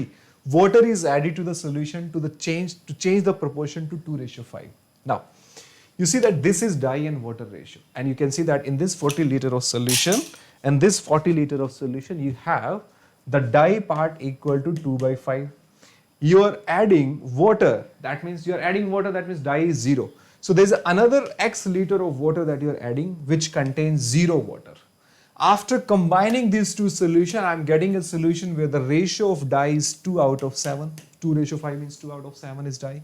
And you see that here, if I'm mixing it and finally the average is getting balanced at 2/7, the decrement in the units, decrement in the percentage of dye should be same as the increment in the increment of dye in this solution. Now from 2/5 to 2/7, the value is getting decreased by 4/35 and the increment here is 2/7. This decrement and this increment should be same. That means an increment or a decrement of 4/35 on 40 unit should be same as 2/7 decrement on X unit. This get cancelled, right? This will be cancelling on 2, so you will get X is 16 liter. That means the amount of water that you are adding is 16 liter. So the total solution that you will have would now be 56 liter. Out of this 56 liter, 1/4 of the diluted solution is taken out. How many liter of the dye must be added to the remaining? So if 1/4 has been taken out, I will be left with 3/4, that means 42 liter. I have a 42 liter solution now, which contains the dye in terms of fraction as 2/7. I'm adding an X liter of dye in this solution, which is 1 out of 1. And I want the final dye to be 2 out of 5. So again, you see that in this case, there is an increment of 4/35 from 2/7 value is going from 2 to 2/5.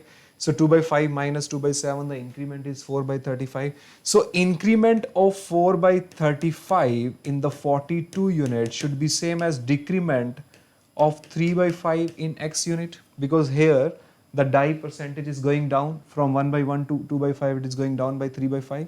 So decrement of 3 by 5 on x unit, this cancel it on 7, this cancel it on 6, this cancel it on 2, you'll get the x as 8 liter. So that's the correct answer of the question. The die you must be adding to the remaining solution, that means in 42 liter, should be equal to 8 liter. That's it. This is the answer. No equations required, only the basic weighted average concept. If you have studied that concept, the equal distribution, you can solve this question quite easily. Have a look at question number 5. Basic question of percentage. It says in a group of people, 28% of the members are young while the rest are old. 65% of the members are literates and 25% of the illiterates are young. A basic question, guys, not a difficult question at all.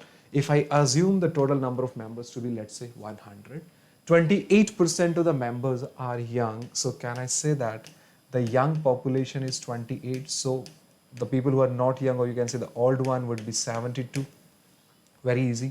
65% of the members are literate. So out of 100, you see that total 65 people are literate, so rest of the 35 will be illiterate, right? Very easy. And 25% of the literate are young. That means 65 into 1 by 4. Out of these 65 people, there are 1 and 16.25 people are young. So that means out of this 28, 16.25 people, 16.25 youngs are literate. What I'm supposed to find out is the percentage of old people among illiterate. Now you see that I have 35 people illiterate. Out of it, if I subtract 28 from 28 minus 16.25 would be 11.75. So see that 11.75 are illiterate. 11.75 are illiterates which are young. 11.75 young people are illiterate out of 35. If you look at this percentage, this you see that will be approximately a 3 point something, right? So you see that 1 by 3, approximately 1 by 3 people, that means 33.33%, or you can say approximately, because it's slightly less than 33, right? So approximately 35% of the illiterate people are young. So if out of 35 people, 34% are young, rest of the 66% will be old. That's why the answer to the question is third option, that is 66, right? Out of 100% illiterate people, 34% are young, rest will be 66%, which will be old. Next question is from average. Let A, B and C be three positive integers such that the sum of A and the mean of B and C is 5. So question says sum of A and mean of B plus C is given to me as 5. Okay. So can I say 2 times of A plus B plus C will be equal to 10. In addition, the sum of B and the mean of A and C is equal to 7. So that means 2 times of B plus A plus C will be equal to 14. Now if I add these two equations, guys, then the sum of A and B, I'm supposed to find out what is the value of sum of A and B. If I add these two equations, if I subtract these two equations, right, you see that C and C will get cancelled, right? 2A minus 2B, 2A minus A would be A, B minus 2B would be minus B, A minus B will be 6. You see that? Right? A minus B is equal to 6. I'm supposed to find out sum of A and B. Okay. And if I add these two equations, I'll have 3 times of A plus 3 times of B plus 2 times of C is equal to 24. Now you see this here, guys. I know that this is 3 times of A plus B plus 2 times of C is equal to 24. This number is an even number. This number is an even number, right? And A, B, C are 3 positive integers. C is definite 2 times of C. This whole number is an even number. Now even plus something should be even. That means this value has to be even. Now if this whole expression is even, that means 3 is an odd number. So A plus B has to be even. So A plus B definitely would be an even number. Whatever is my answer, it has to be an even. These two options are eliminated. And because all three positive numbers have a difference of 6, you see that the only possibility here, the question says summation of A and B is 4. If the summation of A and B is 4, the difference of between these two positive integers cannot be 4. So this is also out of the option. You will be left with option number 1. 6 would be the correct answer to the question. Think logically. You don't need to solve the whole equation. Let's look at question number 7. How many 3-digit numbers are there for which the product of their digit is 2 more than but less than 7? How many 3-digit number? If I say the 3-digit number is ABC, let's say 3-digit number is ABC. Now the question says product of this number should be greater than 2 and less than 7. Now, greater than 2 and less than 7, that means A into B into C can be 3, 4, 5 or 6. Now, how many 3-digit numbers are possible? You guys tell me now. If I want the product of 3 numbers to be 3, the only possibility is to have the number like 113. But how many different numbers you can make out of it? You see that there are 3 such numbers, 3 numbers. You can make multiple numbers by changing the position of 3 at different places. You can make multiple numbers. So because these two numbers are same, the different numbers, 3-digit number that you can make would be 3 factorial upon 2 factorial, which is 3. So there will be 3 different numbers. What are these 3 different numbers? Let's have a look at it. 131, 113 and 311. So these are the 3 numbers you can make. Similarly, if I want the number to be equal to 4, you can use 114. So similarly here, when you arrange these numbers, you will have 3 numbers. And you can also, for the product to be 4, you can make the number as 1 to 2. Again, when you arrange the number, you will be able to make 3 more numbers, right? Okay. The next 5, the only possibility for the product to be 3-digit number to be equal to 5 is 115. So if I arrange this, again 3 factorial upon 2 factorial, this will give you 3 numbers. 3 digits are supposed to be arranged among themselves where 2 digits are same. So 3 factorial divided by 2 factorial because these 2 digits are same. If you look at 6, now you see that 6 you can say is 116. That is, this will give you 3 number. You can also write it down as 1, 2, 3. Right? Right. You can also write it down 1, 2, 3 here. All 3 digits are different. So the number of ways where they can be, in which this can be arranged would be 3 factorial, that is 6. You can make 6 numbers out of it. How? 1, 2, 3, 1, 3, 2, 2, 3, 1, 2, 1, 3. Similarly, 3, 1, 2 and 3, 2, 1. These are the 6 numbers, right? So total numbers are 6 plus 3, 9. 9 plus 3, 12 plus 3, 15 plus 3, 18 plus 3, 21. So there are 21 such numbers so that their product is more than 2 and less than 7. Simple question. Just keep it as simple as possible. Think simple. Only then you'll be able to target these questions quite easily. You can see the level of difficulty is not high. It's based on basics, right? No technical stuff. Hello everyone, here are the questions. In this particular video, I'll be discussing all 4 questions of CAT 2020 slot 1 from time, speed and distance chapter. There were 4 questions of time, speed and distance in 2020 slot 1. All of those questions are so simple and with a basic definition of time, speed and distance, right, you can solve the question. It says a train traveled at 1/3 of its usual speed and hence reached the destination 35 minutes after the scheduled time. It's a very basic thing in a time, speed and distance chapter that everyone should know, that if you reduce the speed, the time taken will be more, obviously, right? So question says, if a particular train started traveling at 1/3 of its normal speed, the train is getting late by 30 minutes. Now, a basic common understanding that you should know is distance is speed into time. If I am reducing my speed by 1/3, if I am reducing my speed to 1/3, my time will get increased to 3/1, right? You reduce the speed, time has to be more. Now that means the new time will be 3 times of the previous time. If the new time is 3 times of the previous time, that means if earlier I'm spending t minutes, now I'll be taking 3t minutes to reach my destination. That means extra time I'm taking is 2t. Now this extra time 2t is 30 minutes. That means the normal time to reach the destination by the train must be 15 minutes, right? Okay, now on its return journey, the train initially traveled at its usual speed for 5 minutes, but then stopped for 5 minutes for an emergency. The percentage by which the train must now increase its usual speed so as to reach the destination at the scheduled time is nearest to. So guys, when the train is going back for the first 5 minutes, train is traveling at a normal time.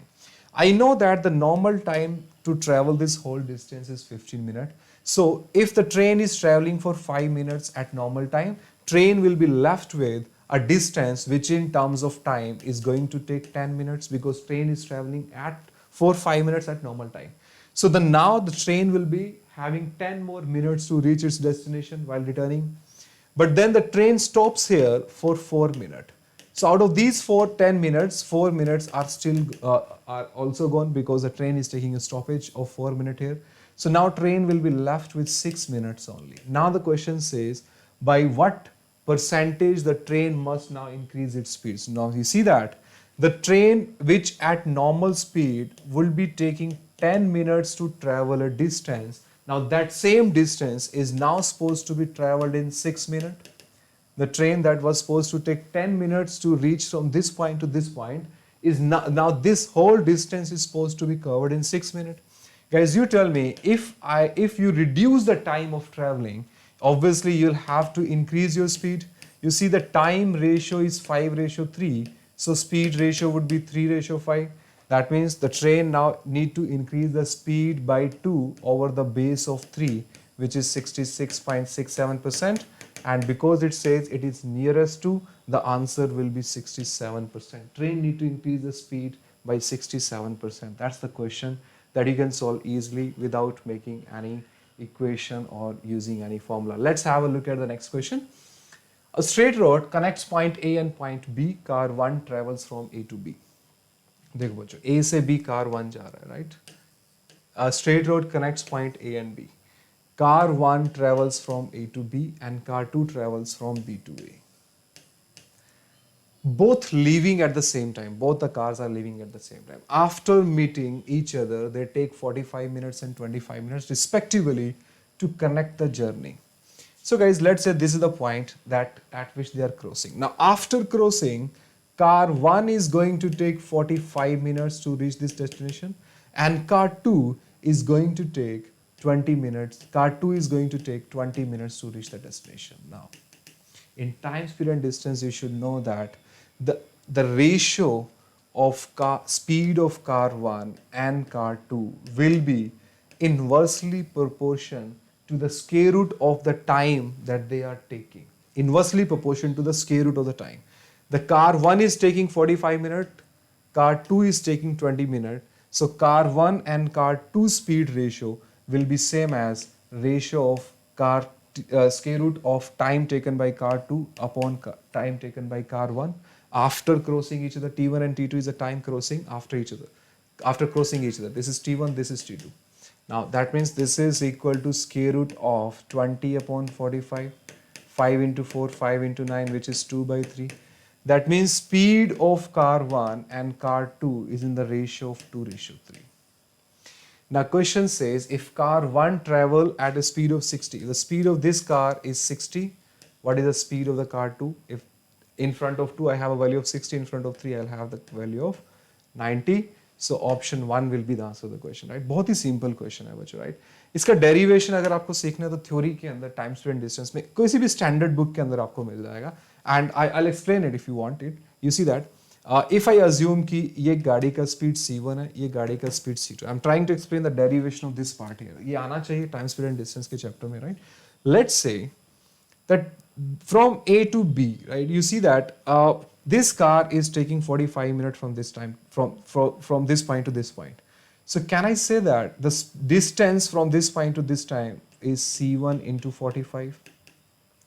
And distance from this point to this point, this car is taking 20 minutes, so this time is C2 into 20. Now you see that car 1 is, by the time car 1 reach from this point to this point, the car 2 is reaching from this point to this point. So car 1 का A से ये meeting point M तक आने का time और car 2 का B से M तक का meeting point same है, right? That means now car A से मीटिंग पॉइंट एम का डिस्टेंस है c2 इंटू 20. ये डिस्टेंस ट्रैवल होगा c1 की स्पीड से. This time is same as c1 into 45 का डिस्टेंस कार 2 ने किया c2 की स्पीड से, राइट?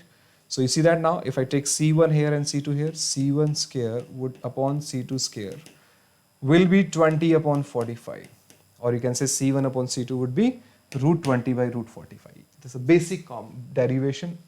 हर बच्चे को ये पॉइंट आना चाहिए, बहुत स्टैंडर्ड क्वेश्चन कैट 2020 स्लॉट 1 में इस पॉइंट पे पूछा हुआ. Now let's look at question number 10. It says leaving home at the same time Amal reaches office at 10:50 a.m. if he travels at 8 km per hour, and at 9:40 a.m. if he travels at 15 km per hour.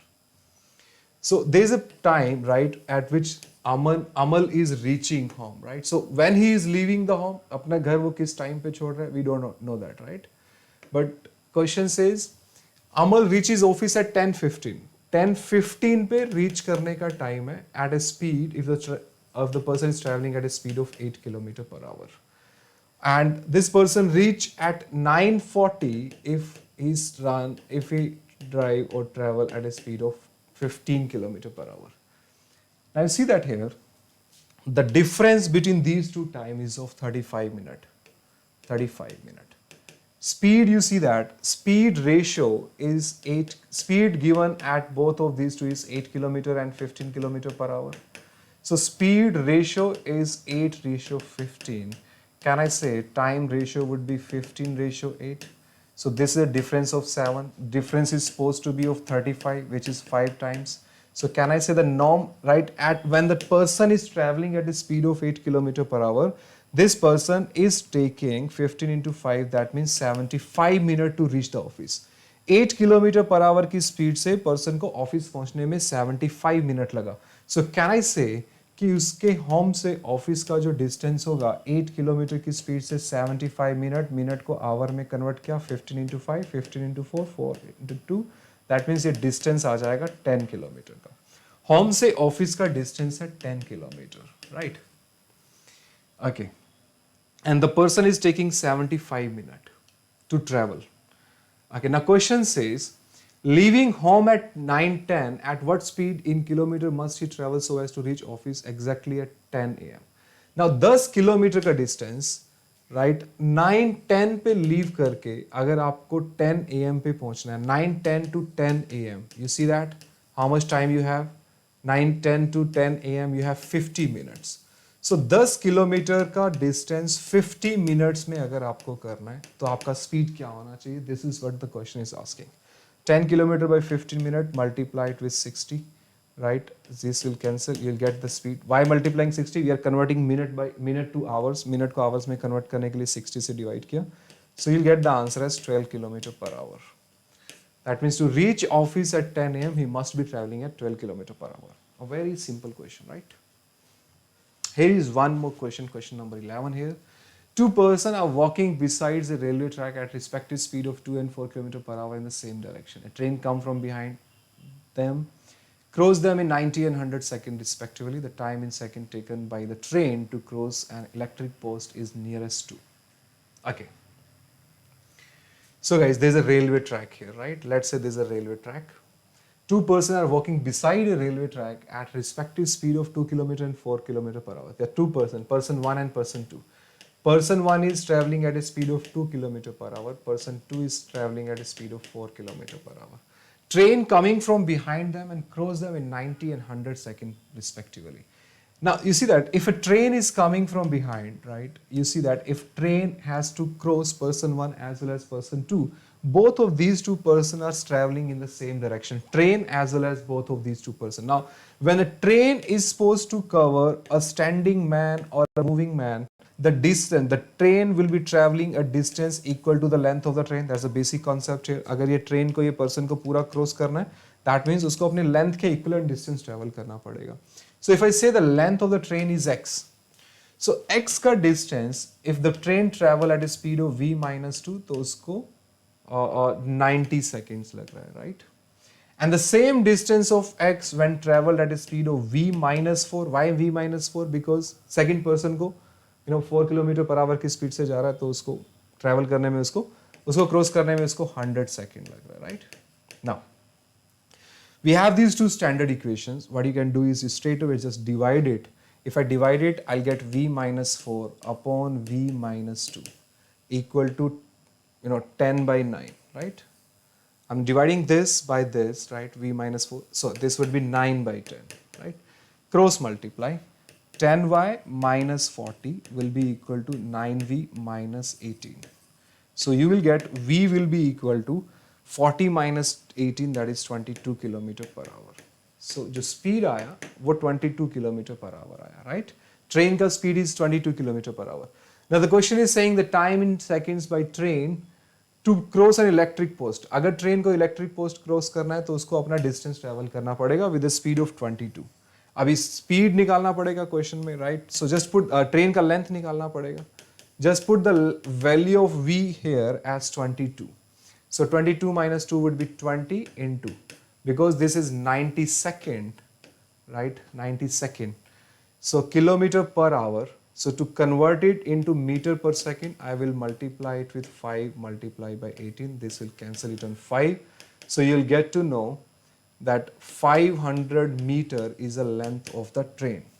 अभी 500 metre की train को, 500 metre की length की train को अगर एक standing electricity pole cross करना है, then train need to travel the whole distance of itself, right, at a speed of 22. So 500 metre का distance 22 किलोमीटर पर आवर की स्पीड से, pole is standing electricity pole, right, 22 kilometer per hour. Answer is supposed to given in seconds, so you will multiply it with 5 by 18. Kilometre per hour को metre पर second में convert करोगे, right? So 19 will go over here. This is 100, right? And this is 2 into 11, 2 into 9, that is 900 by 11. So 900 by 11 is our answer. 900 by 11, this is 88 to 11 into 2. So 82 point something, 81 point something. So nearest to will be the answer as 82. So train will take 82 seconds to travel the electric post. That's the question of 2020 slot 1, guys. So we are done with the 4 questions, right? More. These 4 questions were of time, speed and distance. All questions are basic. Sare ke sare questions. So in this episode number 4, we will be discussing 4 questions of algebra asked in CAT 2020 slot 1. Look at the question number 13 of the series. The number of real valued solutions. See that whenever you're reading the questions, don't forget to underline the important words like real valued. I'm looking for the real value solutions, right? Of this given expression. Now, if you know a basic property of algebra, you can answer this question without using pen and paper. How? All you need to know here is this expression 2 power x plus 2 raised to power minus x will always be greater than equal to 2. Why it is so? It's a basic property of algebra. Why it is so?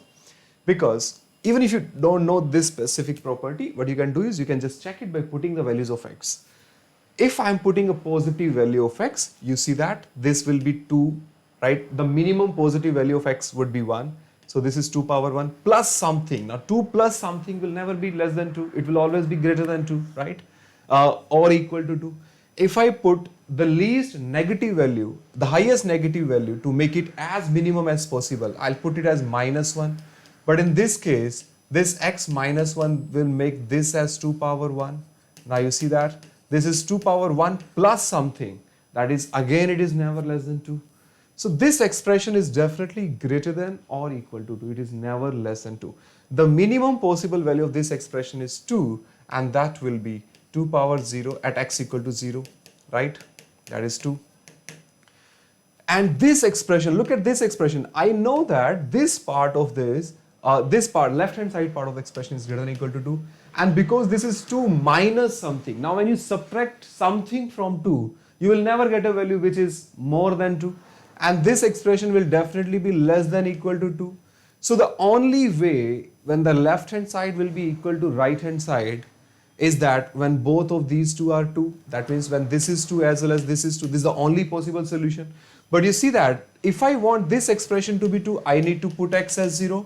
When I put x as 0 here, this becomes 2 minus 0 minus 2 whole square, that is 2 minus 4, this is minus 2. So it's not possible for both of these two expressions, the left hand side and the right hand side of this expression, to have them same value at same value of x. right? So while you were solving the question in exam, you should have think it like this. If you know this property that I have just explained to you, that this expression is greater than or equal to 2, this expression is less than or equal to 2, the only possible solution is that when this becomes 2 as well as this become 2. But when this becomes 2, this is becoming 4. To make it 2, I will be putting x as 0, but at x equal to 0, this expression becomes 4. So that means they can never be equal for the same value of x. So therefore 0 solution. Second option will be the correct answer of the question.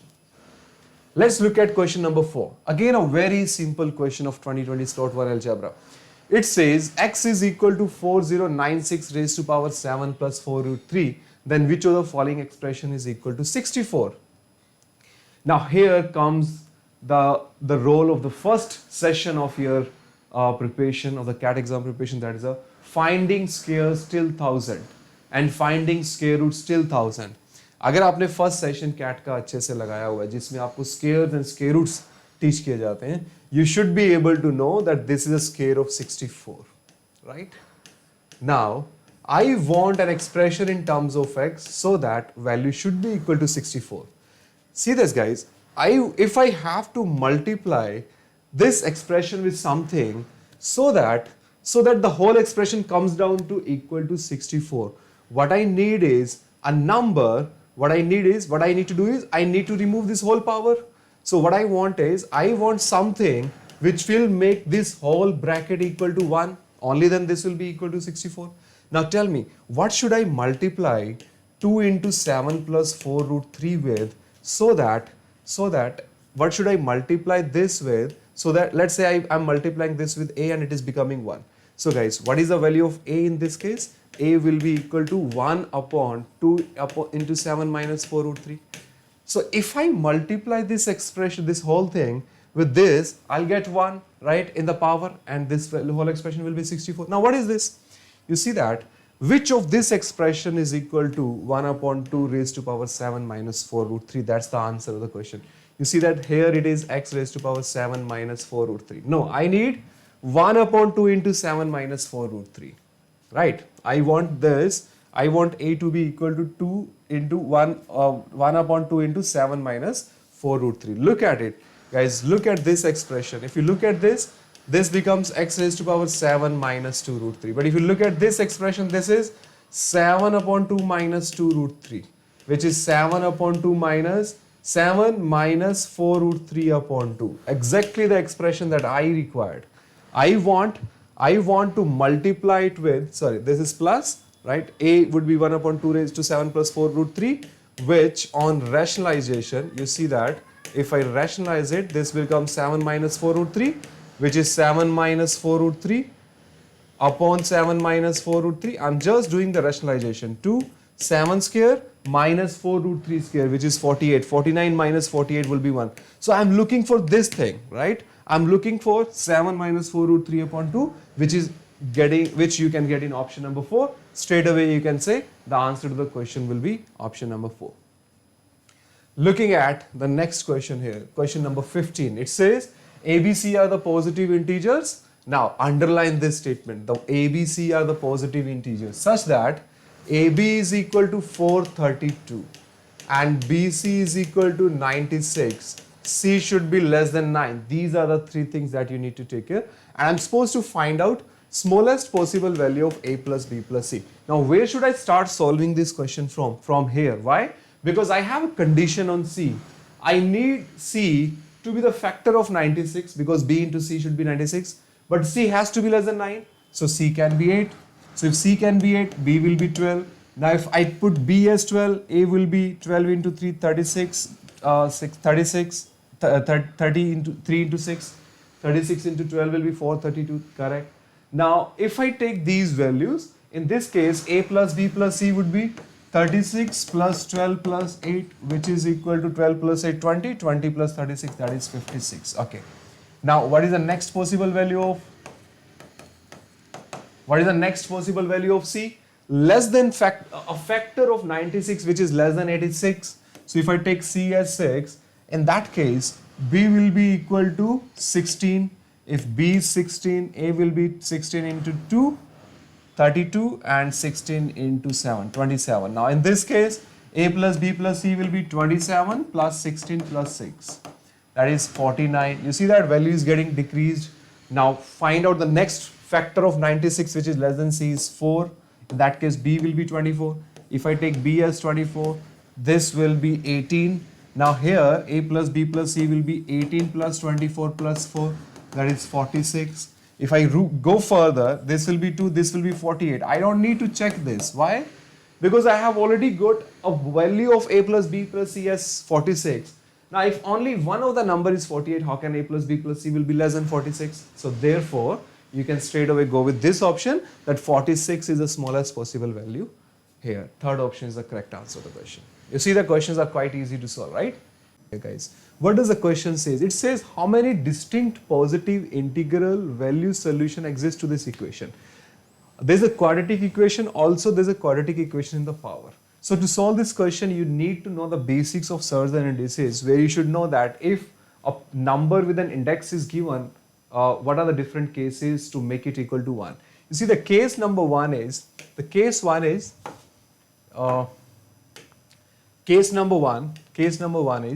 that a power 0 is equal to 1.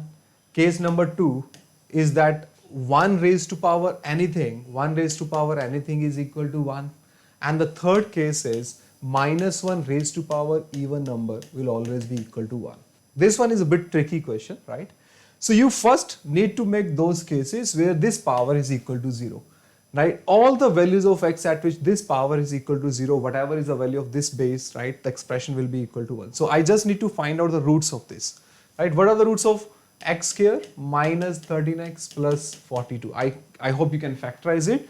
The factorization would be minus 7x and minus 6, and you will find the roots of these quadratic equations are 7 and 6.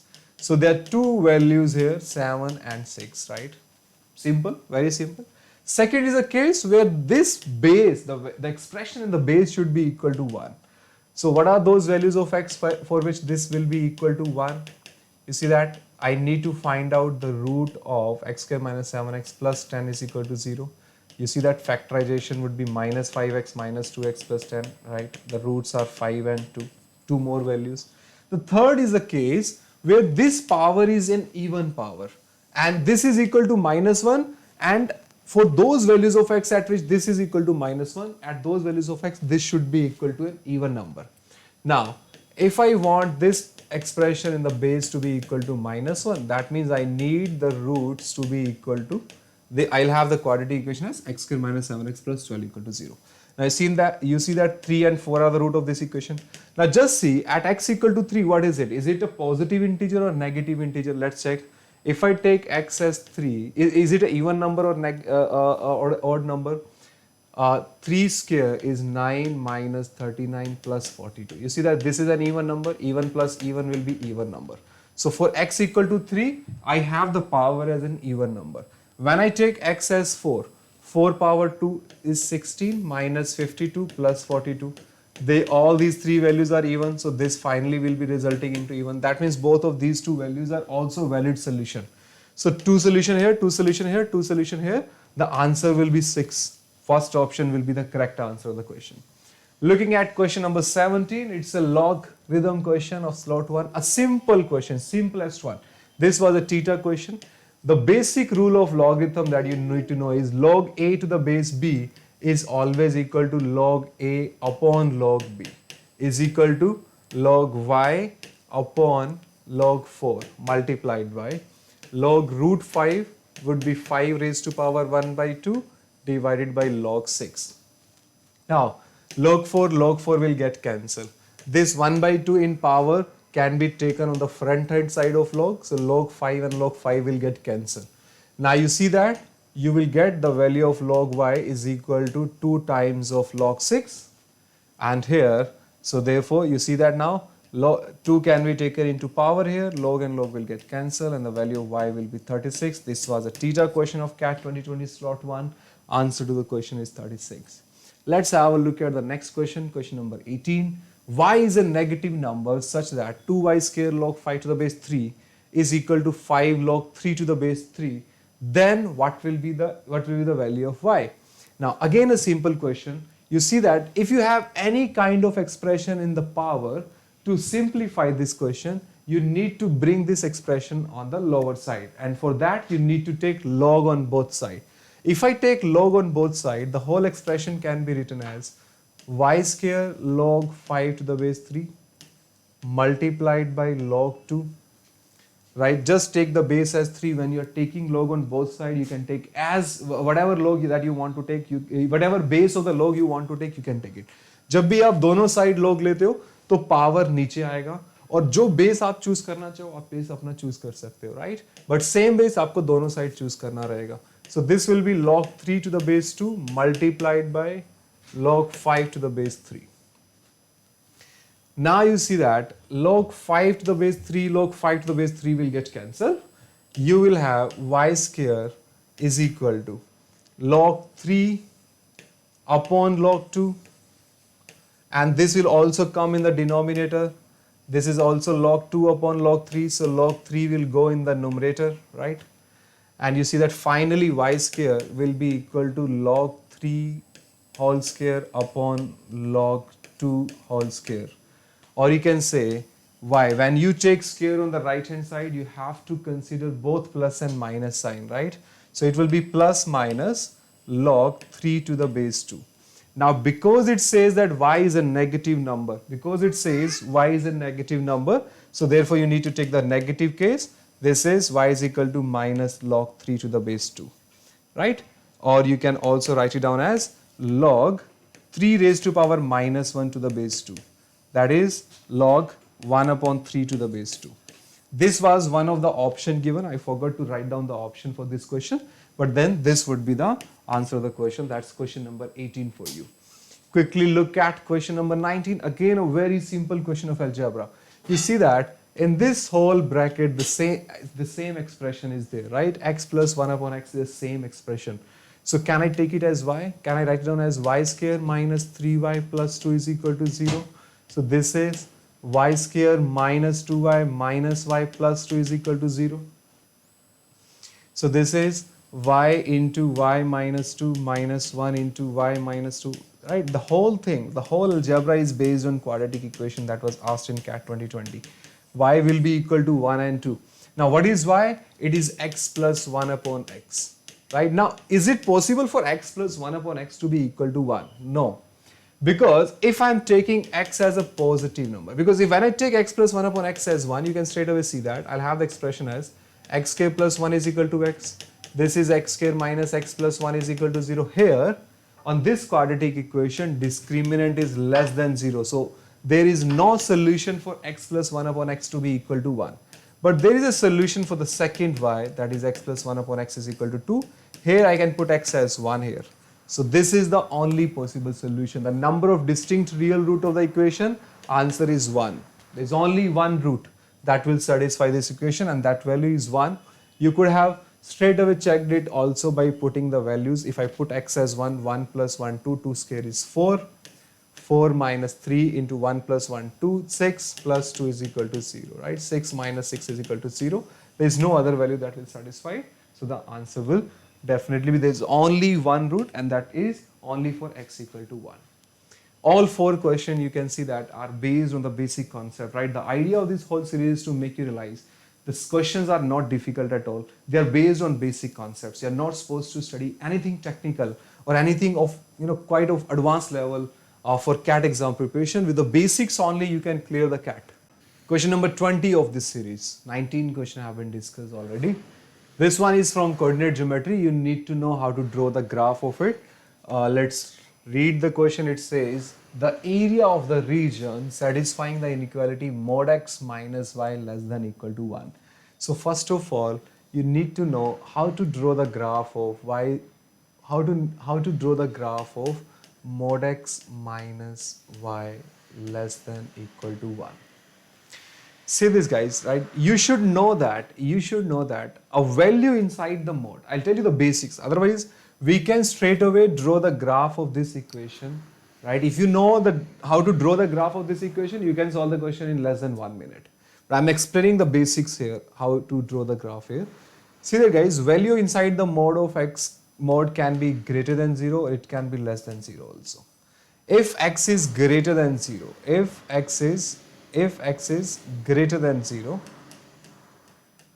if x is greater than 0, then you will have this equation as x minus y less than equal to 1. If x is less than 0, in that case, this expression would be minus x minus y less than equal to 1. Now, you know how to make the graph of x minus y equal to 1. If I draw the coordinate axis, x-axis and y-axis, x minus y is equal to 1 can be converted as into the intercept form. X upon 1 plus y upon minus 1 is equal to 1. That means 1 intercept on x-axis and minus 1 on y-axis. This is minus 1 and this is minus 1 on y-axis and positive 1 on x-axis. So this is the graph of x minus y is equal to 1 for x to be greater than 0. And if you look at this equation, you see that minus x minus y equal to 1 is x upon minus 1 plus y upon minus 1 equal to 1. This is the intercept form of a line. That tells us that on x-axis I have an intercept of minus 1. On y-axis I have an intercept of minus 1. So this is the graph of this, right? This is minus x minus y is equal to 1. This is second line. Now I need the region where it should satisfy that mod of x minus y should be less than equal to 1. That means I need the region inside these two lines, right? So this is the region I'm looking for. But I'm looking for the area bounded by y greater than equal to 0. Now you see that y greater than equal to 0 is this line. Y greater than equal to 0 means I'm looking for the area which is above this x-axis, right? Y should be greater than equal to 0. I'm looking for this area. And when I say y is less than equal to 1, I know that y is equal to 1 is this line. So if I draw a line here, y equal to 1, that is y greater than equal to 1. Y greater than equal to 0 means the area which is above this x-axis, above the x-axis. Y less than equal to 1 means area which is below this x-axis. And mod x minus y should be less than equal to 1 means it should be inside this V region. So this is the shaded region that I need to find out. Now you see that this is a trapezium, right? This is a trapezium. And you can answer this question quite easily. This is 0, right? This is 0. And this is y as x0, y1. I just need to find out this point. And this is the intersection of y is equal to 1 and minus x minus y is equal to 1. Now guys, minus x minus y is equal to 1. If I put y as 1 here, I'll get minus x is equal to 2, x will be equal to minus 2. That means the point of intersection is minus 2 here. X is minus 2, y is 1. If I want to find out the area of this region only, similarly, you can also say that if I find out this point of intersection, this line is x minus y equal to 1. X minus y equal to 1. If I put y as 1 here, I'll get the point of intersection as 2. This is x as 2 and y as 1. And you see that this point would be, this point we already know is x1, y0. Now the area of trapezium is what I'm supposed to find out. This line is parallel to this line, right? What is the length of this line? From minus 2 to 2. What is the length of this line, guys? The minus 2 to 2. The length of this line is 4. What is the length of this line? Minus 1 to 1, it is 2. Now area of trapezium is half into sum of parallel side, that is 2 plus 4, 6, multiplied by the distance between these two parallel lines. The distance between this parallel line is represented by the coordinate point y. So this height is 1. So half into sum of parallel side into height. So the answer to the question will be 3. 3 is the correct answer of the question. Moving at the next question from volume, mensuration chapter. It says a solid right circular cone of height 27 centimeter is cut into two pieces along a plane parallel to its base at a height of 18 centimeter from the base. Okay, so you have a cone, right? You have a cone, and this cone has a height of a solid right circular cone of height 20 centimeters cut into two pieces along a plane parallel to its base at a height of 18 centimeter. So at a height of 18 centimeter, you are cutting it by a parallel plane. The whole height is 27. A, B, C, D, E. The whole height is 27. This is 18 centimeter. At a height of 18 centimeter, you are cutting it. So this height would be 9 centimeter. Easy to understand, very easy. Now the difference in the volume of two pieces. Now the difference in the volume of this piece, that is smaller cone, and this frustum is 225. Then what is the volume of the original cone?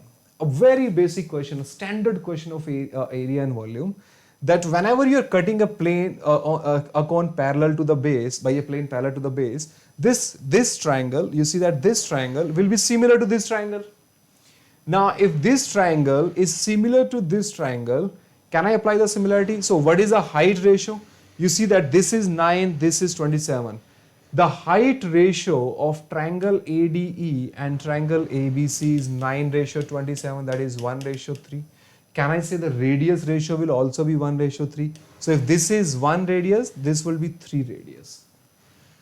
Now, if the volume of this cone is pi into r square, pi into r square into height 9, then the volume of the larger cone would be pi into r square into height, which is 27.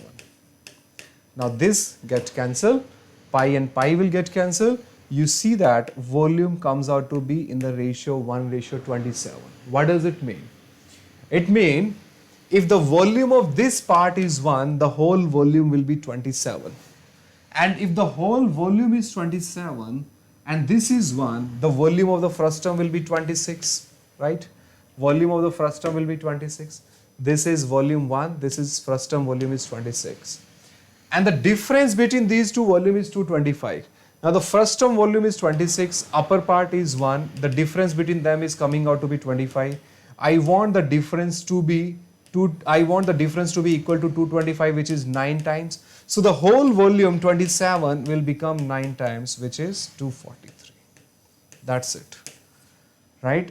This is 26, this is 1, difference is 25, but I want the difference to be 225. So this is becoming 9 times. The whole volume will also become the 9 times. 243, option 3 will be the correct answer of the question. Question number 22. A circle is inscribed in a rhombus with diagonal 12 centimeter and 16 centimeter. Now, a rhombus is a figure where all sides are equal and diagonals, and both of these two diagonals will bisect each other, right, at 90 degree. Both of these two diagonals will bisect each other at 90 degree. If I'm saying that one of the diagonal is 12 centimeter, can I say this length A to, let's say this is AB, this is CD, this is E. So the length of AE will be 6 centimeter because diagonals bisect each other, and this is 16, so this will be 8 centimeter. And because the rhombus diagonals bisect each other at 90 degree, this is 6, this is 8, can I say this would be 10 centimeter. The length of AD would be 10 centimeter. I want to find out the area of the rhombus, ratio of the area of the circle. Now, I am drawing a circle inside this rhombus, right, which is touching all the 4 sides of the triangle, right? So to find out the area of the circle, I need radius. Now, what is radius? I know that radius and tangent are at 90 degrees. So can I say this is the radius of the circle? Now, if I want to find out the radius, I need to find out the area of this triangle, and the area of this triangle is nothing but half into 6 into 8, which is also equal to half into base 10 into height, which will be represented in terms of r because radius and tangent makes an angle of 90 degree. This get cancelled, you get to know the radius r is 48 upon 10, which is 4.8. Or you can say this is 24 by 5. What I'm supposed to find out is the ratio of the area of circle. Area of circle is pi r square, radius square 24 by 5 square would be 576 upon 25, and I need to divide by the area of the rhombus. What is area of rhombus? Area of rhombus, you can see that I just need to find out the area of this triangle. What is the area of this triangle? The area of this triangle is 24. And this whole rhombus is made of 4 such triangles. So 24 into 4, area of the rhombus is 96. Right? So just find out the ratio now. You see that this is cancelling on 24. 24 into 24 is 576. This will cancel it on 4. This will cancel it on 6. Okay, just the ratio of the area of the circle to the area of the rhombus. Pi r square, radius is 24. Okay, sorry, this 24 by 5 is 25.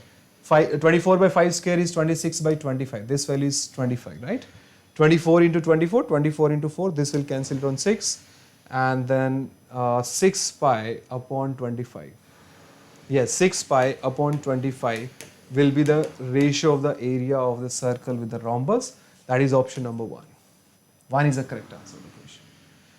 These were the 3 questions of area and volume asked in CAT 2020, guys. Here is the next question, guys. Question number 24. A very simple question of mensuration asked in CAT 2020 slot 1. It says on a rectangular metal sheet of area 135 square inch in a circle is painted such that the circle touches two opposite sides. Now, we have a rectangular sheet given to us and a circle is such that it is touching the opposite two sides here, right? If the area of the sheet left unpainted is 2/3 of the painted area, then the perimeter of the rectangle in inches is what? We are supposed to find out the perimeter of this rectangle, and the perimeter of rectangle we know is 2 times of L plus B. L plus B plus L plus B is 2 times of L plus B. Now, this whole area is equal to 135. Look at this, guys. The ratio is given. If the area of the sheet left unpainted, now you see that this is unpainted, right? This is the painted area, right? This is a painted area. This is unpainted. Area of the sheet left unpainted is 2/3 of the painted area. 2/3. If I'm saying the painted area is 3, that means unpainted area will be 2. So if this painted area is 3, unpainted area is 2, the whole sheet area will be 5, but the whole sheet area is given to you as 135. So if I am assuming the total sheet area is to be 5 and it is given as 135, which you can see is 27 times, can I say that? Can I say the area of the sheet which is painted would be 3 into 27, that is 81, and this would be 2 into 27, that is 54, right? Okay. Now, if the area of this whole circle is 81, and if I draw this diameter, and let's say this is the radius r, can I say pi r square will be equal to 81? So r will be equal to 9 upon root pi, which on rationalization you can write it down as 9 root pi upon pi, right? It would be 9 root pi upon pi. Okay. And then you also see that this whole area is given to me as 135. If the radius is 9 root pi upon pi, can I say that this whole side, the length of this whole side will be 2 times of the radius, because radius plus radius is diameter, which is equal to the width. So 2 times of this, that means 18, root pi upon pi will be equal to 18 root pi upon pi will be equal to the width of the rectangular sheet. And because the area is 135 here, now I can also find out the length. Length into width is the area, that is 135. Length will be equal to 135 upon this width, which is 18 root pi upon multiplied by pi. 9 into 2, 9 into 15, that is 15. So this will be equal to 15 by 2 pi upon root pi. Again rationalize it, right? You will see that this will be 15 by 2 root pi, right? On rationalizing by root pi, you'll get the length is 15 by 2 root pi. Now that's it. Perimeter is what we are supposed to find out, 2 times of L. What is L? L is 15 by 2 root pi. 15 by 2 root pi. 2 will get cancelled, plus 2 times of B, that is 36 root pi upon pi. Now if I take 3 root pi common,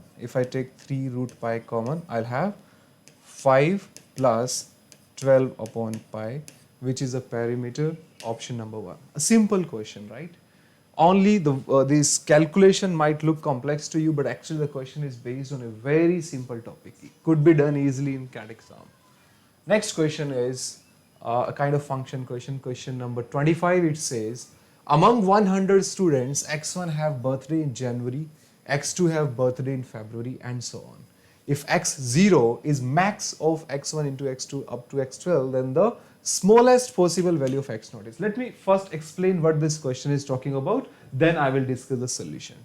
You see that X0 is max of the values written in the bracket. That means if I say, let's say, if I have the values written here as 1, 2, 3 up to 12. Now, what will be the value of X0? The value of X0 will be equal to 12, right? Because it's the maximum of all the values written in the bracket. Whatever values are written in the bracket, the maximum of it will be the output, and that is the value of X0.